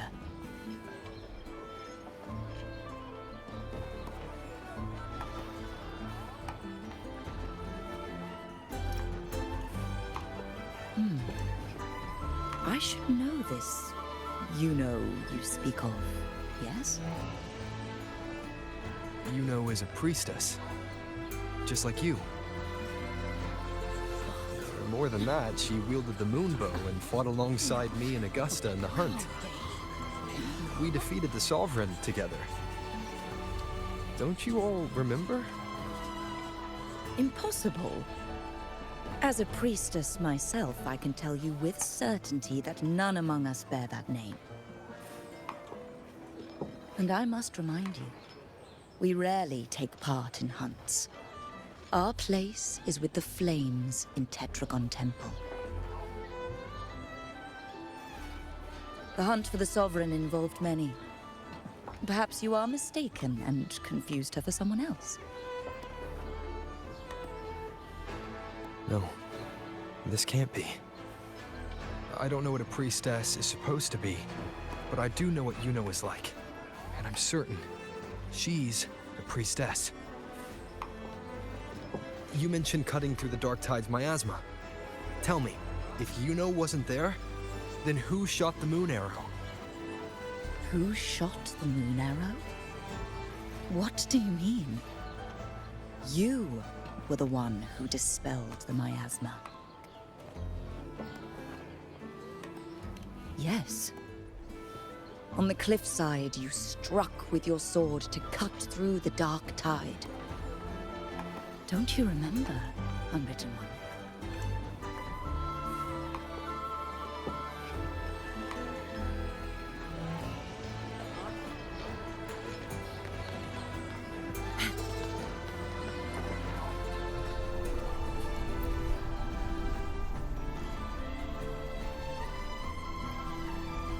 Their accounts are all true, except when it comes to Yuno. How they react to her name is completely wrong. Everything she did, they attribute to me. They're not just forgetting. It's as if Yuno never existed to them at all. Could this be possible? This distortion in perception? Is it a remnant of the Sovereign's power? Or is this the work of the Fraxidus again? I heard what you said to the priestess. No, I've never even heard of her. You should know, I've been stationed in this camp longer than most. Memory ain't bad either. Been thinking, maybe the dark tide's crawled into your head. Could be you're suffering from dissociation, a side effect of all that exposure. Word is, people who get too close end up seeing things. Hallucinations, delusions, the works. Some of them go as far as thinking they see the dead. Or worse, some start calling themselves tacit discords. The Sovereign was built from the dark tide itself. Who knows what it swallowed before it came for us? Could be worse than what you're used to. You must be in its grip.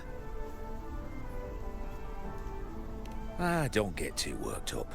It ain't that bad. Not yet, anyway. At any rate, dissociation is just a problem in perception. Some folks let it eat at them for life. Others know what's real and what ain't. They keep away from the dark tide. And before long, they start feeling all right. How are you feeling? You need to rest up a bit. Oh, looks like Augusta's finally here.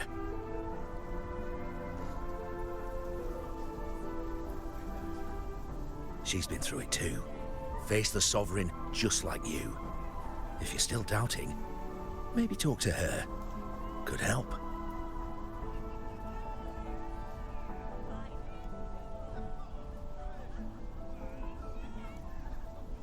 My friend, you've come. Bruno has already filled you in on the Rosebearer matter, yes? How are the celebrations treating you?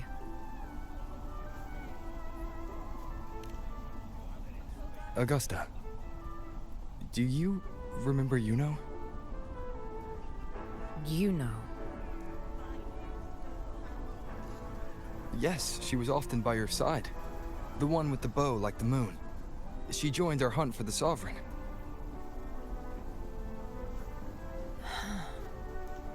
Everyone has forgotten. No, that's not it. Everyone says they've never even seen her before. But you remember her. You remember everything that happened. You are certain she is real, and cannot exist in your memories alone. I know what you're feeling, because I felt it too.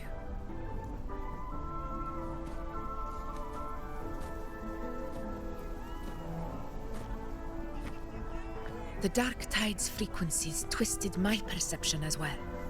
Made me see things that weren't real. The Sovereign's whispers dogged me for decades, tempting me to accept its gift. But that's all in the past. I know now that to find peace, I must see through the deception, fight it, and conquer it.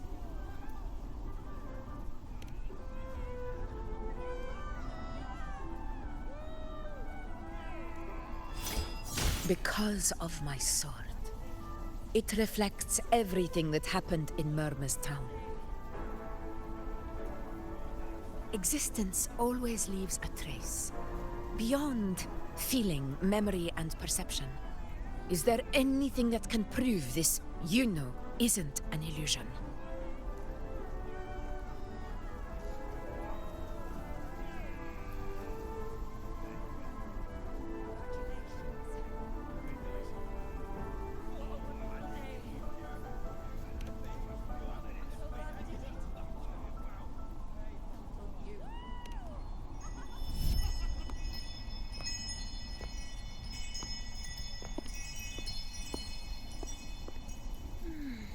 After this, I shall likely sleep like I've never slept before.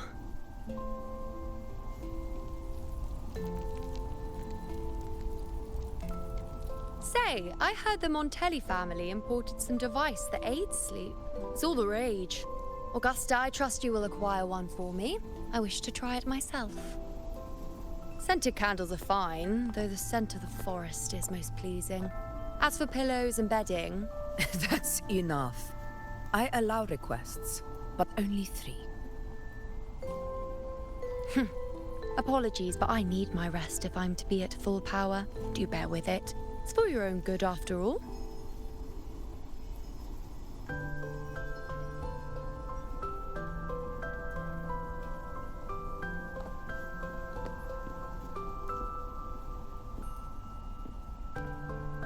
And you, Unwritten One, were I to indulge in a bit of selfishness, you'd forgive me, wouldn't you?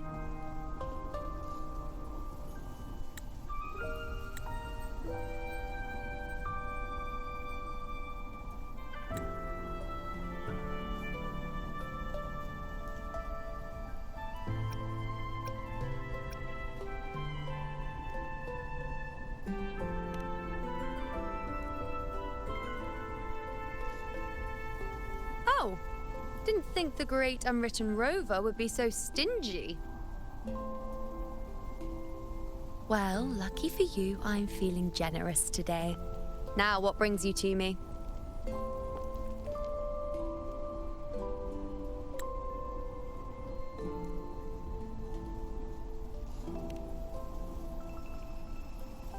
Really? You've traveled all this way just to return what I gave you, is that it?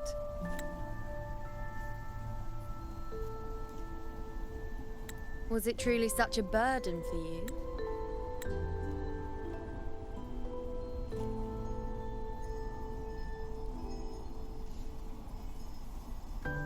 If one day this bracelet becomes meaningless to anyone else, I hope you will remain the exception, Unwritten One.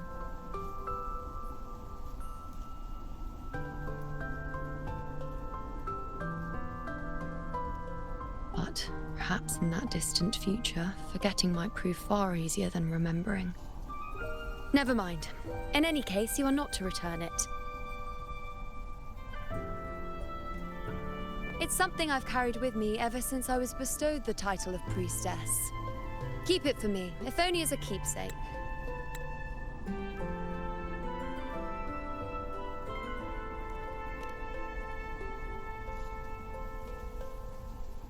Well, until we meet again, I suppose.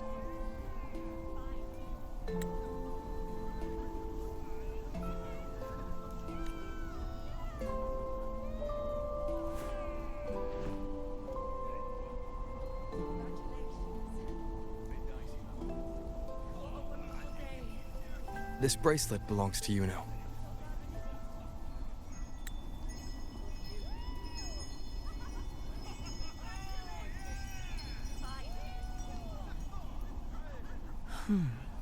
Quite the unique design. Like a crescent moon. But still, I'm sorry. I wish I could offer you the answer you seek, but to me, it's just an ordinary bracelet. Nothing about it stands out. When you mentioned her name, I tried to recall any trace of her in my memories.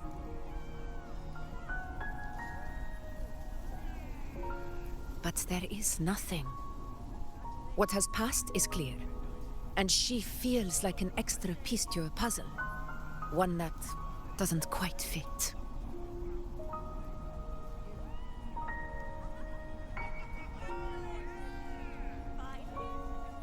How can this be? You spent the most time with her.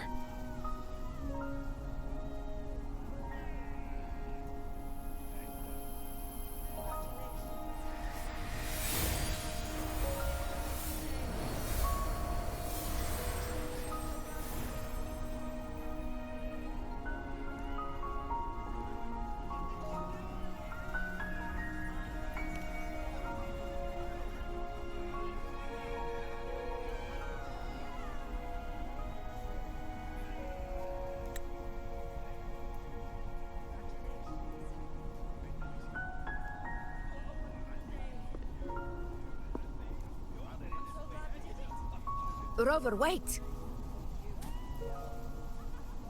What did you see?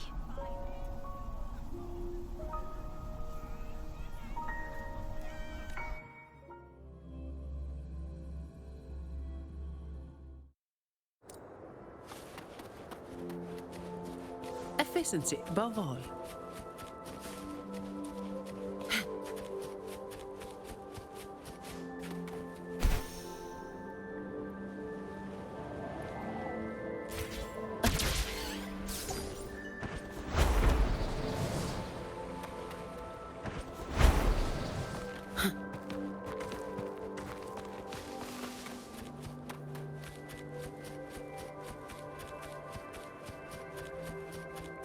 Efficiency above all.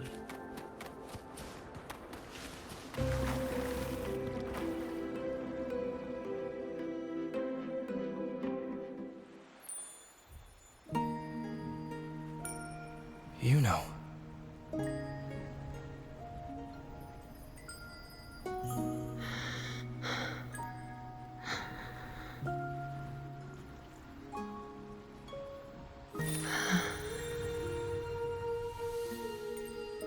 Of course. Only you would be the exception. So, you've known this all along? A death that shouldn't have happened. Traded for an unforetold victory. A fair deal. Now...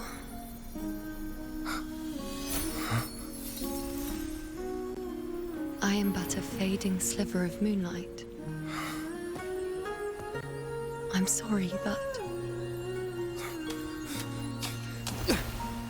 even I fear being... forgotten.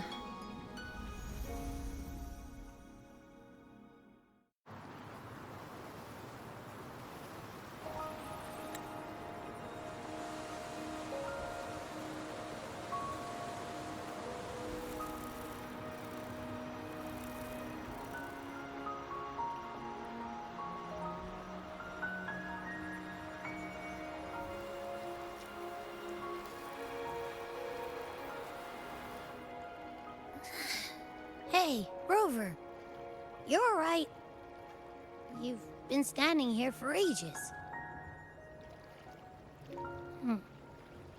So, Yuno's really gone. Just like that.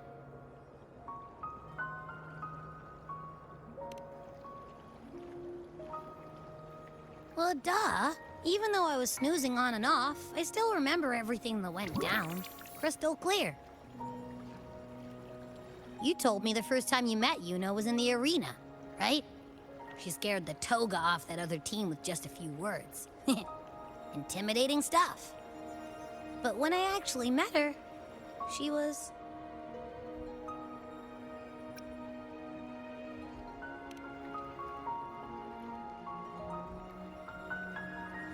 Yeah, totally. We got so much done with her on the hunt trip. She even invited us to the Tetragon Temple to check out the murals.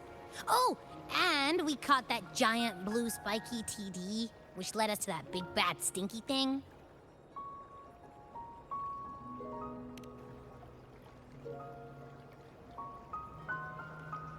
Yep, and I'm pretty sure she was the one who took that moon bow and blasted the dark tide wide open. Not you, not anyone else. And that bracelet. She gave it to us to lure out that nasty big fella. Even asked us to keep it for her. So it doesn't matter whatever anyone else thinks. Or what happened to her. You remember her. And I do too. It wasn't some made-up crap.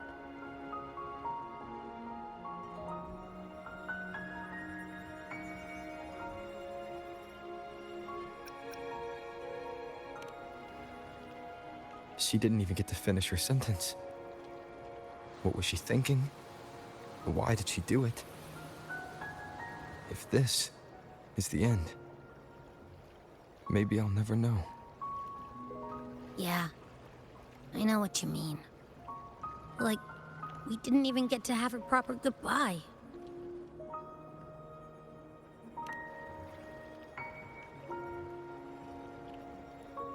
I don't care if Yuno foresaw her fate and chose this path for herself. All I know is I won't let it end like this. Not with her fading into oblivion. Like Augusta said, everything that exists leaves a trace. Since she's a priestess, I'm sure to find traces of her in Tetragon Temple. A lead could be the breakthrough I need.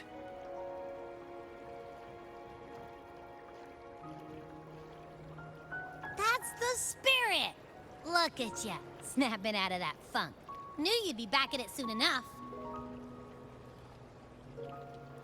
I still got some kinks to work out before I'm in my Super Echo Abbey form, but you can bet I'll be here.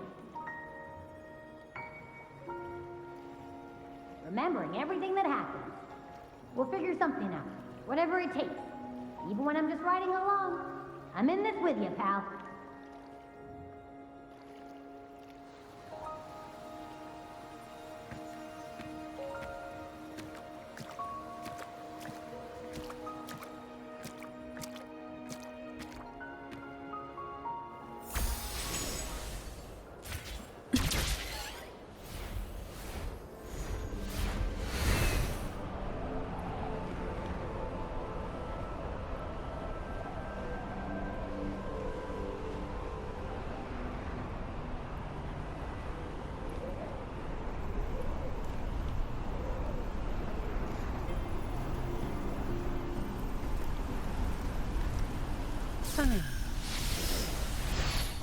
Efficiency above all.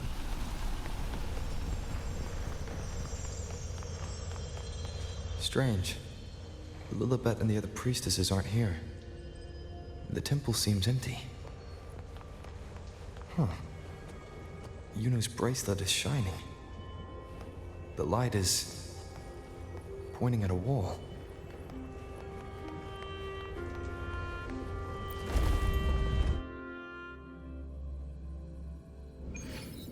Where could this lead?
Gotcha. Huh. the mural changed.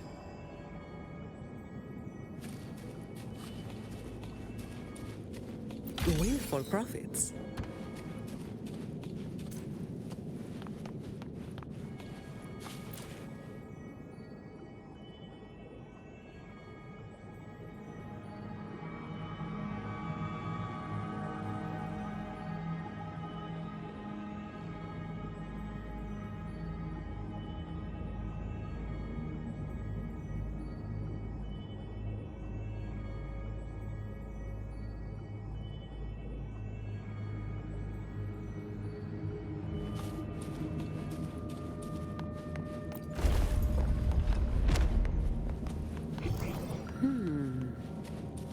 Gotcha.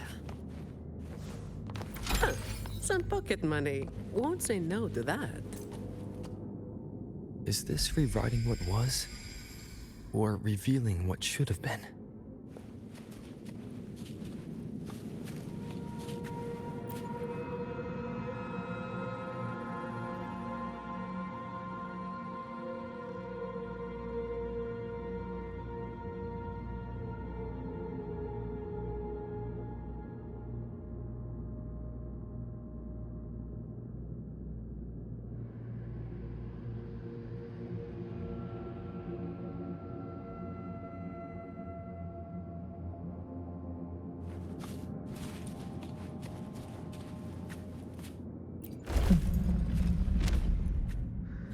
Trapped in your own pathetic shell, and you still think you're the king of the world.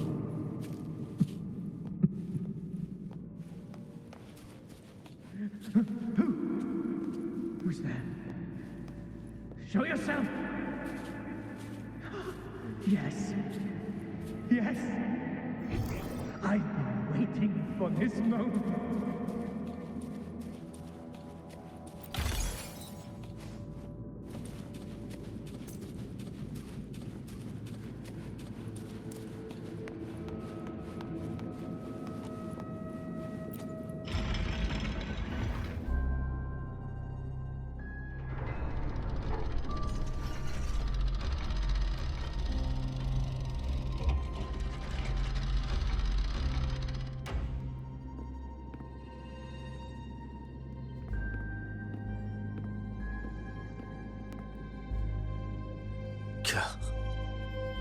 It's you.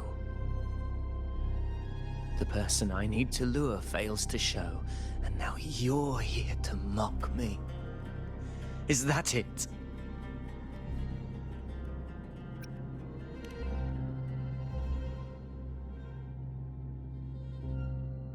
You speak so innocently, as if my being here wasn't all you're doing. You brought me to Tetragon Temple to try to erase me from the story, all so you could summon the one behind it all. I played along. I agreed to be watched here because I wanted to see him, wanted to look him in the eye.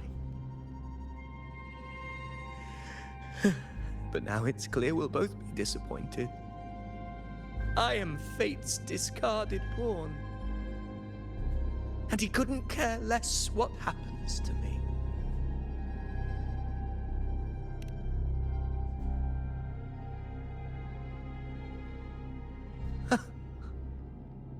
There's no one else here. No need to put on an act. He doesn't look like he's lying. But this is the first time I've been here. Priestesses? Tetragon Temple? Could this be Yuno's doing? For Avidius here, Yuno has also never existed.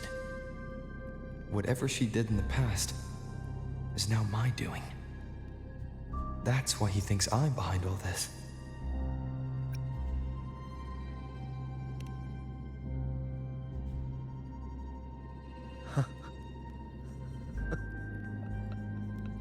At this point, what do I have left to hide?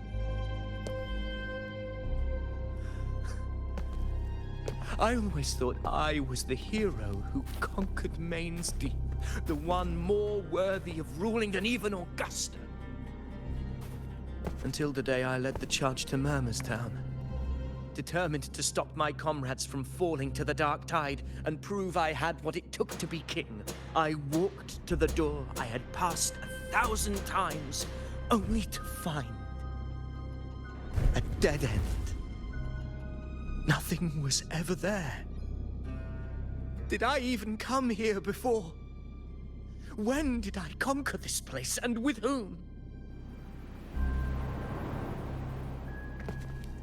At that moment, I realized so much was blank. Disconnected dots, scattered and meaningless.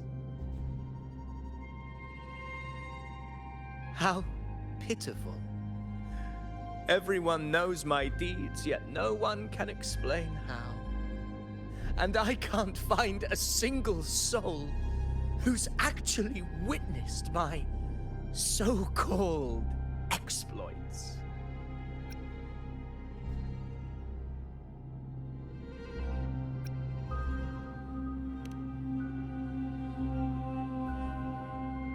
Yes. So I tore through my memories until I saw a hand holding a feathered quill. It wrote everything about me from the moment I was born.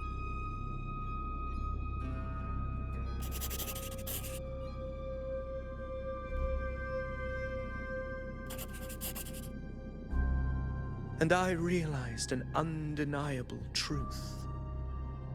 Existence is anchored in connection, feeling, and memory. They are its very manifestation.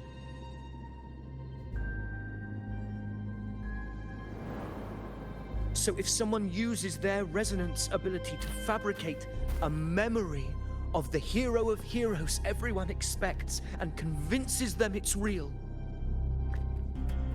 does such a fabricated person really exist? And what of you?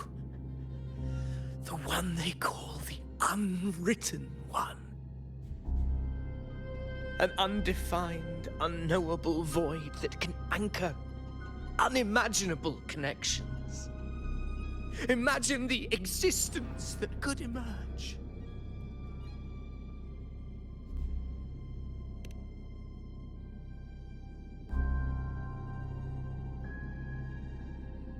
Enough, you arrogant fool. I did not allow you to stay here so you could defile fate with your delusions.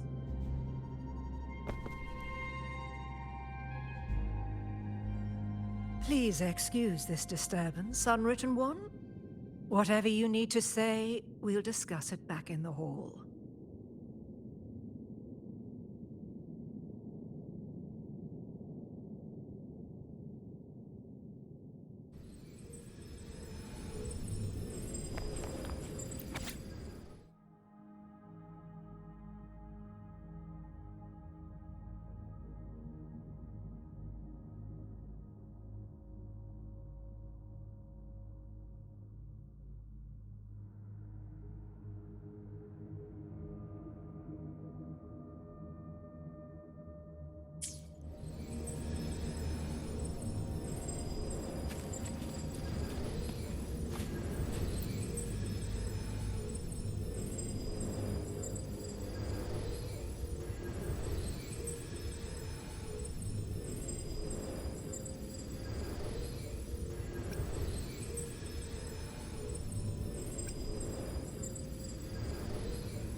Some pocket money. Won't say no to that.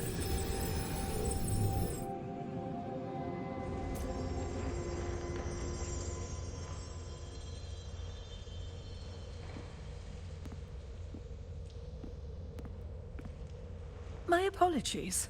I should have been here to receive you. But some priestesses ran into some trouble. I had to step away.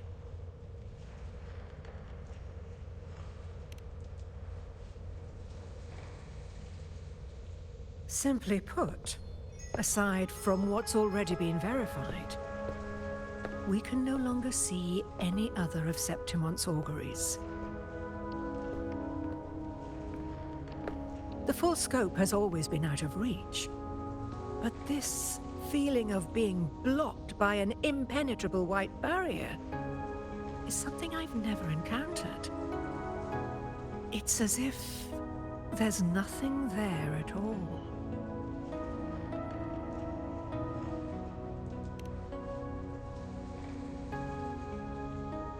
Well, there is a silver lining. Septimon's auguries concern Septimon's future. But as for smaller, individual futures, we can still see those. For instance, I saw Avidius making a commotion not long ago. But let's talk about why you are here first. Augusta mentioned your situation and said you might come looking for me. You seek help in finding a priestess by the name of Yuno.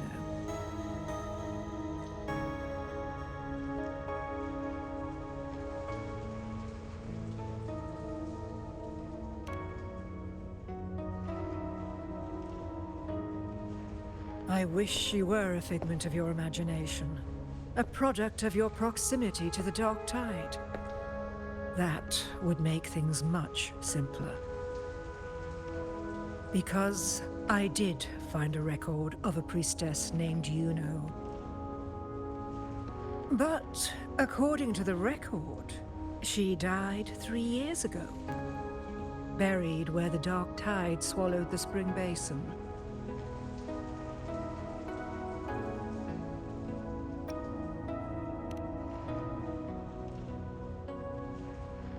You must understand, death and disappearance are two different concepts. If Yuno truly died 3 years ago, then she couldn't have been your companion 3 years later, let alone have existed up until today. In other words, if Yuno disappeared today and was erased from the memories of Augusta, myself, and everyone else, then the death 3 years ago must have been a fabrication.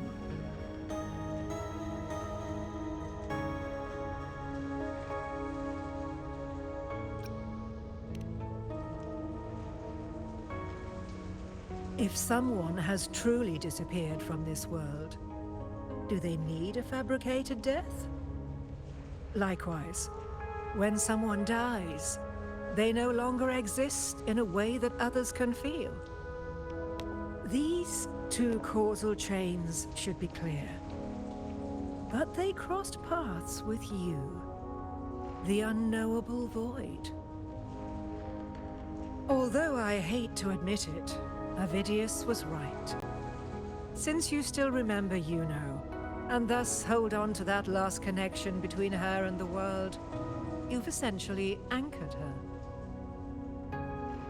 This has caused the causal chain to become tangled. The ending is still unwritten. Right now, she is but a spectre, stuck reliving her past in the chaos between life and death, between existence and non-existence.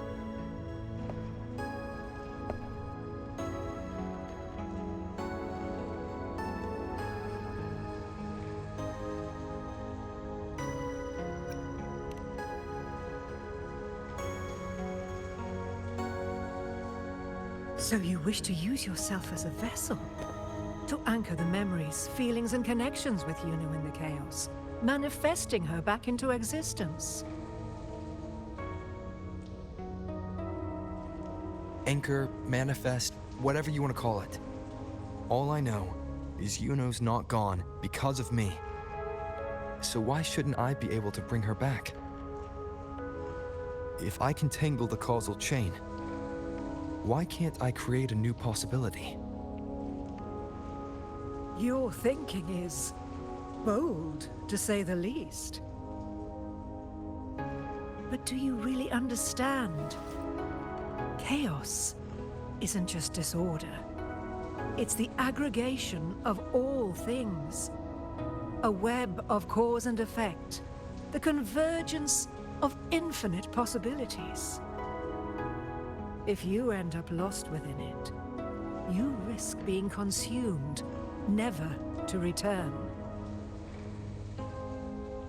Even ones such as we, guided by fate, can only pull small insights from certain shores of destiny. What if you enter only to find that you cannot bring Yuno back?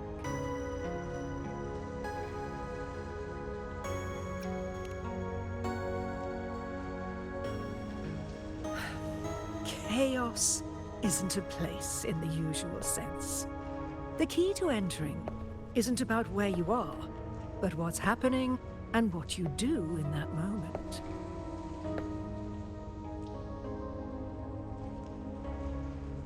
I suspect that 3 years ago, this priestess must have done something that defied fate, which set the course for her inevitable disappearance.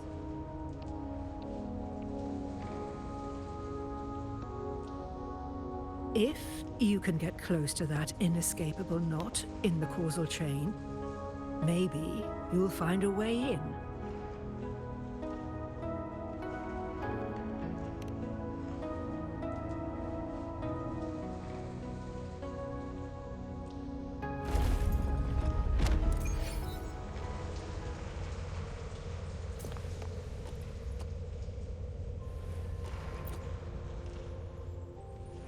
Even with no certainty, you're still heading toward that death trap. Unwritten one. You've made up your mind, haven't you? I understand. One must try at least. Very well. I'll accompany you there.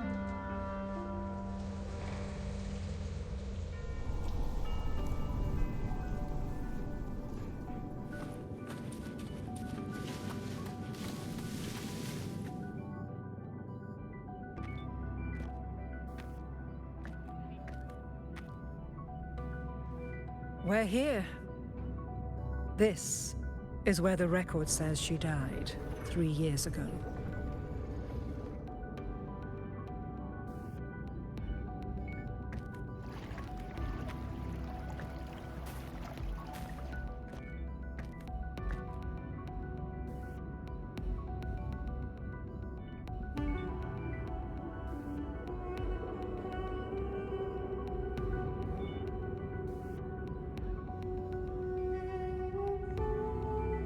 Nothing here.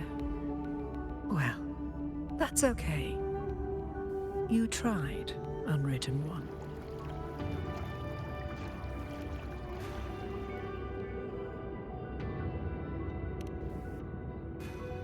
Guided by the light of fate, we walk the web of futures. Many seek prophecies to follow or to break free from, all in pursuit of harmonious completeness. I've never doubted your judgment of Yuno. But if, as you say, she knew what would happen and still chose this path, could it be that this was the closest she could get to true completeness?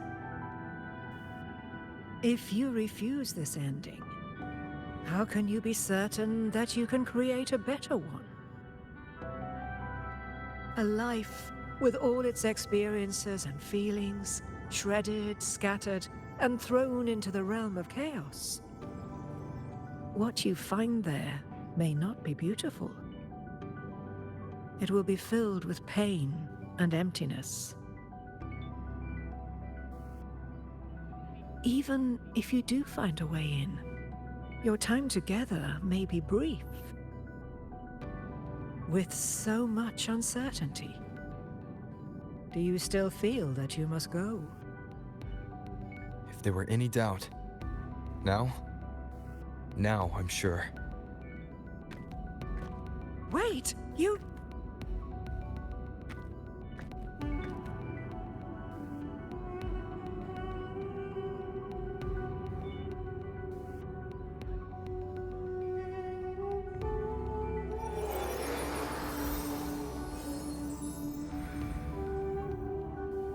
I'm not rejecting the ending Yuno wrote. I just want to fix the regret she left behind.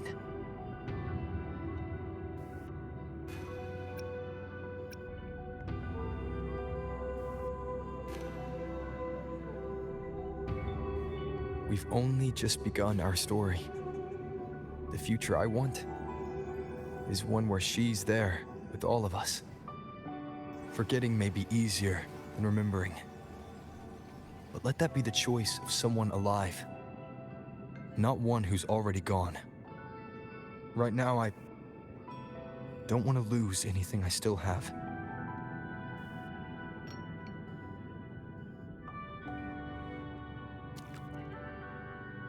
The secret to anchoring lies in connection and its manifestation.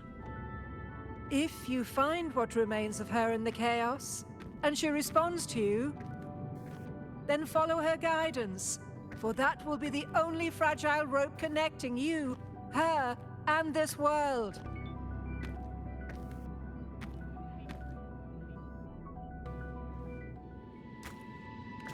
Endlessly cycling, shattering futures. Is this chaos? Unsalvageable, fractured into pieces. This is chaos.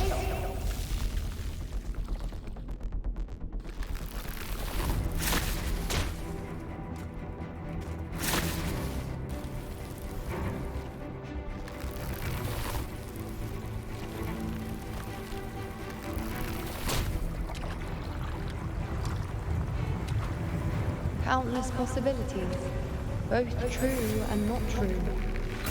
This is chaos. Until every anchor is revealed, laid bare in the light.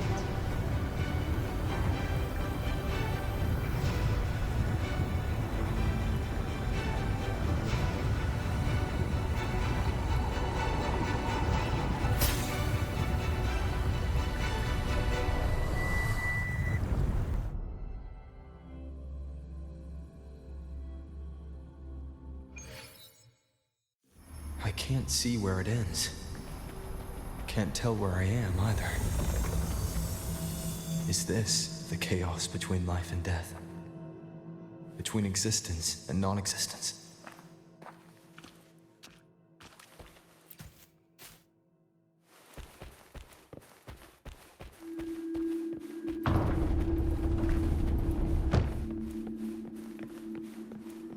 That's Yuno in the center.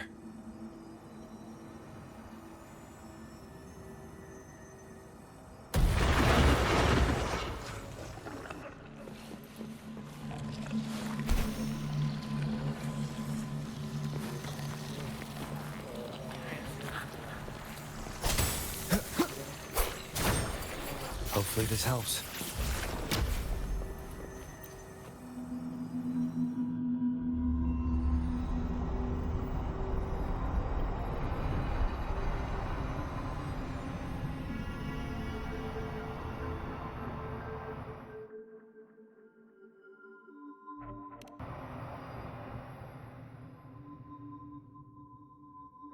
You know, you're calling me. Are you here for me?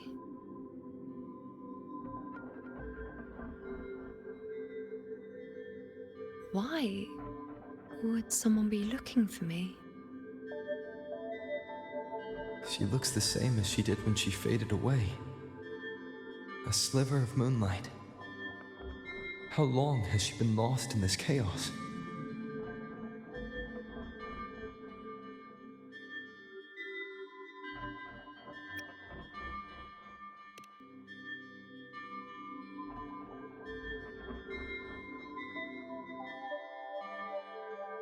I know you.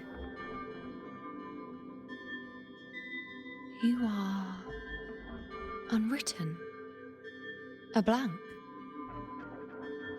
An unwritten blank.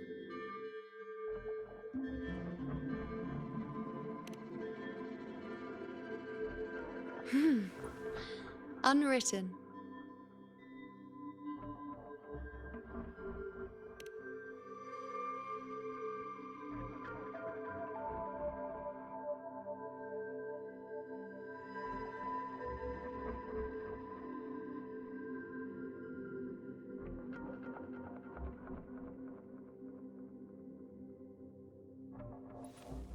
I will guide the unwritten with the moonlight.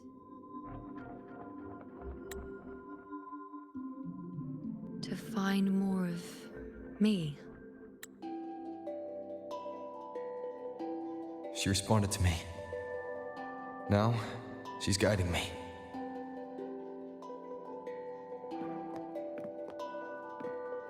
Even if it's just a trace of her, I found her.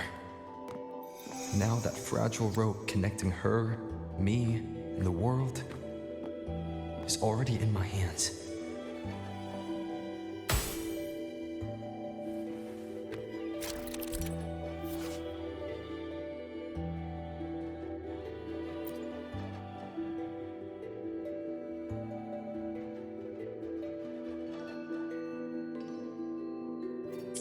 Where are you taking me?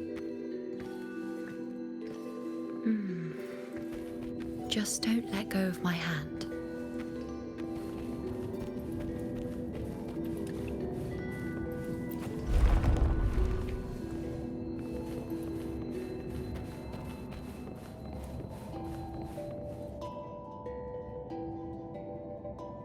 Guided by the light of fate, we walk the web of futures. Grandmother Lilibet has already prophesied her successor. Juno, born in a lunar eclipse, will become a prodigy priestess. Wait, Sibylla's Juno? I know that girl. Wild and dramatic. She's just won a handful of matches.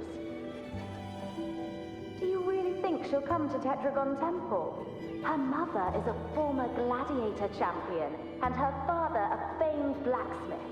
She's already from a highly respectable family. And she is skilled with a bow. Maybe she'll just want to be the next champion, you know? She is spoiled for choice.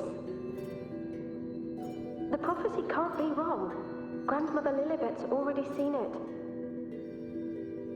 She'll resonate with the moon's phases. That's a huge honor. Not just anyone can see fate's patterns, and she'll be able to see it more clearly than the rest of us. It's our duty to share visions of the future, to guide Septimont and its people forward. Such glory. She won't refuse, and she shouldn't. This is the past, where my existence left its mark. I see. Grandmother Lilibet said that the key to anchoring lies in connection and its manifestation. Let's try to find more.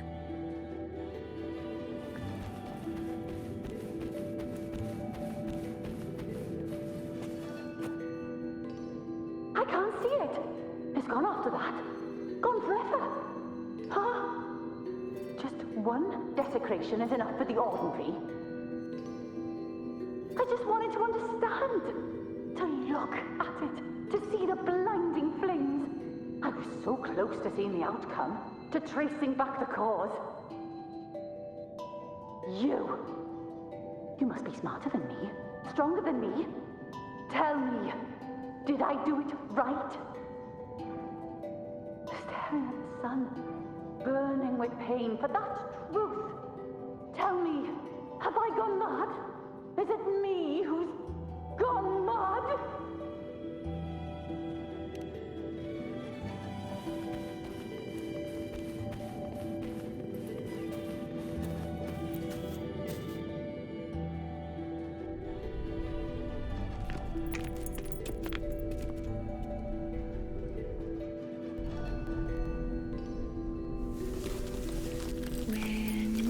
There.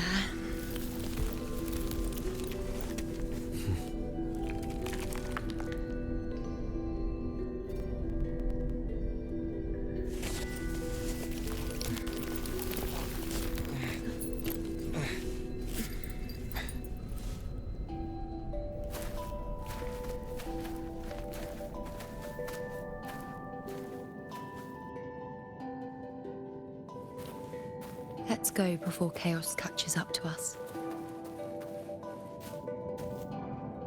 The only thing that barely reveals them is the moon. What the hell are we supposed to do? We were this close to killing that tacit discord, but then it touched the dark tide and just dissolved back into it. All of them are part of it. Wherever the tide shows, they crawl right down with it. But the second they're spotted, they melt right back in. You can't track them, can't lock them down. The only thing that barely reveals them is the moon. What the hell are we supposed to do?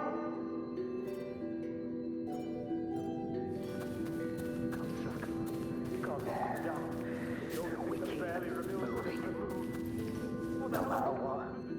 Alexandros, you're not falling here. Not now. Fighting the dark tide is the mission you were born for. The one you should be proud of.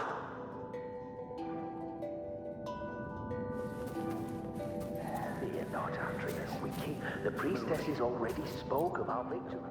They can't see everything, but when they do, they're always right.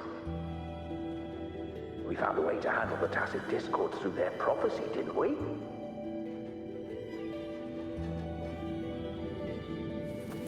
Fear not, Andreas.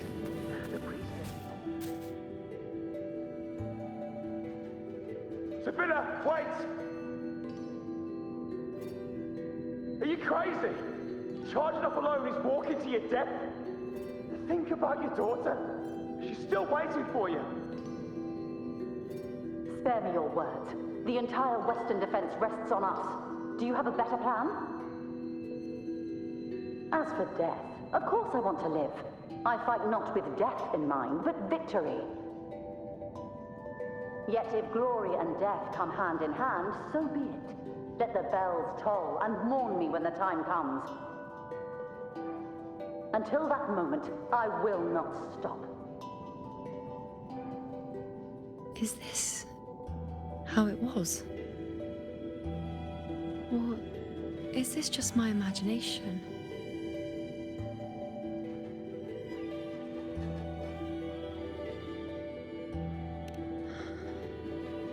What's happened is done. It can't be changed. Those who closed their eyes never truly saw.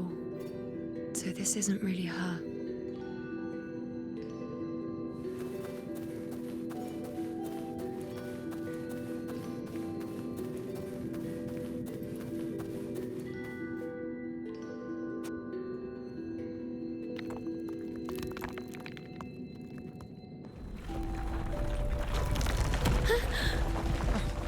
You know!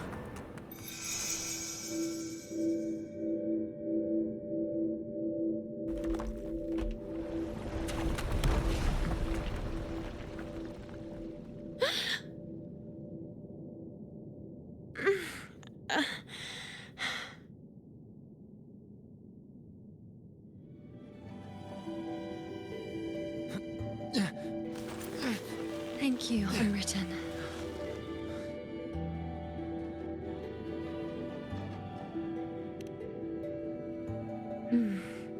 I won't let go. I don't want to let go.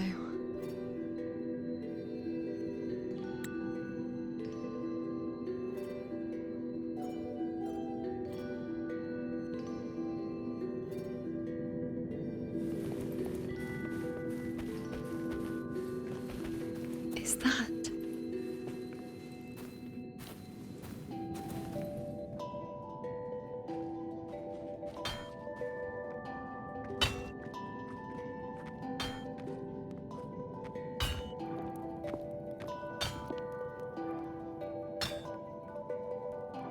Ah, there you are.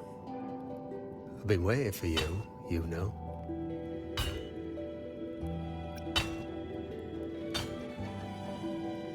Her? Is there anyone else besides you here, you know?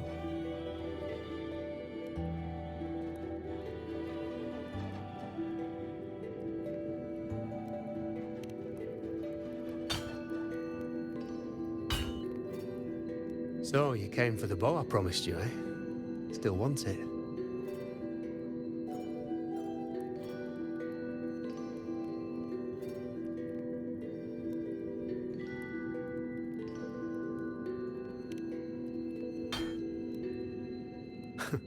Right you are. Why wouldn't you want it? But once you take it, what then? I reckon you've heard Lilibet's prophecy, haven't you? What do you think?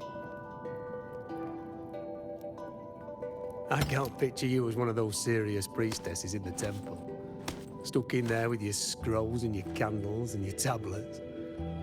Doesn't seem right for someone with a spirit like yours. And if you really did become a priestess, well, this bow wouldn't be much use, would it? No time for it. But you've got a gift that other priestesses could only dream of. Such a shame to waste it. And the warriors of Septimont need their priestesses. So do Septimont's auguries. Lilibet and the others still failed to foresee the entirety of the coming disaster.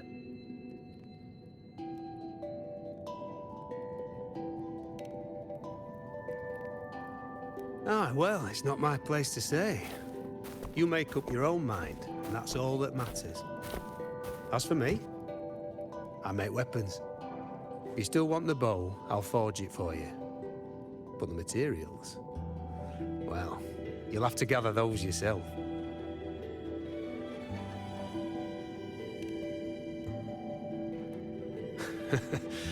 Forgetful today, are we?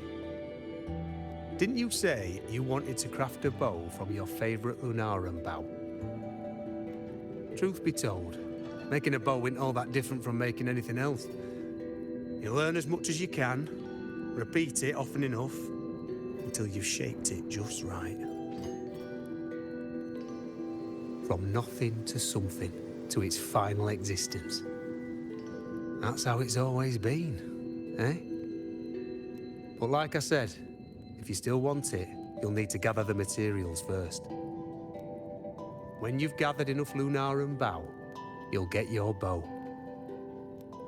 And if you're not sure where to look for it...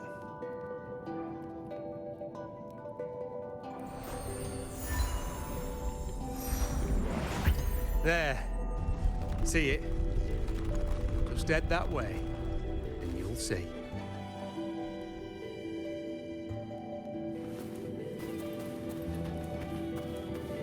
Lunarum bow. That's what the blacksmith mentioned. It looks just like what was used for your bow. Mm-hmm.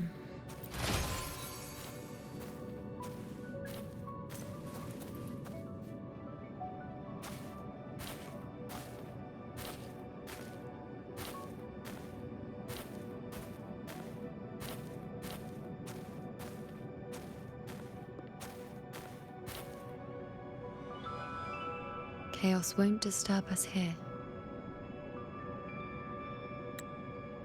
Sitting, just like that, huh? You're still just as... spontaneous. Shh, unwritten. It's time for a rest. Come sit with me.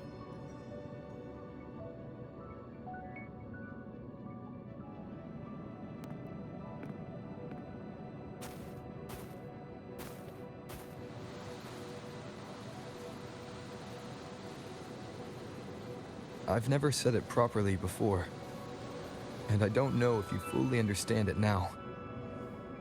But now that I found you, I will bring you back. I won't stop until I do. Because you said it, I believe you. We rest to manifest what we've already found.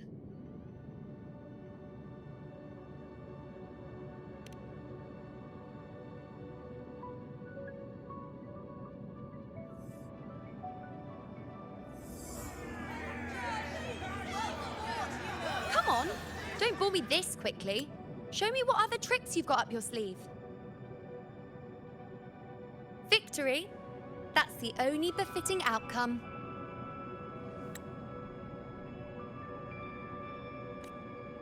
Now spare me the words.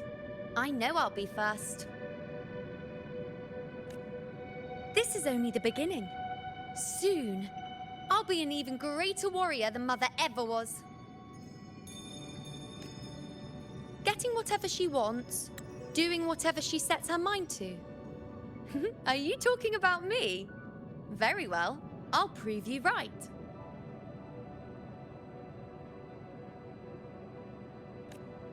Prodigy, you say?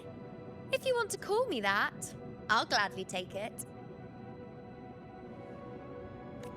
But why are you so certain that who you see is me? That was... Huh? They're gone now. Because this is fate's will. It has favored me more than others.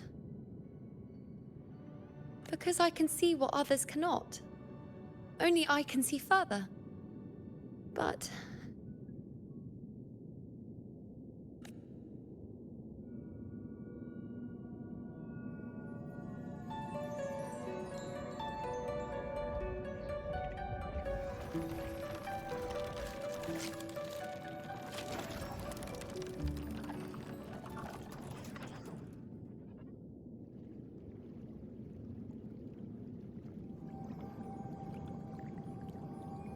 You look like you're recovering.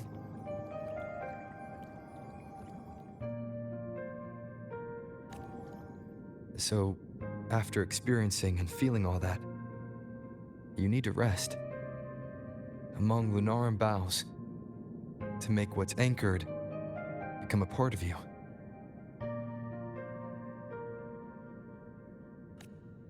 Exactly. After manifestation, this is how I can absorb more.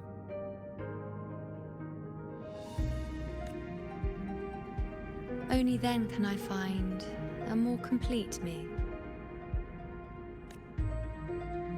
Unwritten, you are a clever one.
Let's go. Forget the prophecies, forget being a priestess. Let's do what we truly want. If the future is a question, the answer's never in what others define.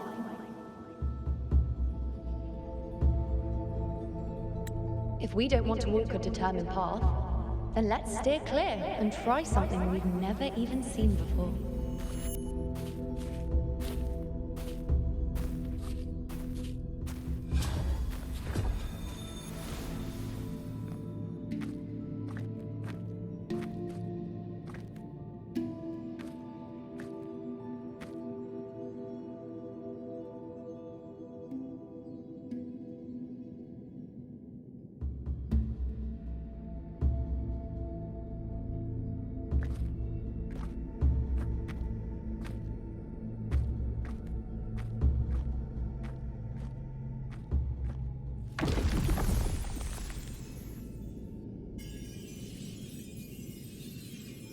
We can't continue the anchoring.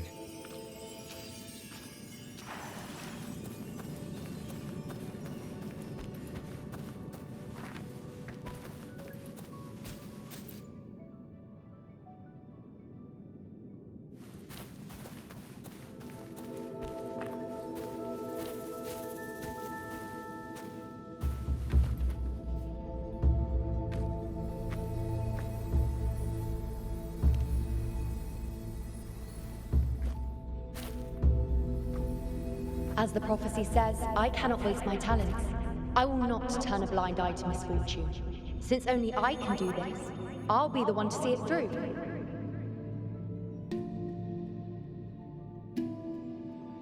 A gladiator or a priestess, what does it matter? I'll face fate and see just how far I can go.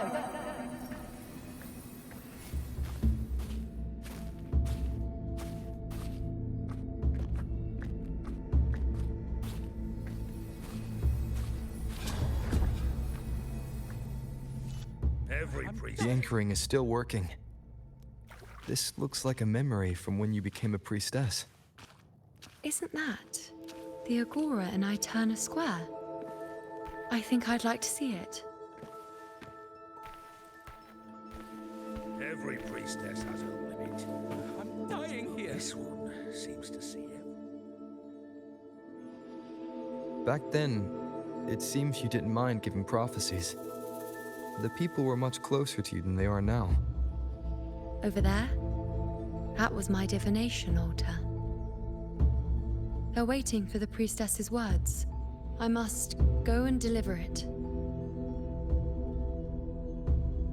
Limit. But this one seems to see it. No one by that altar. Isn't the priestess?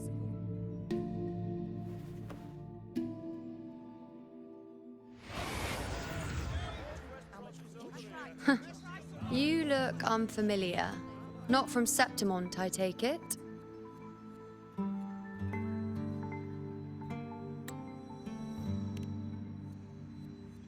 Not bad. You even bothered to learn my name.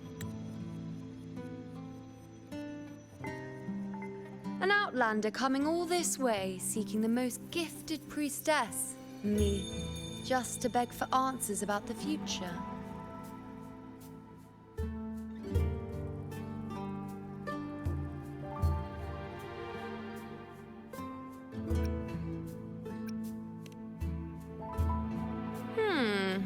What's this about?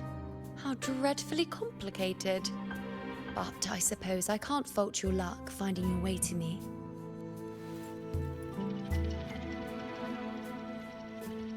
They say a priestess can't see everything, but when she does, she's always right. But I'm different. I can see everything, and I'm always right.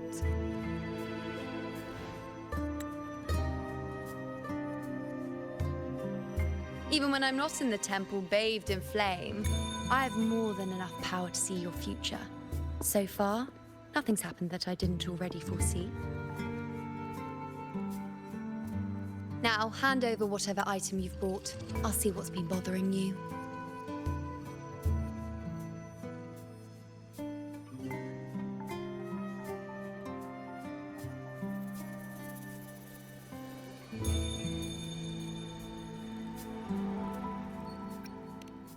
Shh, quiet, please. And don't you dare look away. I'm about to...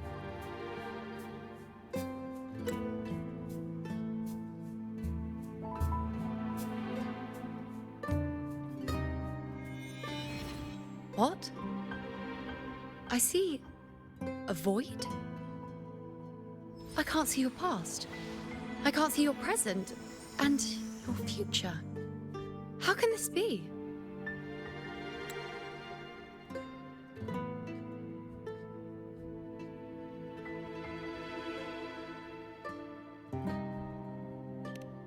The Unwritten One. Why is that familiar? Who exactly are you?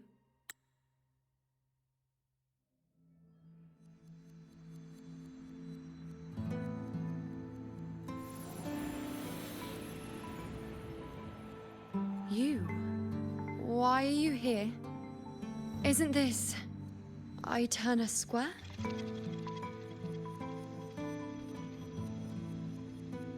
Did something happen in Septimont? Is it Augusta or the others? No, that's impossible. I should have disappeared by now. Why do I feel so tired? Like I'm walking the same path over and over again without end. Why do I see so many memories from the past? My mother, the other priestesses, and you. You've done something for me, haven't you?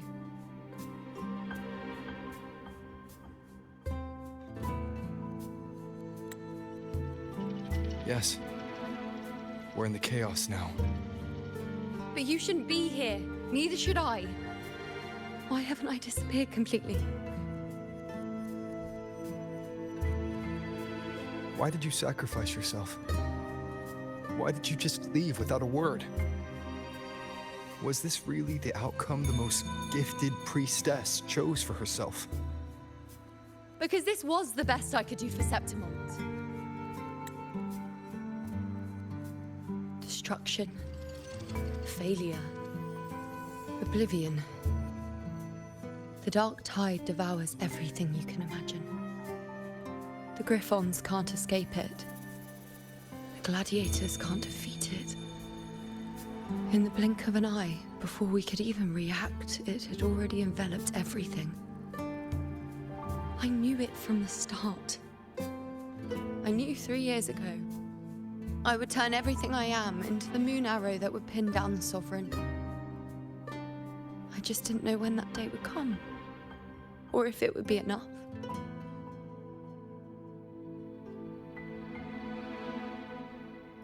Until I saw you. You, the one who stood between me and the manipulating hand behind everything. Just like the faint light I once saw in the future.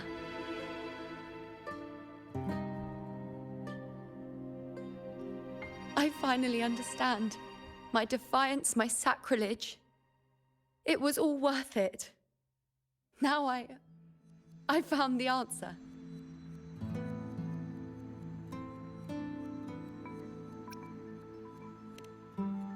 Whether it's because of the void I carry, or whatever else it may be, I still remember you. Your place in this world isn't over yet. I'm taking you out of this realm of chaos. You... It seems like I missed something. Something I didn't foresee. So the Unwritten One from the future isn't happy with the ending I've changed and wants to rewrite it. The battle's still undecided. The war isn't finished yet. Is that it?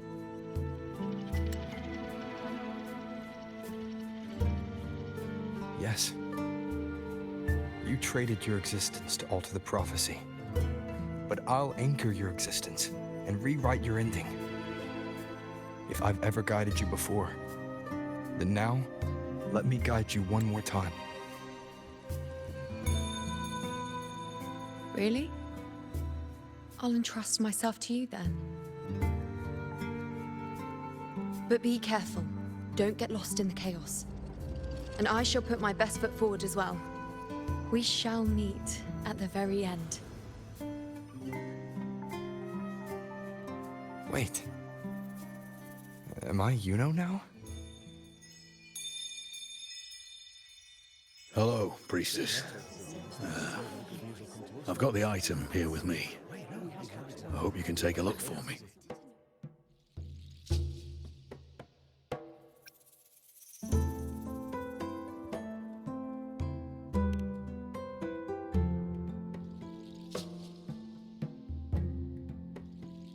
My squad and I were once ambushed in Kassos. A monstrous tacit discord, never seen before, appeared in the dark tide. I seek guidance on what comes next. Will we have the strength to battle it?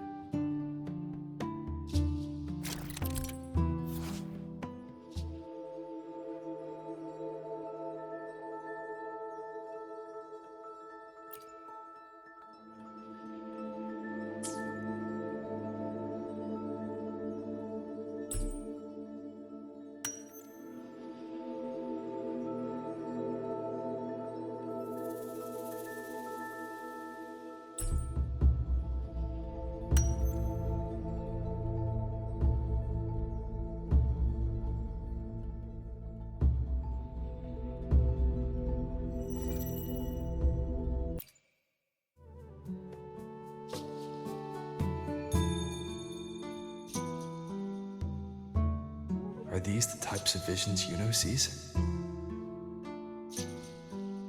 The broken horn, the spear piercing through the eye, victory, cheering. You, and the other gladiators. His blood. But they all survive.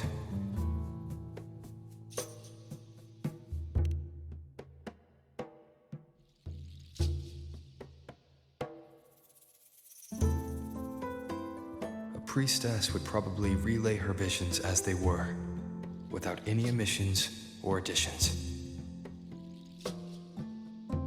The beast falls, and we are cheering. Its eye is pierced by a spear. Its horn is broken. So, that's its weak spot. Is that the key to our victory? Thank you, Priestess Yuno. Your words put my mind at ease. Can I come see you again once it's all over?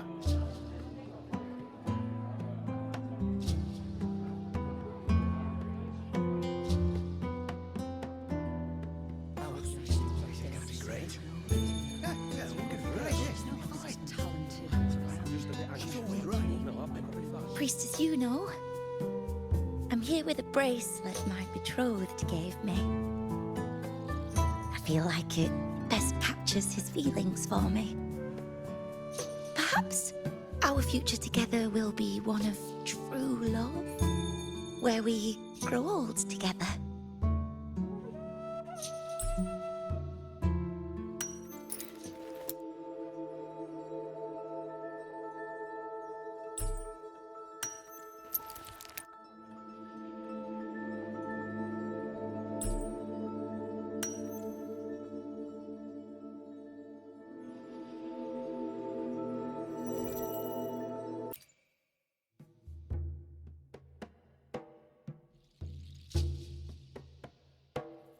The pain or conflict, the confusion, shattered hopes. They don't look that old. Not much time has passed.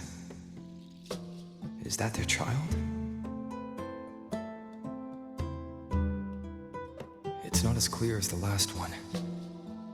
All I can tell is that their love doesn't end well. But it's obvious she's hoping for a better ending.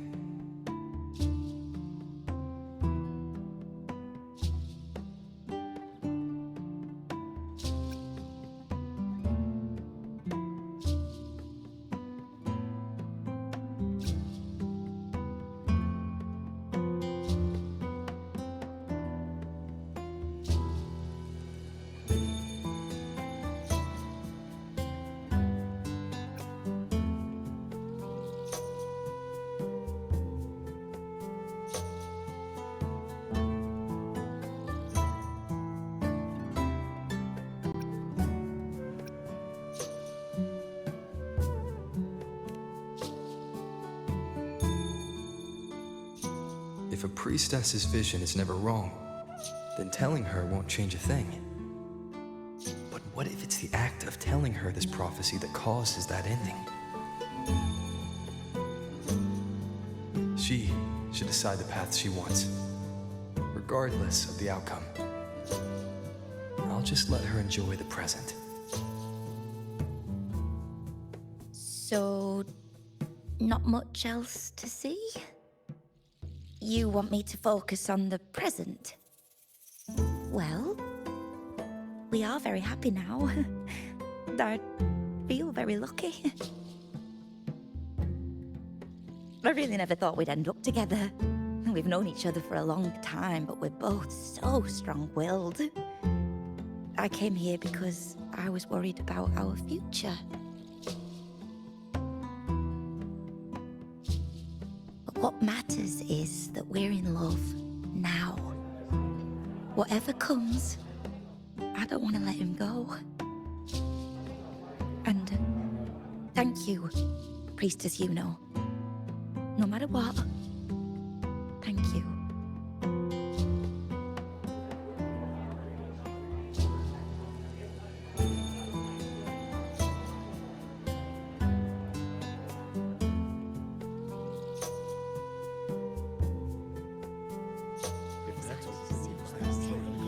I have a little trick I'd like to pull off regarding a life. That's why I've come to you, Priestess Yuno. I'm curious if your prophecy can confirm whether it's possible.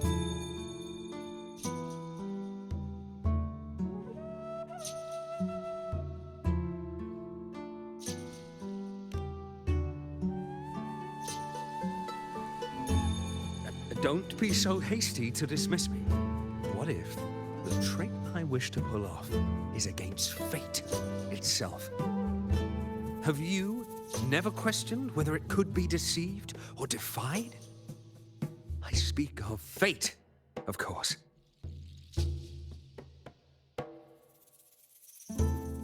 These figurines I brought were crafted by my family for me and my brother as a rite of passage. They're made in our likeness.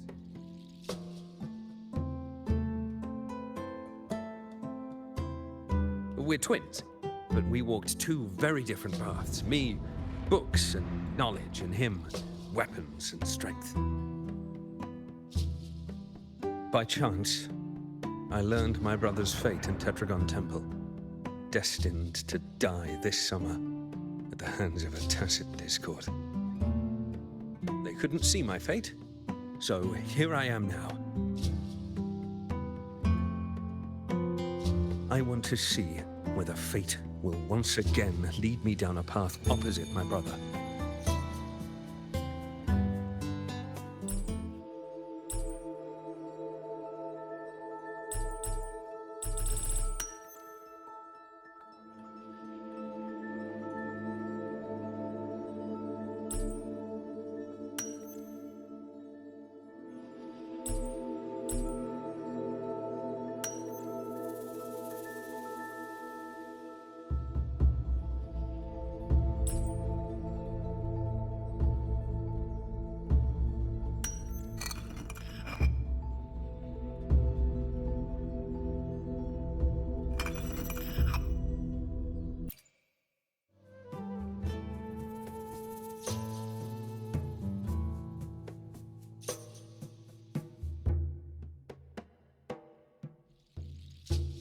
An older, more aged Nicholas.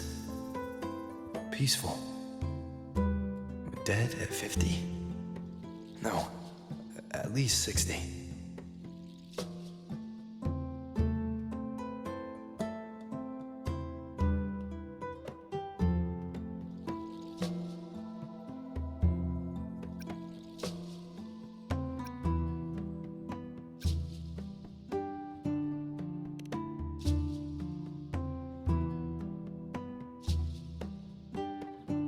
We were born identical, after all. I know him well. If I wanted to imitate him, even our parents wouldn't be able to tell us apart. But fate, what would it do? You've shown me my end. I will live to become an old man. That means this summer, I won't die.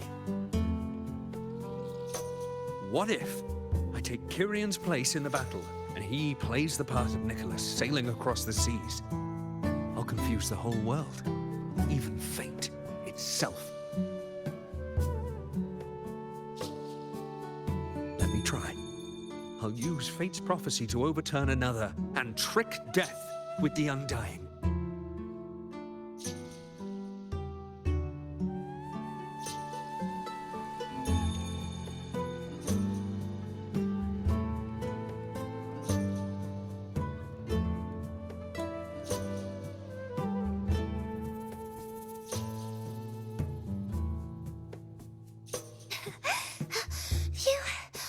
Priestess, is it true that if I give you the right thing, you can see everything?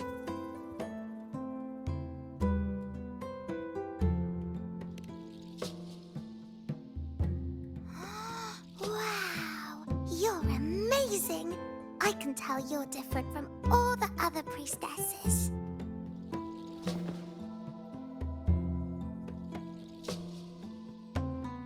Look, Grandpa made this bottle. Can you see where he went? And what did he turn into? I want to find him quickly. He left so fast. He must have forgotten to tell me.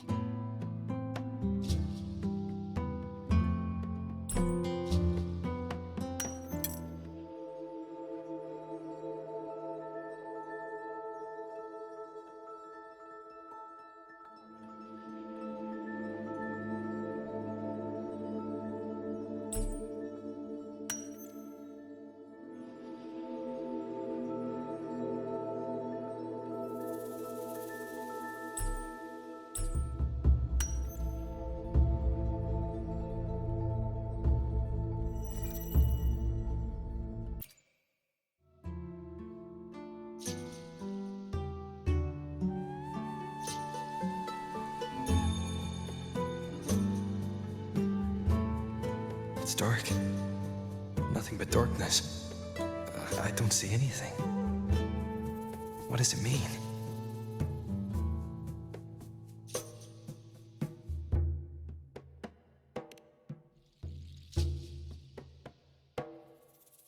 I see.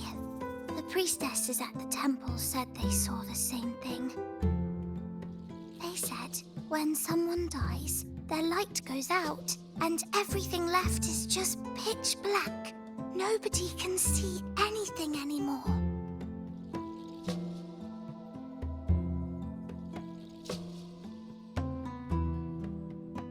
Yes, Grandpa was really sick, and he died. But it's okay. He made me promise that if he ever wasn't here anymore, I'd put all my tears in this bottle. One day, when the tears dry up, we'll see each other again. So, I don't cry anymore. I'm worried it'll take a really, really long time to see him again. Just how long exactly? What will Grandpa look like then? I can be forgetful sometimes. What if I don't recognize him? What then?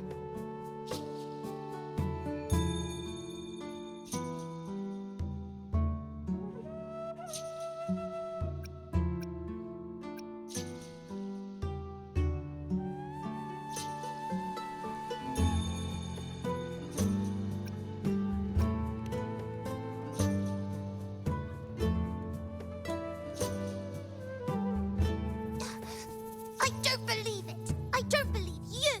Grandpa didn't lie to me! Grandpa wouldn't lie to me! I must have given you the wrong thing! Or maybe you're just not as powerful as they say you are. I believed in all of you priestesses. That's why I came. But you don't believe me. It doesn't matter if you can see or not. I'm not giving up.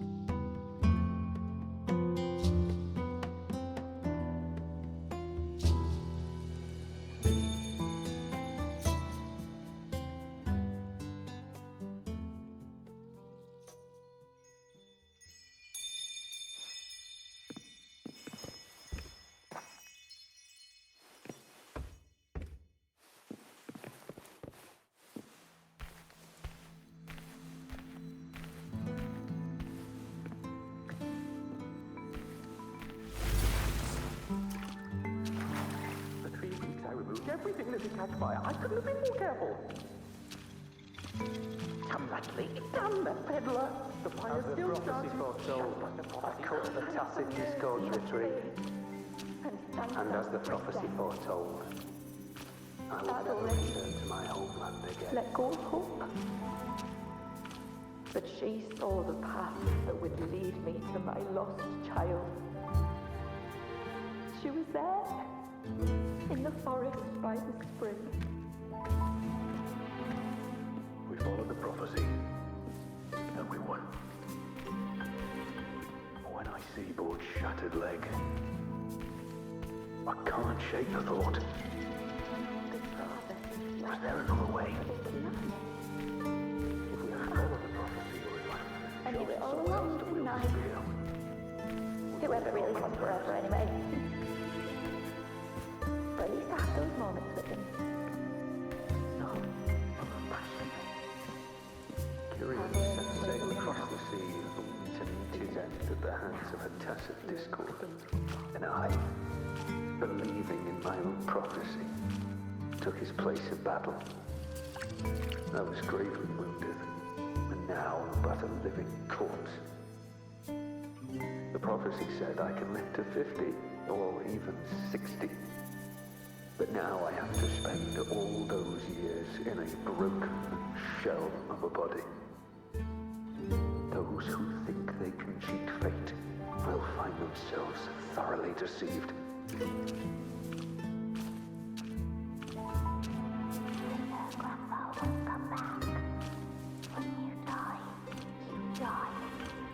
Some things can't be changed, no matter how much we want to fight.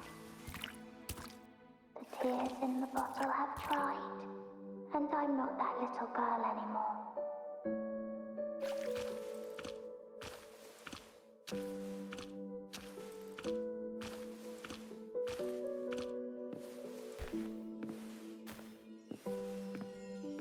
Let's rest here. One more time. Anchor these memories and connections. Make them a part of you.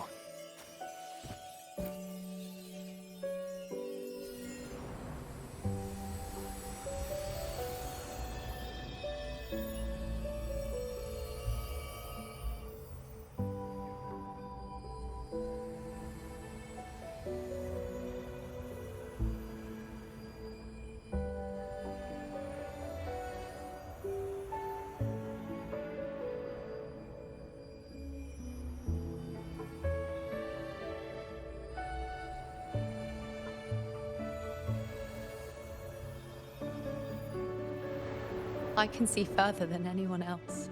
I can see things no one else can. I've seen things others can't begin to imagine.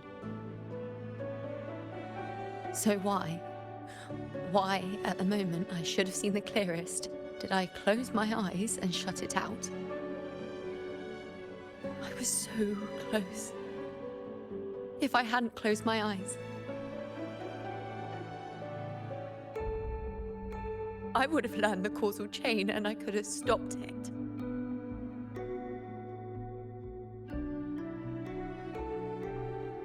After that, I decided to keep my eyes wide open, no matter the cost.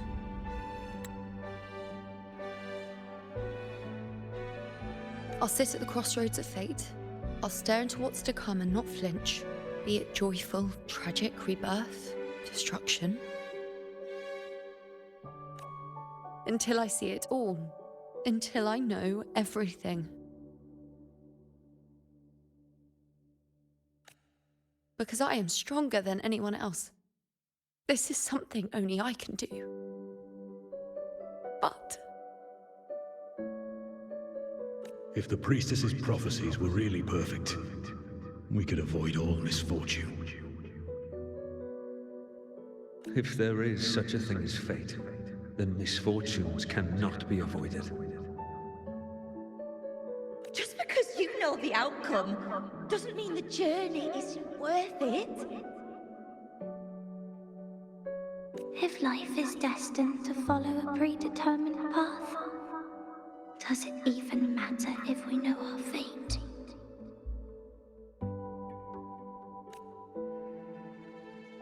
After all I see, could I ever answer what they hope of me?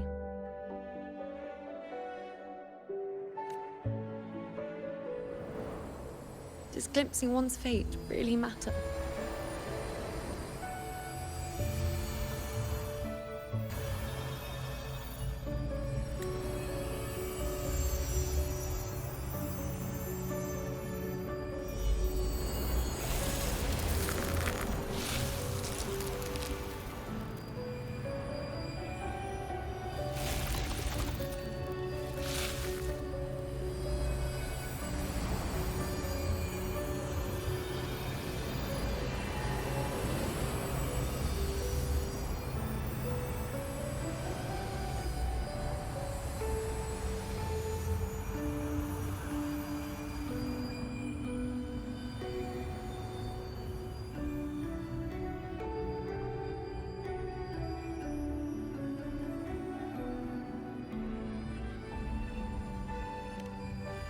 Unwritten, you are as sharp as ever.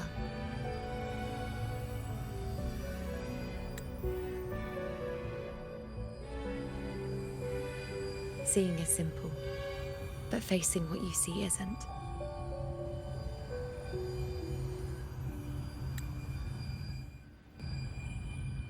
In your eyes, I see my past self. I also see my present self. Together, they overlap to create a more complete version of me.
Still giving prophecies, you know. Like the first time we met on the plains. You told me you saw a glory as bright as the sun. One that would earn me respect. Truth be told, I didn't think much of your words back then. When I want something, no one's permission is needed. Nothing could stand between me and my goal. When the prophecy came true, though, I found it unsatisfying. Imagine thinking you are the master of your own fate, only to learn, for better or for worse, everything you are is part of fate's design. It's as if fate chips away at the untamed part of you, turning you from a wolf into a caged rabbit. And you saw it all so easily. Truths as clear as the moonlight, bright, yet distant and cold.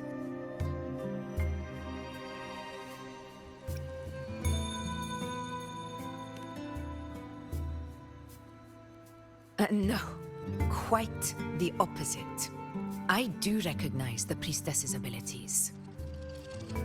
Seeing the outcome gives us insight.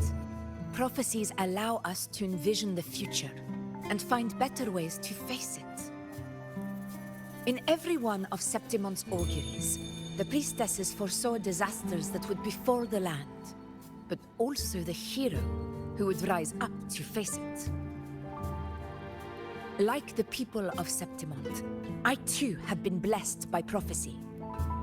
But in the end, whether disaster is averted or who the hero is, those choices are never ours. If we are nothing more than fate's puppets, what difference does it make if we can see its hand? If fate one day wills our annihilation, with no way to change it, what then is the role of a priestess? Are they merely fate's mouthpiece, bowing to its will? Or are they pioneers, seeking to shape what's to come?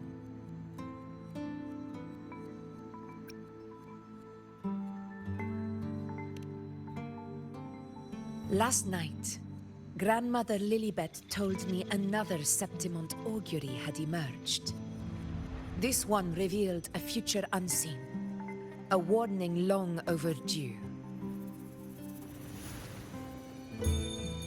An unknown disaster that would bring about the end of Septimont. The vision was unclear. The priestess couldn't discern the cause of the disaster, nor could they see the hero who would rise up to stop it. The Senate prefers to wait, believing the solution will reveal itself in time. But I must consider the darker possibility. I know that you'd rather be out there dealing with living, breathing people than confined to the temple to await some grand future. You, too, are tired of the Senate rules and the priestess's chains. But as a prodigy in prophecy, you should see further than Lilibet or any of the other priestesses. Would you dare, with no direction, no clues, and not a single focus item, gaze upon Septimont's end and trace its cause?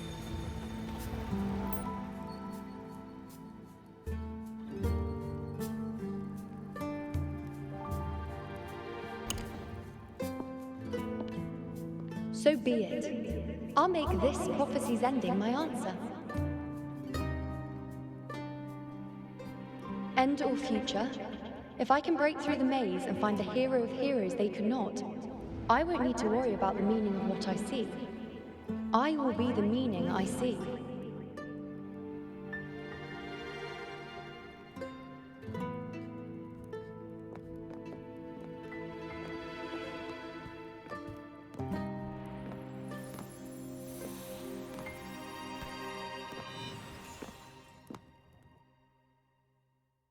Once again, I repeat Yuno's past choice.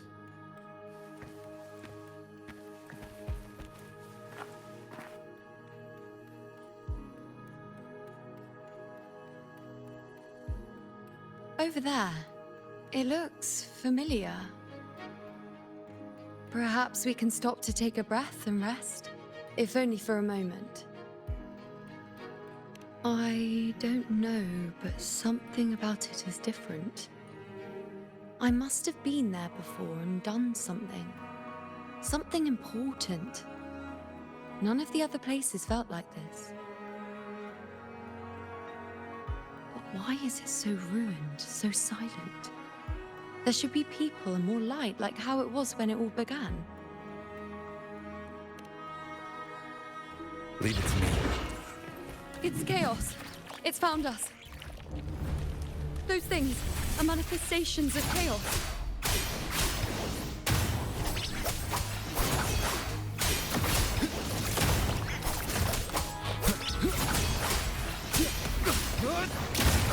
The wicked will face judgment!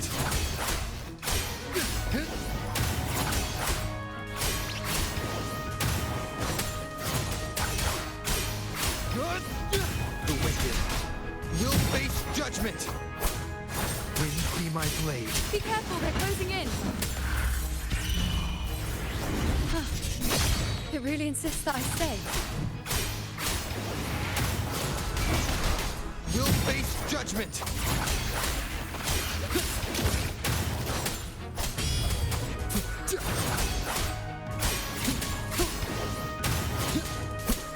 Purging all evil. The wicked. Hopefully this helps.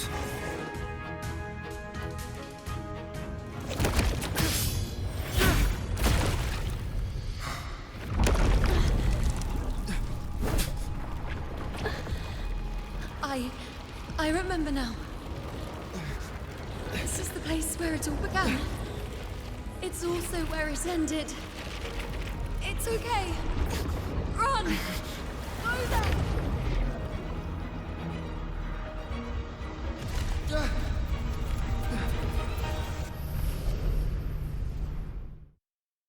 Go there?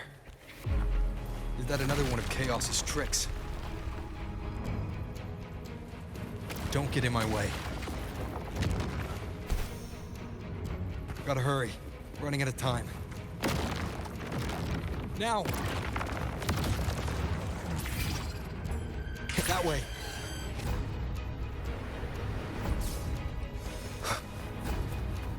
Manifestations of chaos. Where is it taking Yuno? How can I find her? Yuno wanted to come here. What did she remember?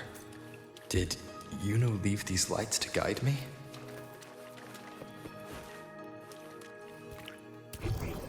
Seems like a new discovery.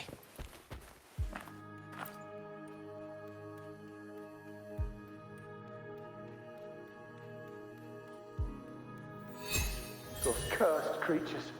If it weren't for the dark tide, we would have killed them all already. We couldn't activate the Anchor Stone before they destroyed it. Now it's over. Everything's ruined. Aurelius, we shouldn't have come here. We've lost everything. The priestess saw it all. What in the bloody skies made her insist on coming with us?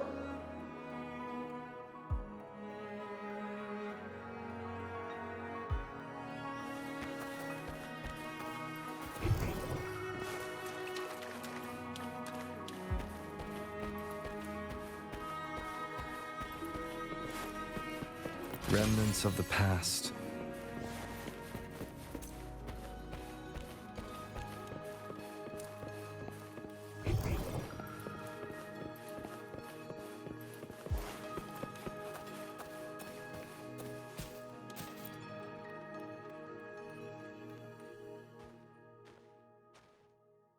This calcification is severe. Such corruption. The Dark Tide surge just now wouldn't be enough to cause this.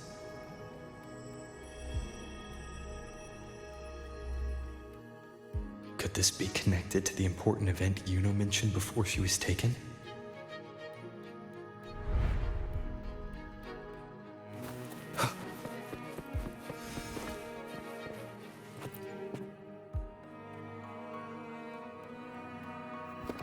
First David and Lillian. Then Ari, Vincentius, Perla. Now even Anasa. Please, Yuno. Weren't you able to help us before?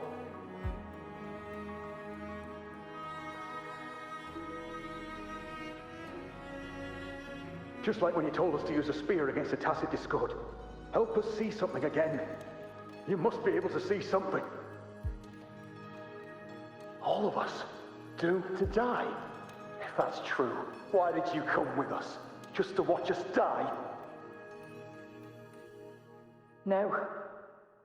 The Dark Tide's corruption is spread too wide. It's covering their retreat, we can't catch them. The moonlight offered us some illumination, but... now it too is being swallowed by the Dark Tide.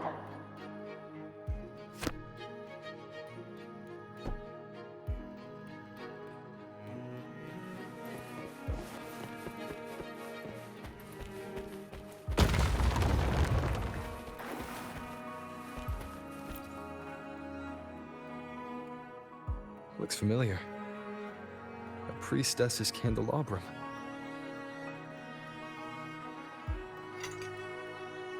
How did it get so damaged?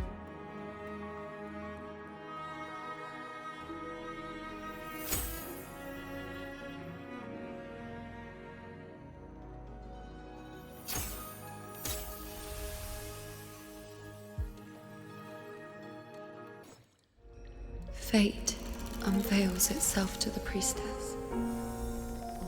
Following its guidance, she reaches the end again and again, foreseeing its conclusion. Heads fall, whimpers fade. She sees no hero of heroes. Variables added, visions expanded. She sees no hero of heroes. Beyond a doubt, no other choice. She sees no hero of heroes. The priestess is never wrong, but she despises her own truth. For her success is Septimon's defeat. Defeat. Why? Defeat. Is it always defeat? If fate one day wills our annihilation, if we are nothing more than fate's puppets, when that time comes, what good is a priestess?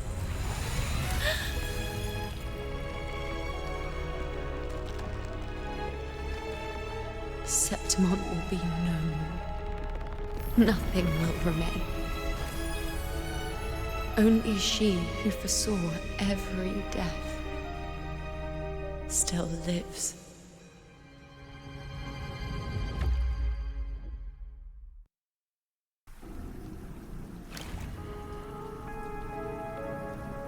Why? Why? Why?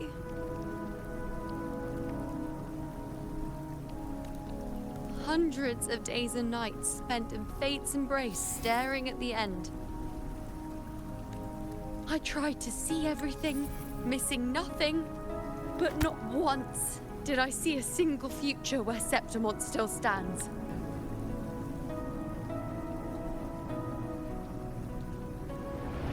So this is the answer you give me.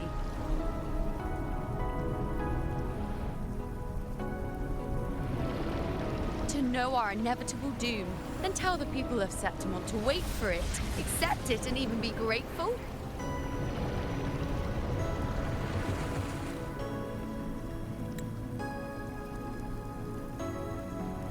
Priestess, what more do you hope to achieve? Priestess, what more can you do? Haven't you already seen it all, plain as day? Haven't you seen it countless times already? Haven't you already viewed the answer? Yes, I saw it. A clear, undeniable future. I know. All I need to do is convince myself this is the final answer.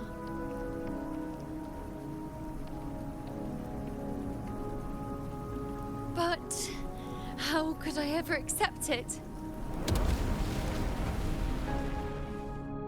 How could I be content?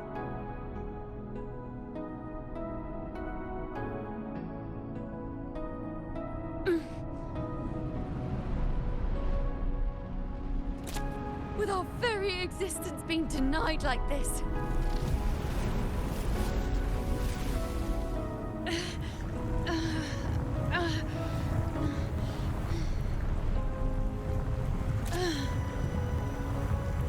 Who are you to decide Septimon's fate?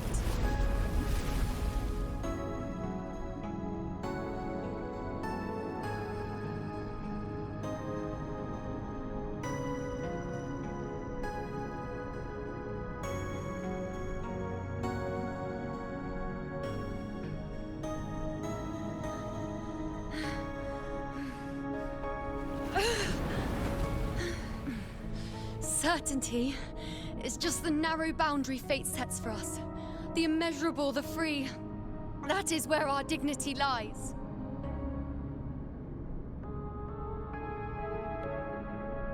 A mouthpiece, a silent witness. If this is what you expect of me.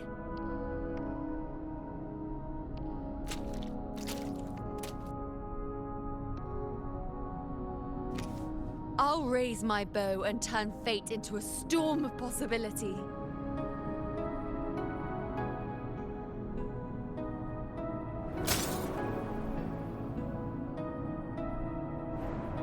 If, just once, I can prove you are not fixed, then will this so-called end even...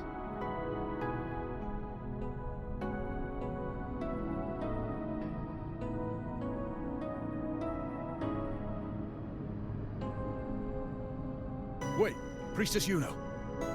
Are you really going to stand with us against the Dark Tide?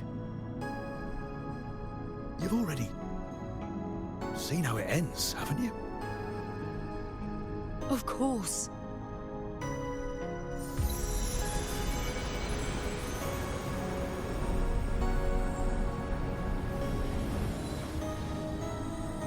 I'm doing this because it's what I want. The answer I seek is the one only I can give.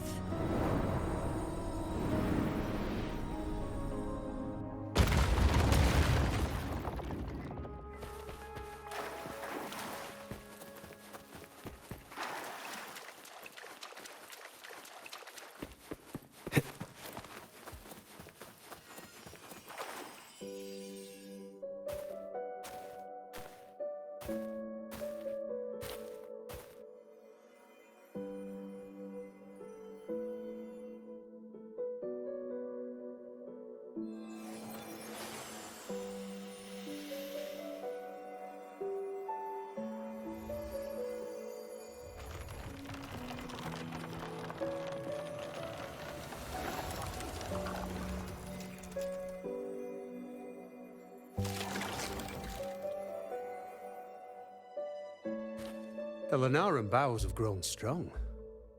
You've done well with your anchoring.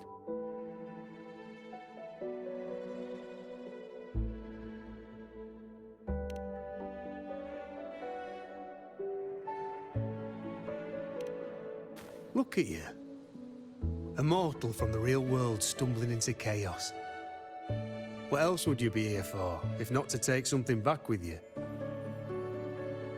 Also, with that thing on your wrist there, isn't it clear? That's how she's been connected to you all this time. Only anchoring explains that. As for your second question, that's even stranger. Along the way, you met priestesses, gladiators, and many others chasing prophecies. Did you ever stop to wonder who they were?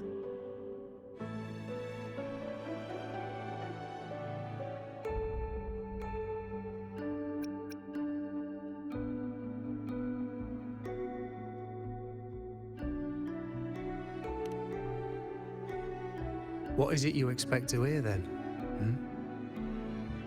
I'm a blacksmith, long dead. Once a forger of weapons. A father to a daughter. A reflection of her past in the chaos.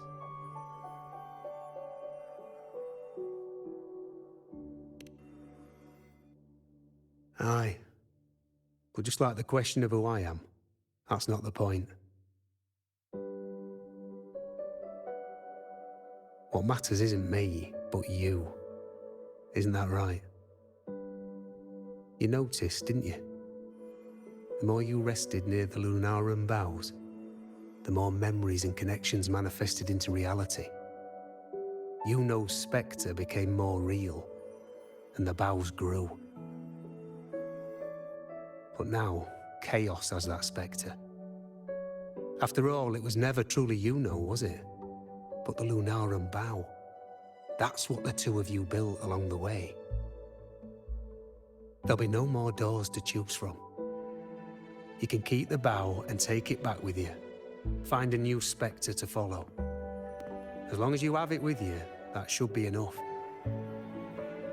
Or do you still want me to forge it into a bow?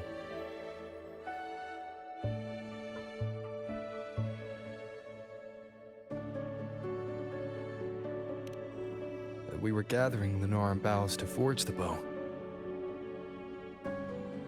Just like I came here only to anchor her and bring her back. you cut it here, all your previous anchoring will be for nothing.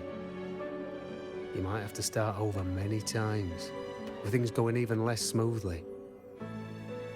Are you willing?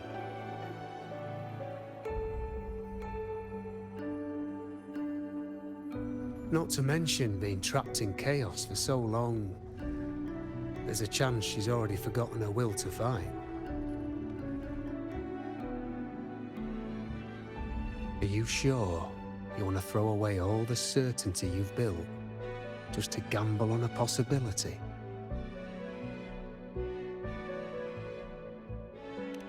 Forgotten? To fight? I don't know who you think she is, but the Yuno I know is not someone to give in so easily. She promised we'd meet at the end. As long as Yuno needs a bow, I'll be the one to carry it for her. I always thought you followed the light's guidance. Now I see you reached this point because the light followed you. How could I forget? The greatest archery isn't about hitting the target every time. It's about letting the arrow choose the mark. Wherever it lands, that's where destiny awaits. I've said it before. I forge weapons. If you still want it, I'll forge the bow for you. Come then. Let's do it.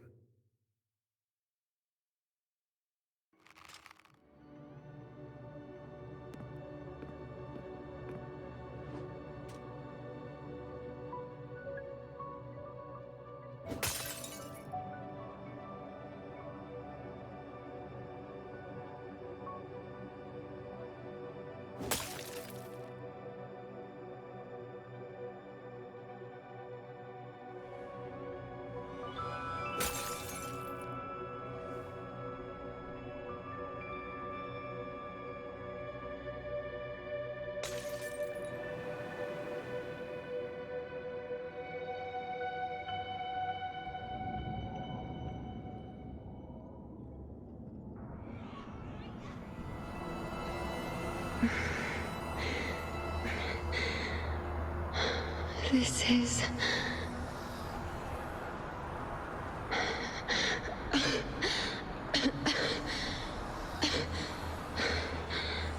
Yuno. Priestess Yuno.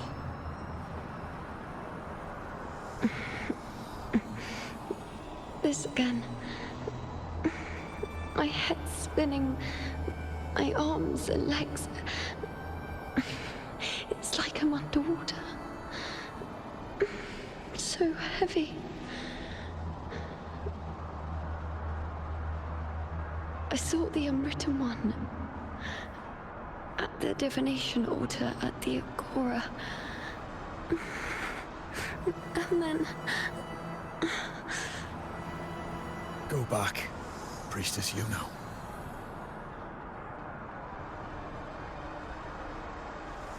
Aurelius? What are you doing here? Didn't chaos just take me?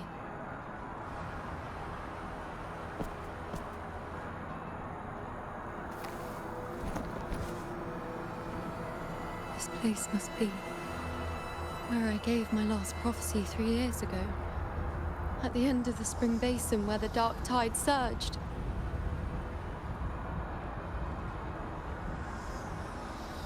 Priestess Yuno.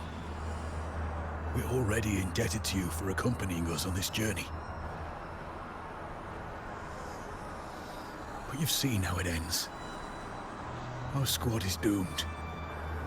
The others and I are fated to fall here. There's no need for you to risk your own life any longer. Return to Tetragon Temple. That's where you should be. I too will go where I should be.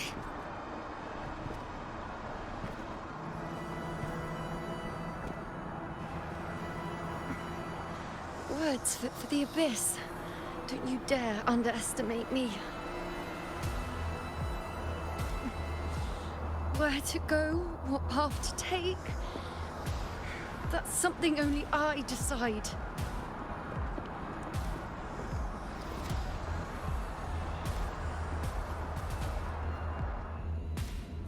Keep up!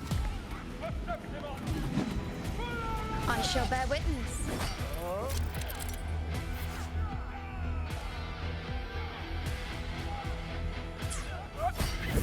On you go. I am the moon. I feel much better.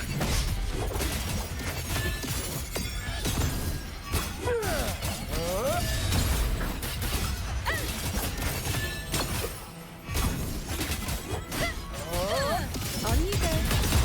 Thank you. Are you the priestess Aurelia spoke of? Thank you. Back there, closer to the surge. They need... Don't push yourself. After what you've just been through, it's enough that you're still on your feet. Treat your wounds first. Leave the back up to me. Keep up!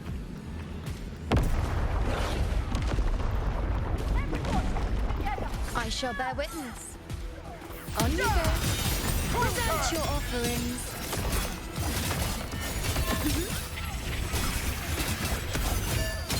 Thank you. Dwayne.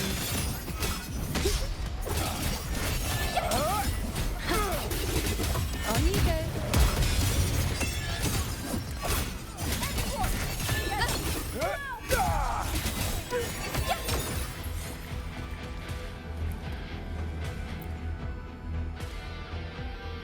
Thank you. I feel much better. I can still... Definitely not. You are too wounded. Before worrying about them, make sure they don't need to worry about you. I know what you're planning.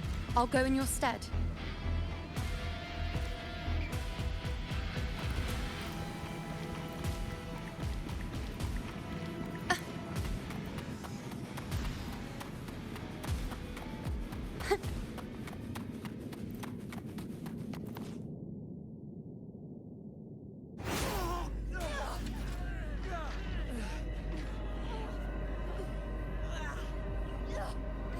Cowardly, blighted bastards.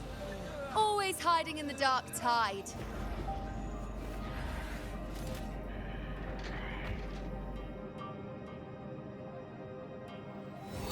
Then I'll send you right back into it.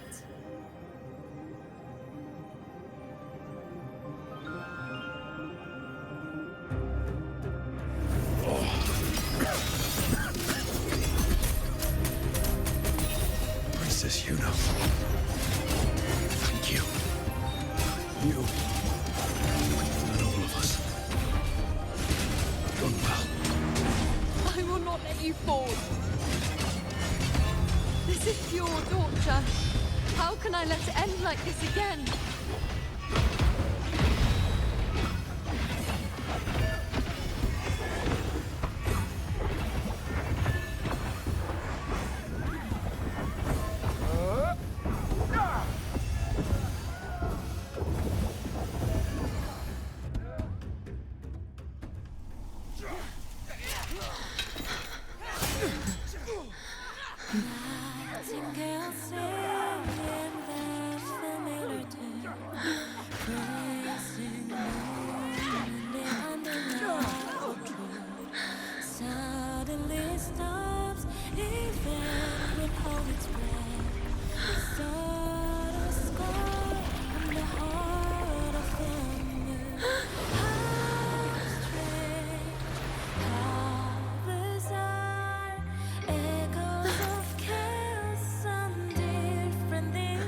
Again, as always.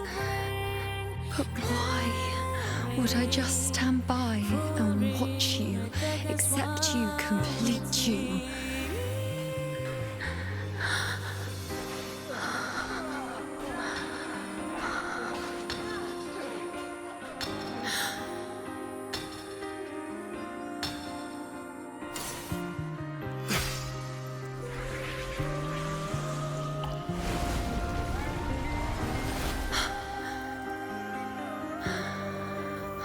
No.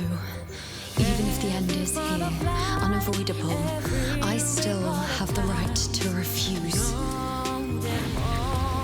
The Lunaran vow has grown strong. From now on, I need no one's guidance. Because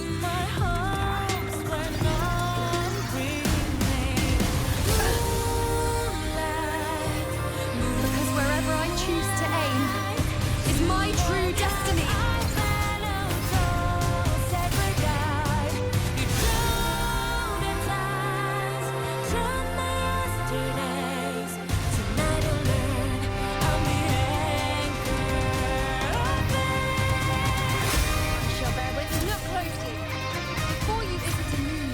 I can devour. It is the moon I command. I made myself the arrows for you to answer to me. No escape, no retreat, no way out.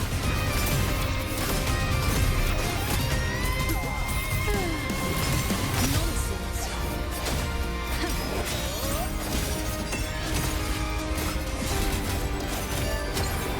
On you go. Future. The moon is full.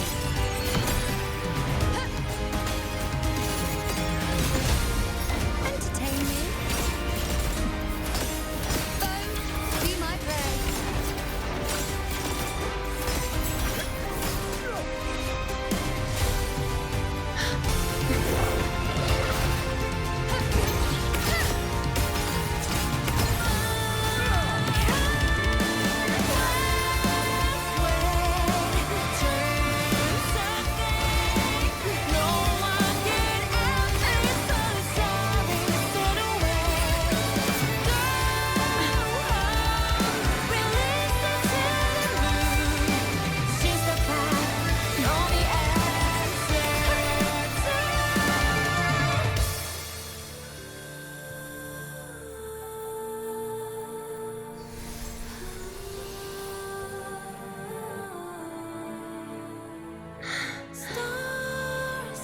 I told you. I'd rewrite the ending you changed. On the scale, the scars sometimes ring.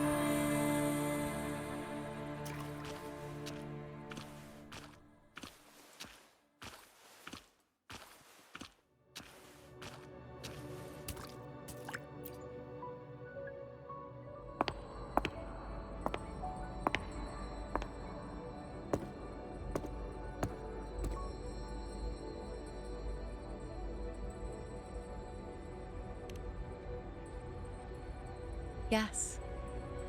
We've come out of the chaos between life and death, between existence and non-existence.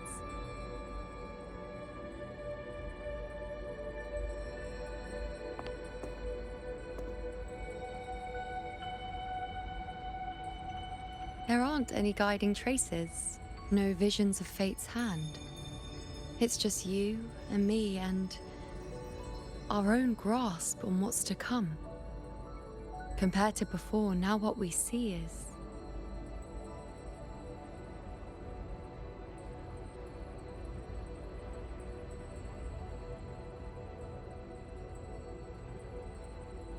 Yes. Stretching as far as the eye can see, an infinite void. More vast than what I saw within you, or anything I glimpsed in the future. So this is what our changed ending looks like. No longer an indeterminate chaos or a singular answer given by someone, but an infinite sea of possibility awaiting choice. It seems there's nothing, but in truth, there's everything. So this is the true meaning of a void. Now, it's time to leave this place.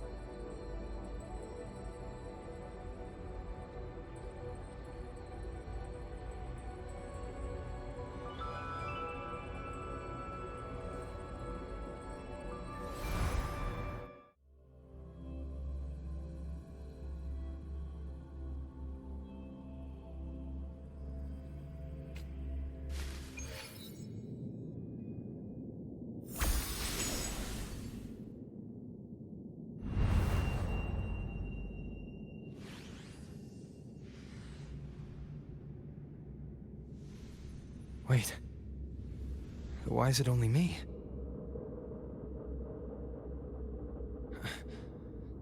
Where's Yuno? The way into Chaos is closed. Lilibet's not here either. Did the ink ring fail? Or is it not over yet? But Yuno and I made it to the very end. Does this mean this is the new ending I created?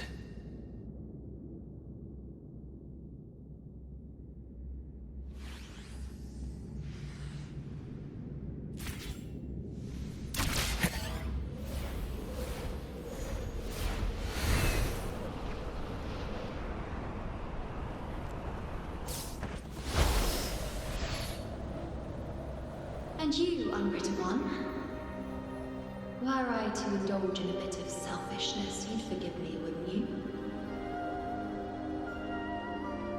If one day this bracelet becomes meaningless to anyone else, I hope you will remain the exception, unwritten one. Even I fear being forgotten. A death that shouldn't have happened, traded for an unforetold victory. A fair deal. But perhaps in that distant future, forgetting might prove far easier than remembering. Never mind. In any case, you are not to return it. I won't let go. I don't want to let go. But be careful. Don't get lost in the caves. And I shall put my best foot forward as well. We shall meet at the very end. I don't see Lilibet anywhere. I'll ask those priestesses over there.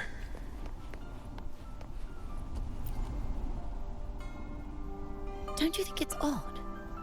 Even if we can't see the next part of Septimon's auguries, it still shouldn't be such a white blank. Grandmother Lilibet also said that for the first time, some of her records in Septimon's auguries were rewritten. Yes, it's like there's a whole new part to the story. Huh? Wait, aren't you the one they call the Unwritten One? This is our first time meeting you in person.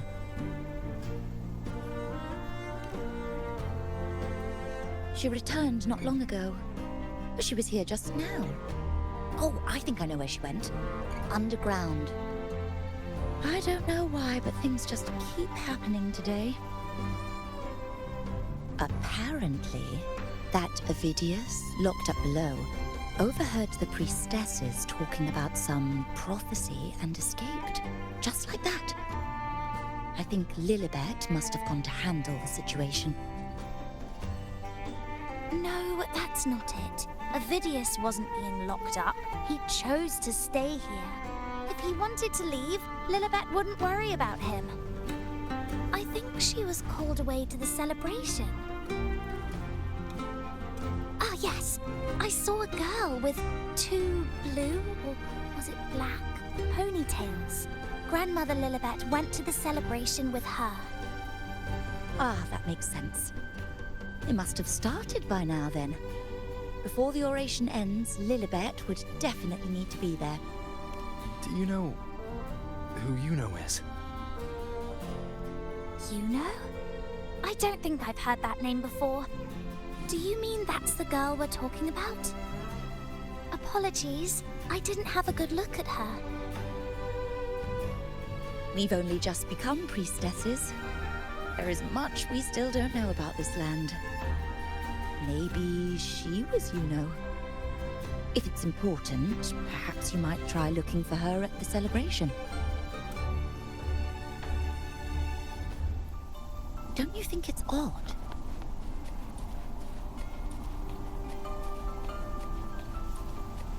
Who is that girl with Lilibet? Is she a new priestess? Never seen her before. Where? Oh, it's the Unwritten One, eh? How have you been holding up? Since you've kept your distance from the dark tide, how are things? The bow, the girl, those daydreams of yours get any better?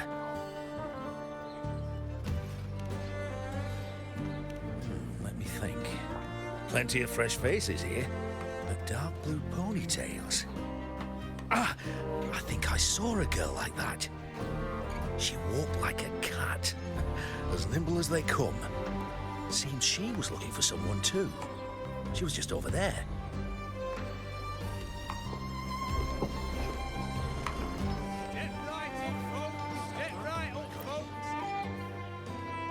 Drinks, fine food, orations, rose bearers milling about. Yes, everything is just perfect. Oh, unwritten one. I was just saying how the celebration is nearing its most glorious part. You've come here for more petals to hand out? Or would you like me to recommend another interesting part of the ceremony?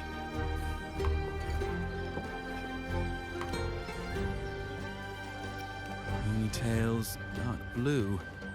My apologies, but I don't think I have. In a celebration this grand, it's easy to get separated. I'll keep an eye out for her for you.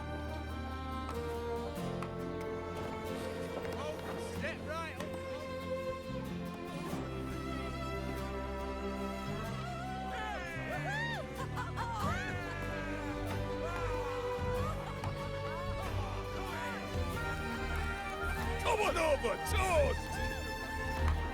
Let's drink till we drop!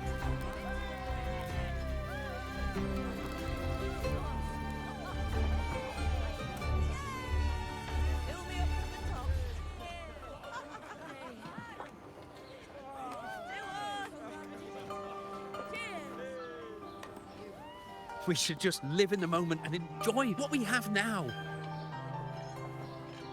That's more like it.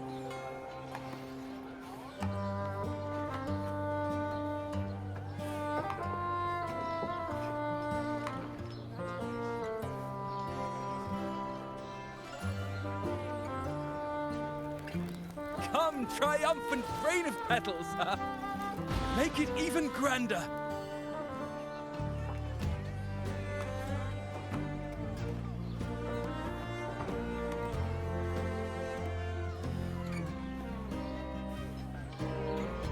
Didn't you tell me we would meet at the very end? Then why can't I find you?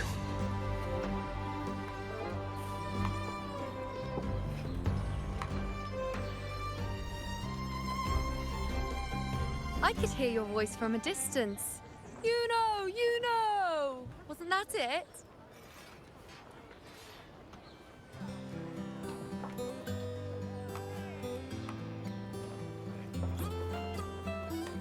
Seems like you're in an awful hurry to find someone.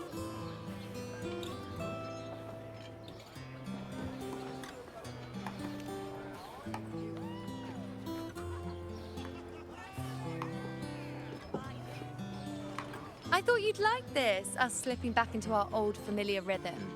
Now you know I'm still me, and yes, I really am that.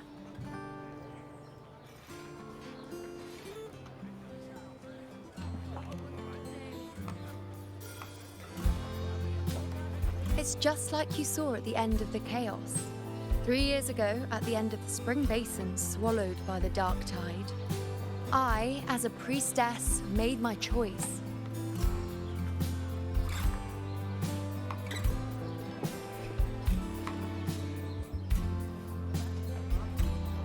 I was so done with just being dragged along by the moon's whims.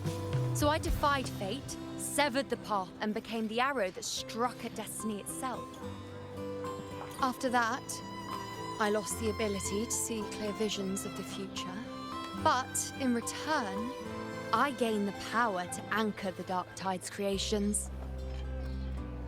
With that, the last prophecy I saw changed slightly. In a squad doomed to fall, one survived. Aurelius.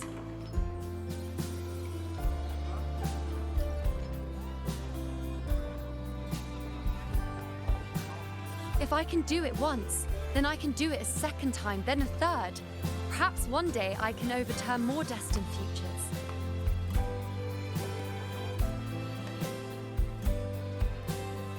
Since fate didn't prepare a hero of heroes, we decided to eliminate the need for one by taking on the disaster at its source, the Sovereign and the Paradise.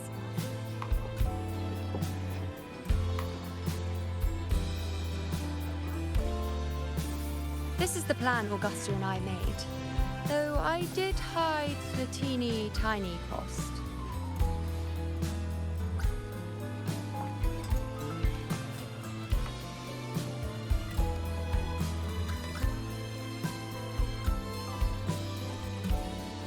Anyway, all the Septimontians who were supposed to die are still alive.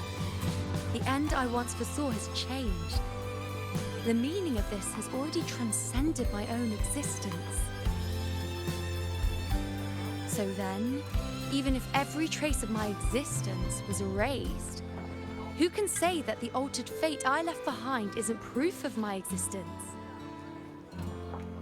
More importantly, I had the privilege of standing by your side to witness what lies beyond the end. The void. An unwritten void. Perhaps it signifies the unimaginable possibilities yet to come. Just like you, bringing unknown possibilities to Septimont. And to me.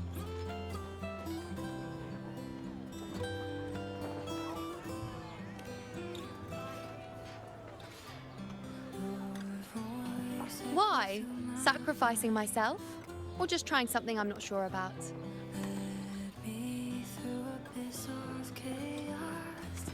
Come now, you know me. I follow my whims. And the more I trust someone, the harder it is to keep my impulses in check.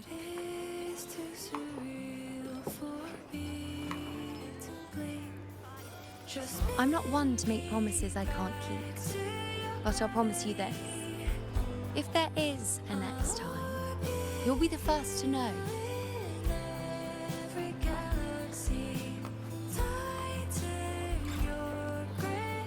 And when I do, you'll get the full story, no holding back.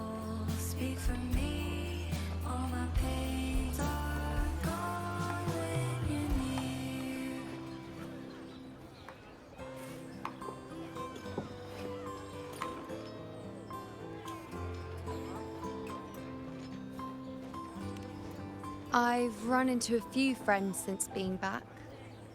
Not one of them recognized me. Guess the memory of the you-know they once knew is just the price we had to pay. But at least, you still remember me. You pulled me from the chaos and brought me back to existence. That's enough. Oh, I'm certain Augusta and I, along with the rest of them, will be thick as thieves again, this time creating new futures. You really shouldn't underestimate my charm.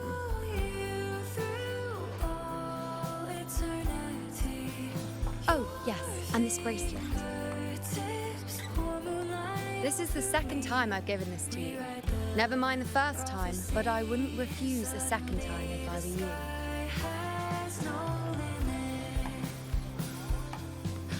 Being the second time means there's been a change. Now it's a testament to our secret little interactions. I've anchored the world, and you've anchored me.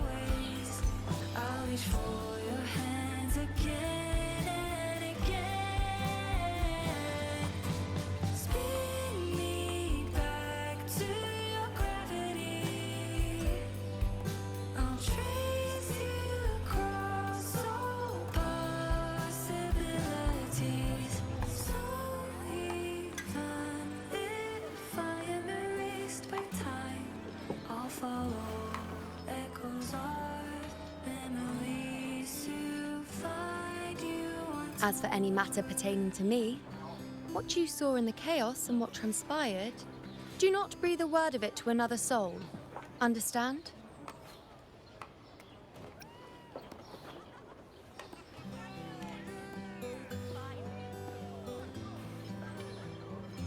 You think so too? Okay, good. I'm most relieved.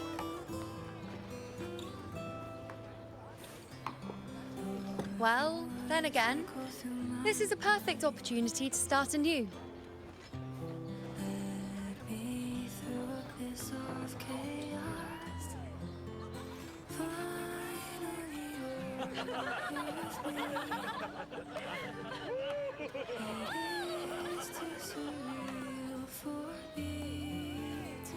In Septimont, it would be a crime to miss the height of the celebration.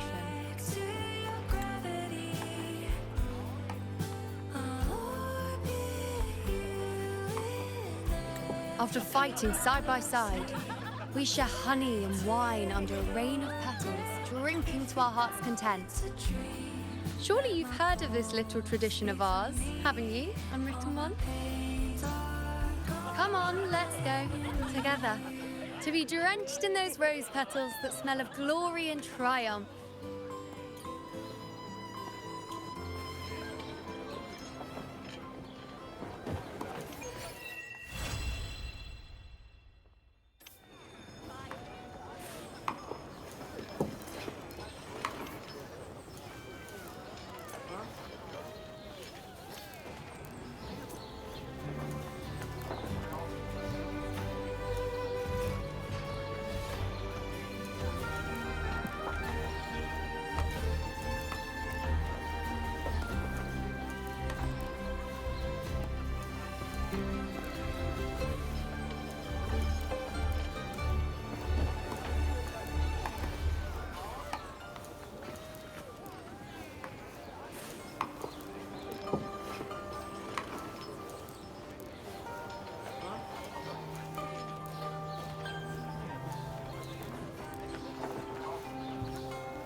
This is a testament to my connection with the world around me, and it's very much my companion now, bearing witness to everything I've experienced on this journey.